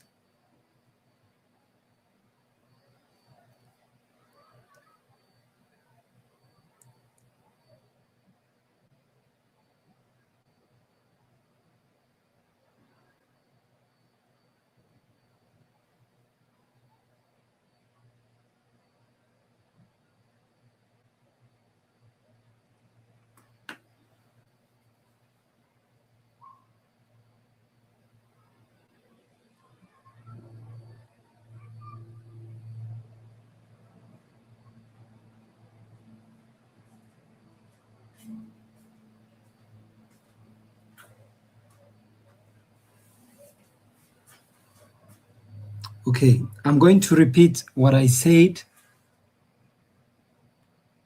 regarding loops. But before that, as I repeat, I'm going to give an exercise for those of you who have already understood how loops actually work. So loops are a way that you can repeat codes or a certain statement in a way that you like.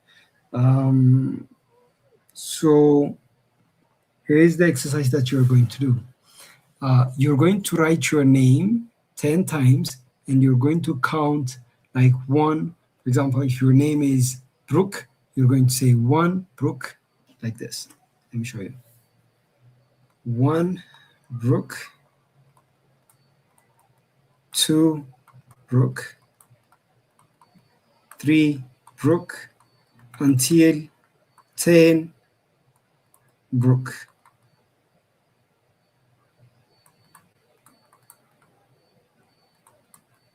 Okay, this is the exercise that you're going to do for the new ones, for the ones who have already understood. But for the ones who haven't understood, here is how you're going to, I'm going to explain it one more time again.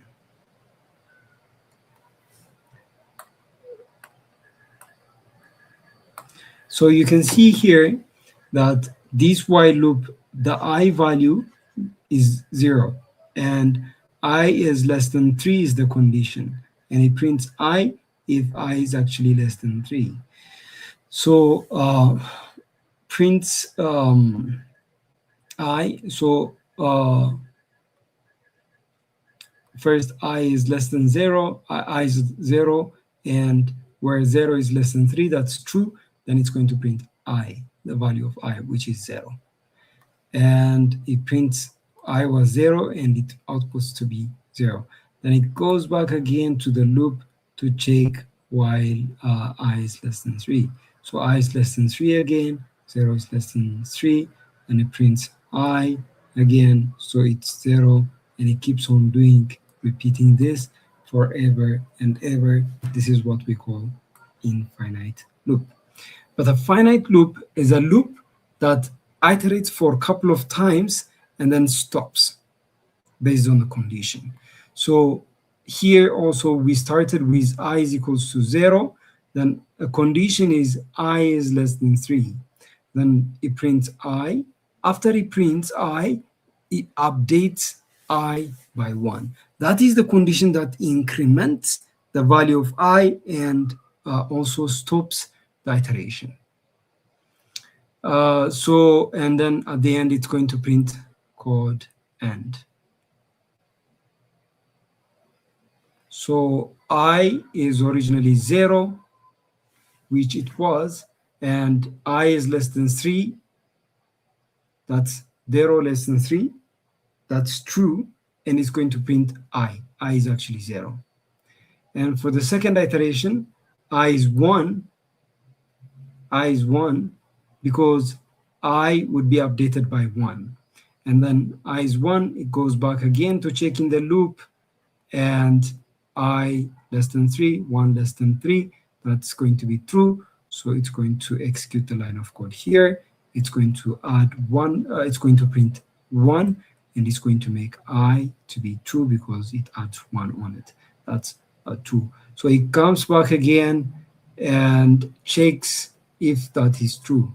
2 less than 3, that's true.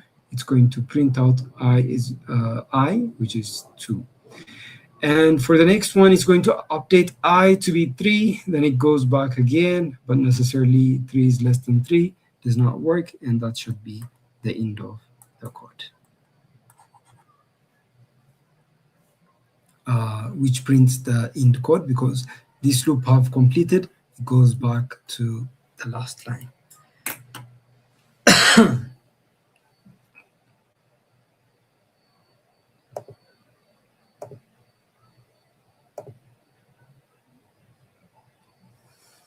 Attendance has been sent out. Make sure that you fill in the attendance, and also do the exercise that I've said. So the exercise is for you to write your name, 1 Brook, 2 Brook, 3 Brook, and as follows.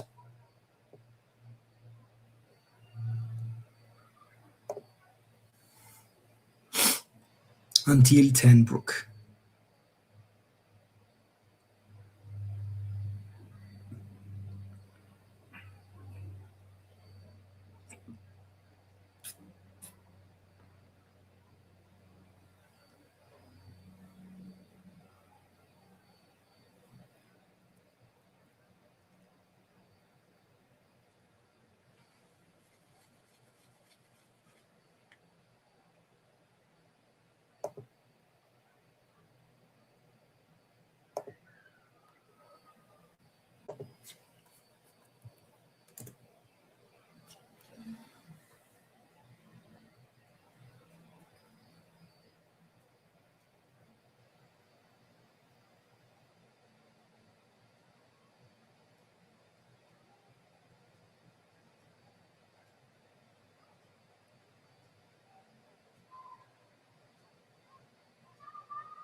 So let me see how many of you have attempted this. It's great. A lot of you have actually done it. So let me work this with Lydia's case.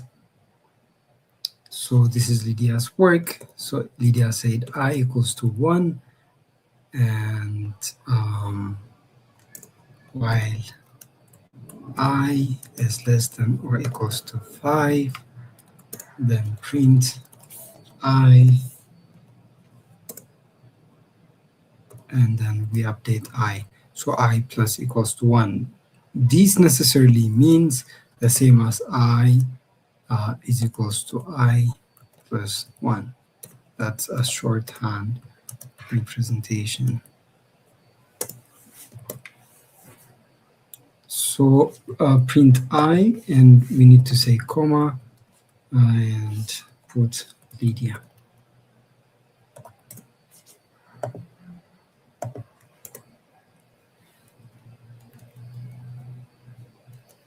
So if you run this code, it says 1 Lydia, 2 Lydia, and we need to make this to be 10. We have 1, 2 until 10 Lydia. The last type of loops are the for loop. So the for loop are used for actually identifying the for loop are used for iterating through a sequence. So you remember about lists, right? So let's say, for example, we have a list of names. Can you give me your names? I would like 4 names, to have 4 names. The first 4 names, I'm going to write them down. I need 4 names.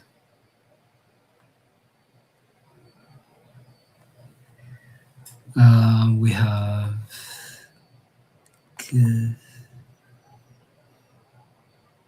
flow. We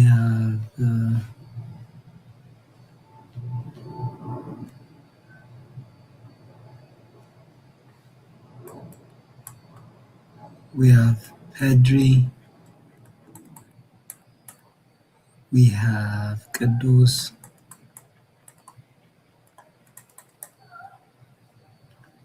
And we have Tatlo. Okay, so we have 4 names here. And using for loop, what we can be able to do is that for loop syntax is for, let's say, I in, and whatever we write here is going to be a sequence. So let's say I'm going to write name. And then I'm going to say print I. So keep in mind that whenever it's a for loop, it actually holds the sequence of the value, not a certain iteration of numbers, but iteration of sequence. So whenever you're using for loop, always keep in mind about the iteration. So I is the iteration value of this sequence. Not necessarily name means these values, isn't it? So in the first iteration, I is going to point out to be kaflow. So it's going to print kaflow. And in the second iteration, it's going to point to Pedril, and it's going to print out Pedril. And its third, in the third iteration, it's going to point out to Kadus, and it's going to print Kadus. And the last iteration would be Tapelo.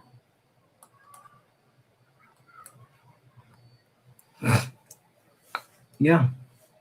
So this is the way that a for loop actually works. A for loop works as such.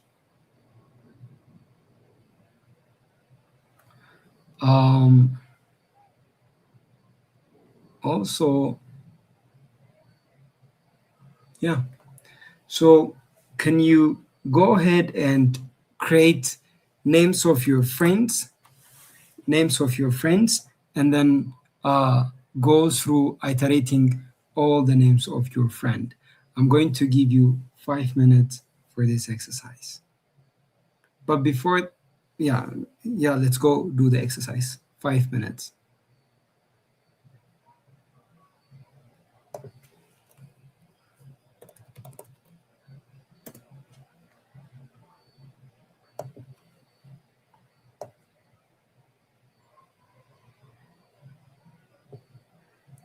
So what you're going to do is iterate through names of your friends. Names of your friends.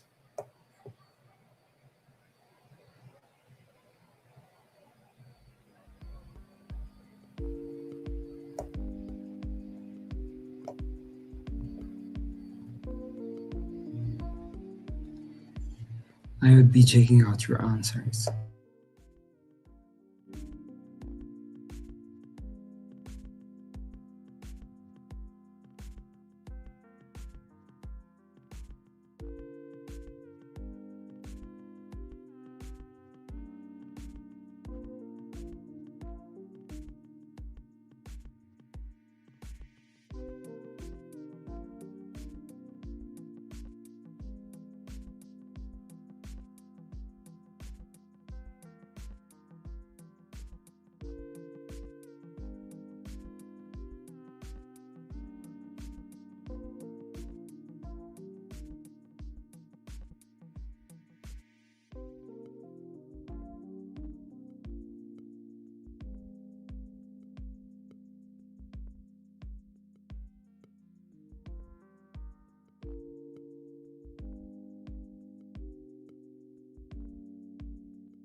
Okay.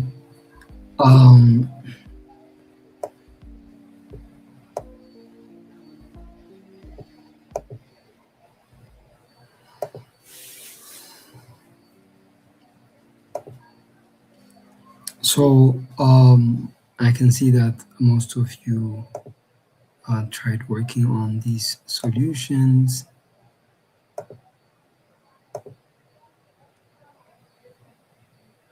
Good, good. So let me now tell you about range. So range are very important functions where we say range and then we have 3 values. Actually, it's better that I show you as I code. So let's create a list of names and then include few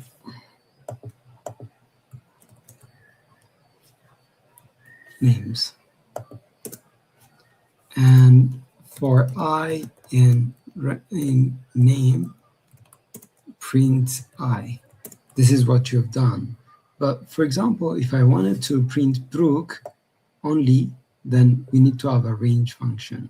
So a range function is a function which is useful to count a certain range. So if I say print and range, let's say we can start off with 1 until 4. We use comma here, and it's a range of 1 until 4, and we can also give a value of the range.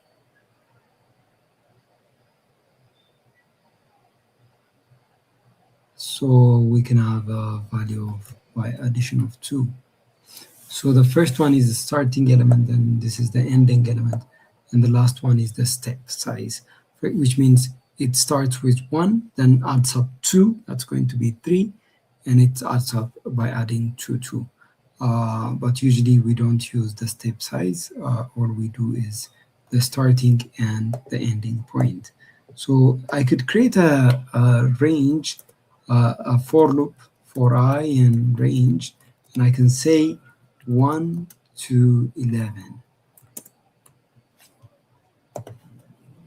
1 to 11, and I can print I. You can see that it goes 1, 2, 3 until 10 because the last element is not considered. But if I go ahead and give the step size to be 2, then you can see that now it starts with 1, adds up 2, that's going to be 3, then it's going to be 5, 7, and 9, adding up 2 step sizes. So for the previous name, what we want to do is we wanted to print only Brooke. So in that case, what we're going to say is for I in range, and the range that it's going to go is going to start from 0 because Lydia is index 0, and we say len of name, which means len of name is going to hold the length of these list, the amount of element that it has, 1, 2, 3, and 4. So we have 4 elements. Necessarily what it means is 0 to 4. That's what it means. But to make it dynamic, we use len name instead. Then I want to print Brooke only. So to print Brooke, what I say is if I equals to 1, because Brooke is at 1, and then I'm going to say print I print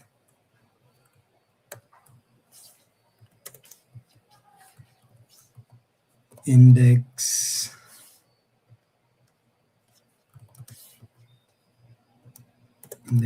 I name I. So you can see that index 1 is Brooke. Okay, so it checks between 0 and length of the name. and if it's actually I is equals to 1, it's going to print the index.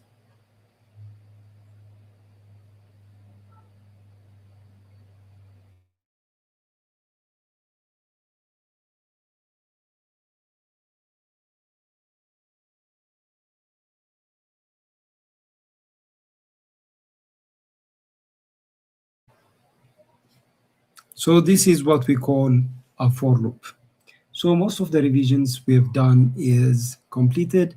Let me just describe about functions, and that should be the end of our revision for today regarding Python. So functions are a way that we can write a certain code that we're going to use several times.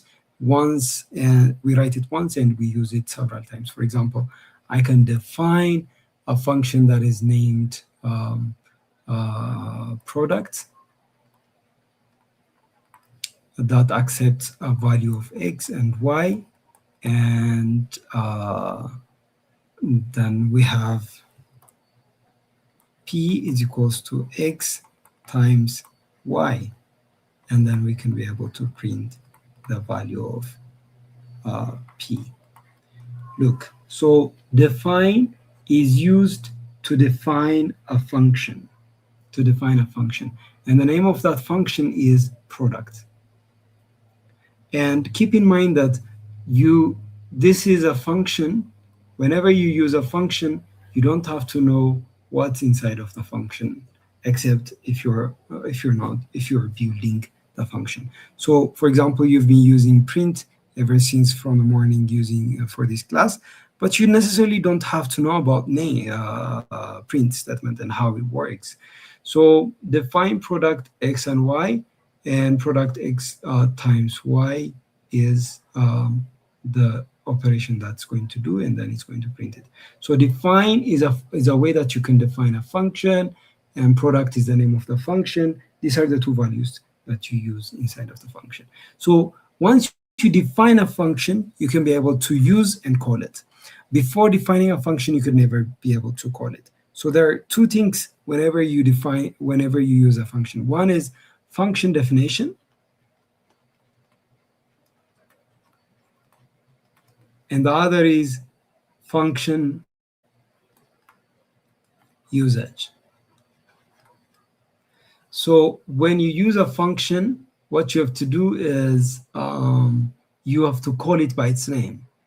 Okay, so I'm going to say product,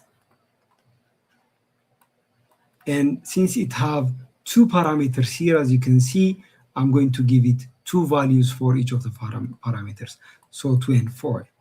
And what it means is that 2 is going to be plugged in to x, and 4 is going to be plugged in to y.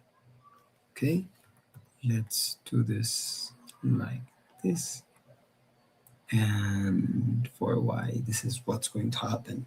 So x times y is necessarily 2 times 4, and that's going to be 8. So it's going to print out 8.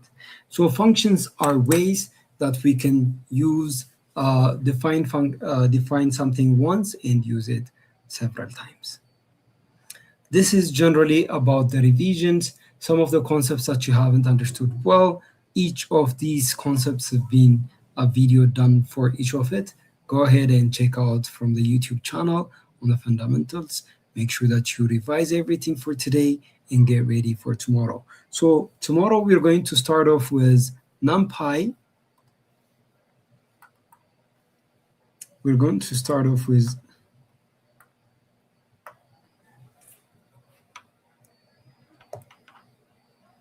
NumPy.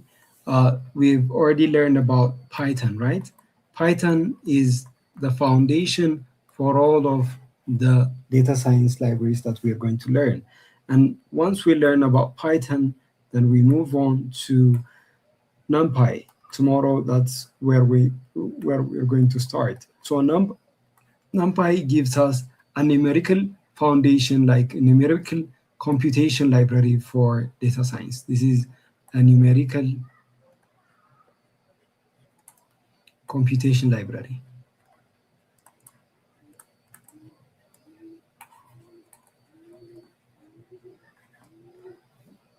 And then comes pandas,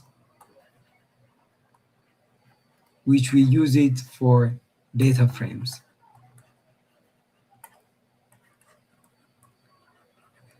And then comes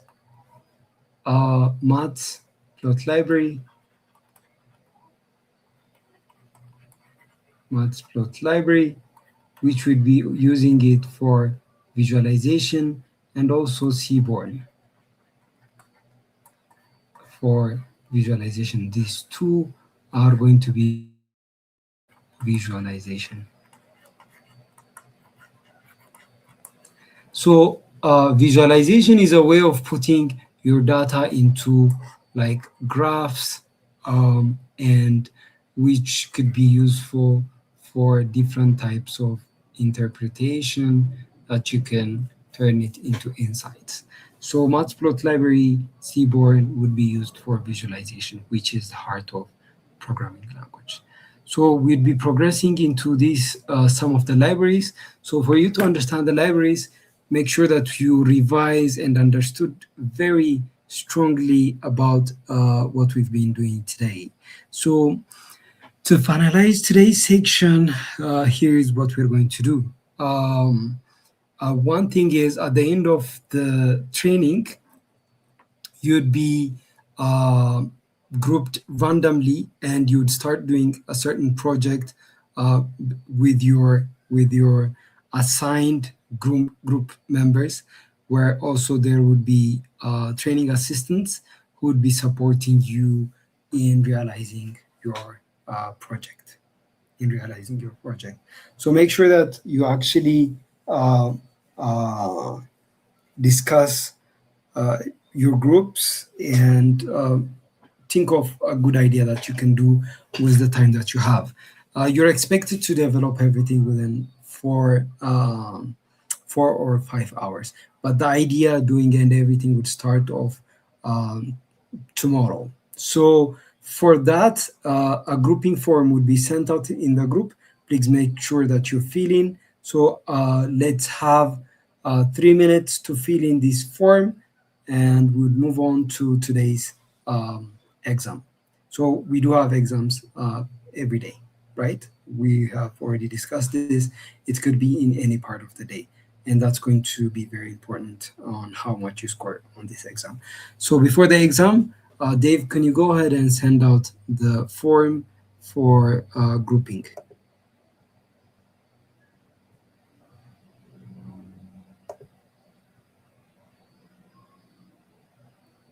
So the quiz would be sent out, but the form is the first thing to do.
So grouping form has been sent out. Please go ahead and start filling in the grouping form.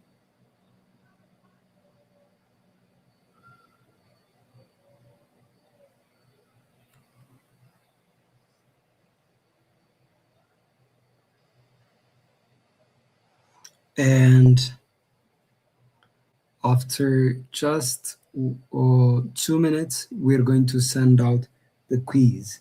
So make sure to fill in the grouping form, complete it once, and then we'll move on.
Okay, so most of you have filled in the form. There you go. I'm going to send out the exams. This is the exam. I am sending it in all of our social media links. There you go, on Telegram and also on WhatsApp. Once you fill in, complete your exams, you may finalize today's section. That should be the end of today's class as we finish the exam. So for the exam, you have 20 minutes. There you go. 20 minutes is there. Go ahead and work on your exam. Once you finalize your exam, you may leave the section. Yeah, but make sure that you fill in the grouping link, because that's mostly the issue that we get challenged most of the time.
Hello, good afternoon. So I can see that a lot of you have filled in the Google form.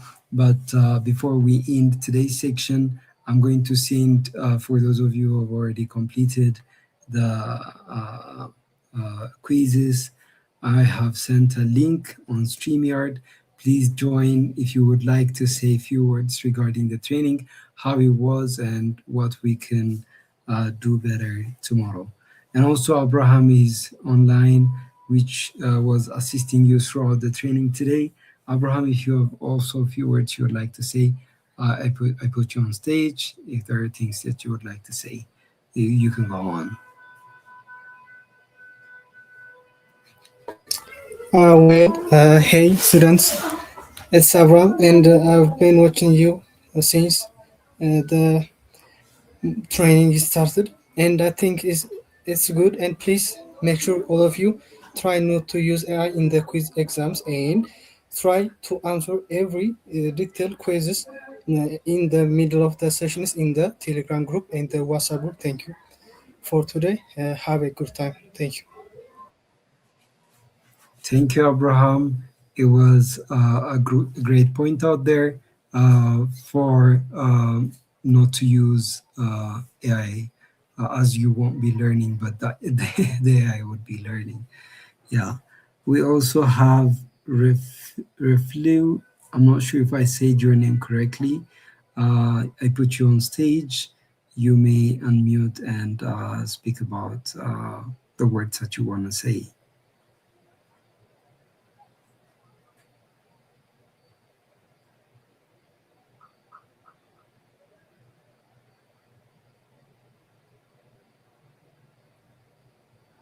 Okay, I'm going to put also our Bakwe on stage. You're on stage. If you have words you want to say, then you can go on.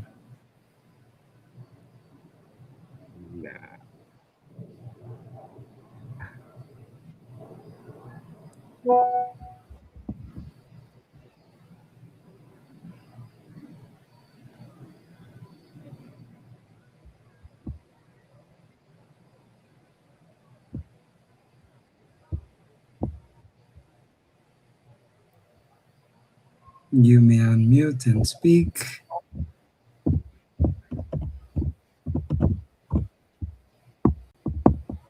SW, also you're on stage. If there are a few words that you want to add, you can go ahead and say.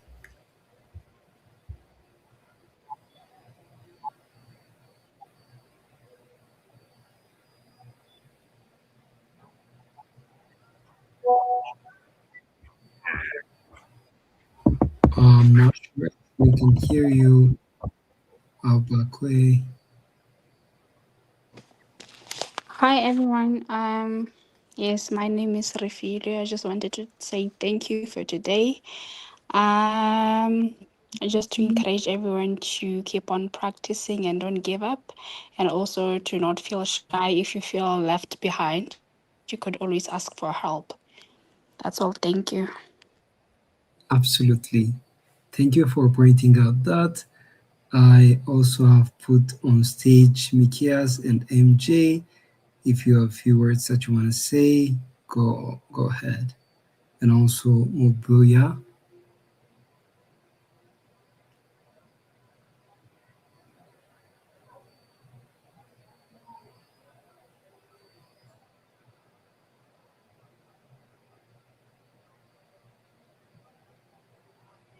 You can just unmute and speak.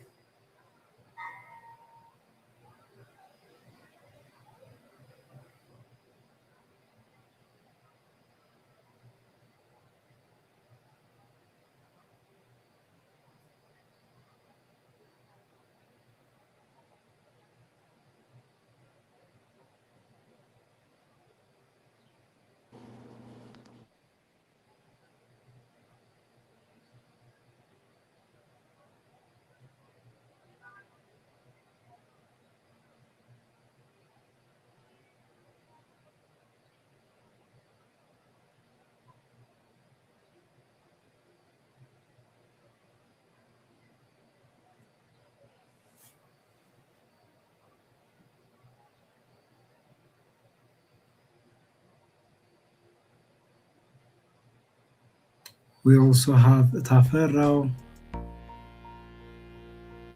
Anyone who would like to speak, you can go on and speak.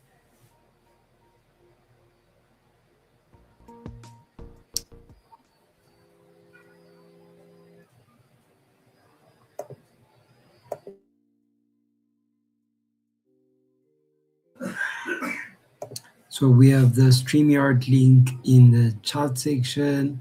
If you would like to say a few words regarding the training, what you would like to add, or how we shall improve, you can go on and join the StreamYard link and you can say your suggestions.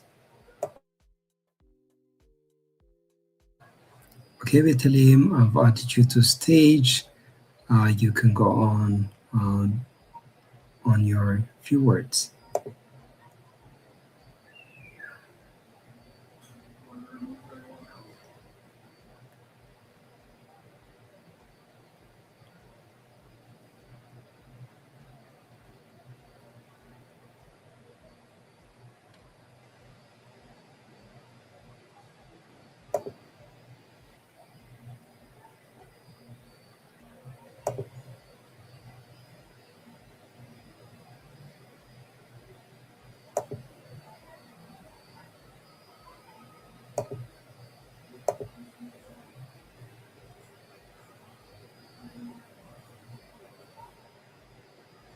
Okay, I think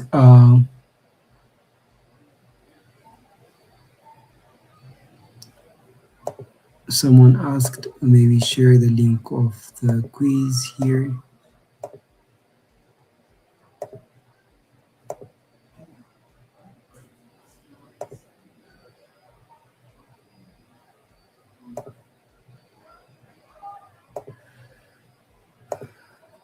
Okay, there you go. I believe you've already gotten. Good afternoon. Good afternoon. How are you? I'm fine, thank you. I just wanted to make a suggestion. Mm-hmm. So I joined rather later in the class because I was having issues with my connection. But I think it would be easier if like there was a community created whereby only admins can like send messages so that links don't get lost in between the chats, like when people are sharing progress. Mm-hmm. And then it would be easier to go to the community afterwards to find the links that were shared. Yeah. So the best way that we found to solve these and other lot of problems that we would like to go away in our specific trainings is building a platform for the academy, and we're close to finalizing this, and mostly for the trainings that are going to upcome in September, then these things would be gone for good. But platforms do have limitations, and having different group could also create a lot of confusions. That's the reason that we're using just this community. But I understand your concerns are very important. The way that we can keep clustered all the links together for now is just use um, um, just pinning the message.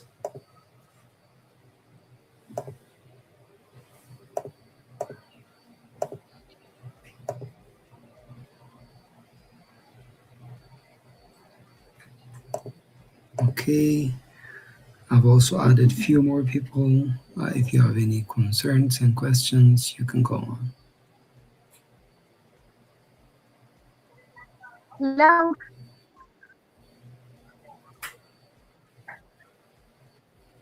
Hello, can you hear me? Yes, I'm hearing you. Can I continue?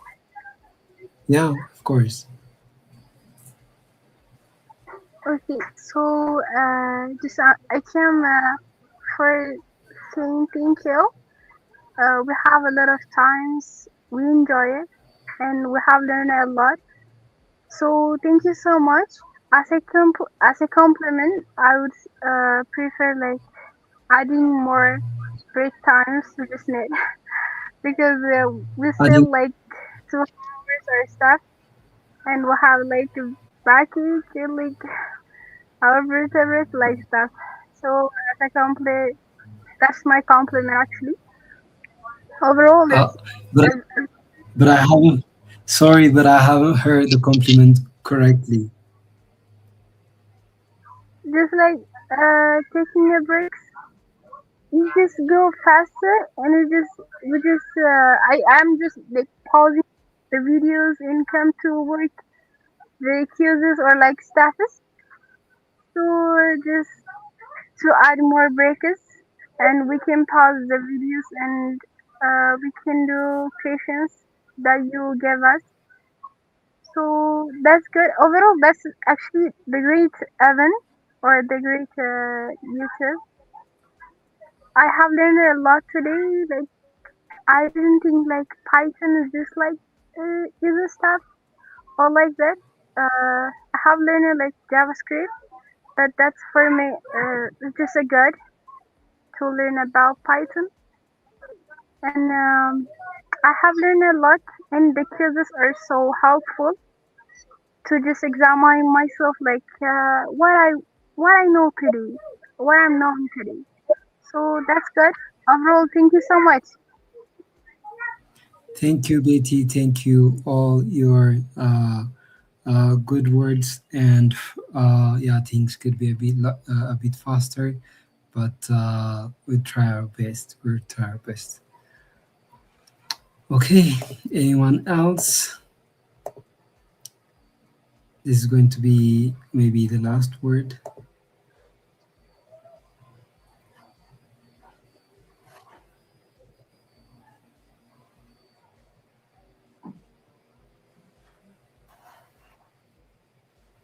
Someone said I have my restarting kernel and I could not code. Please kindly give your recommendations. Maybe I don't know if you've broken kernel. Maybe reinstall the Python compiler by uninstalling it and installing back again. And when you start the VS Code, maybe press that restart button on the kernel, and then things could be better. Like do it to actually restart it here. You can find restarting the kernel here. Let me show you. There's this restart button for the kernel, and then that could actually make things better. Yeah, so this should be the end of the training. So for some of you are already sending me message that you had a connection and stuff, um, we're going to add 5 more minutes, and then we're going to close the quiz. So there you go. You have a good evening, and also make sure to revise what we've been learning. Tomorrow we're going to jump into data science libraries. Okay, you have a good day. Clap for yourselves. A round of applause for everyone Love. doing well today.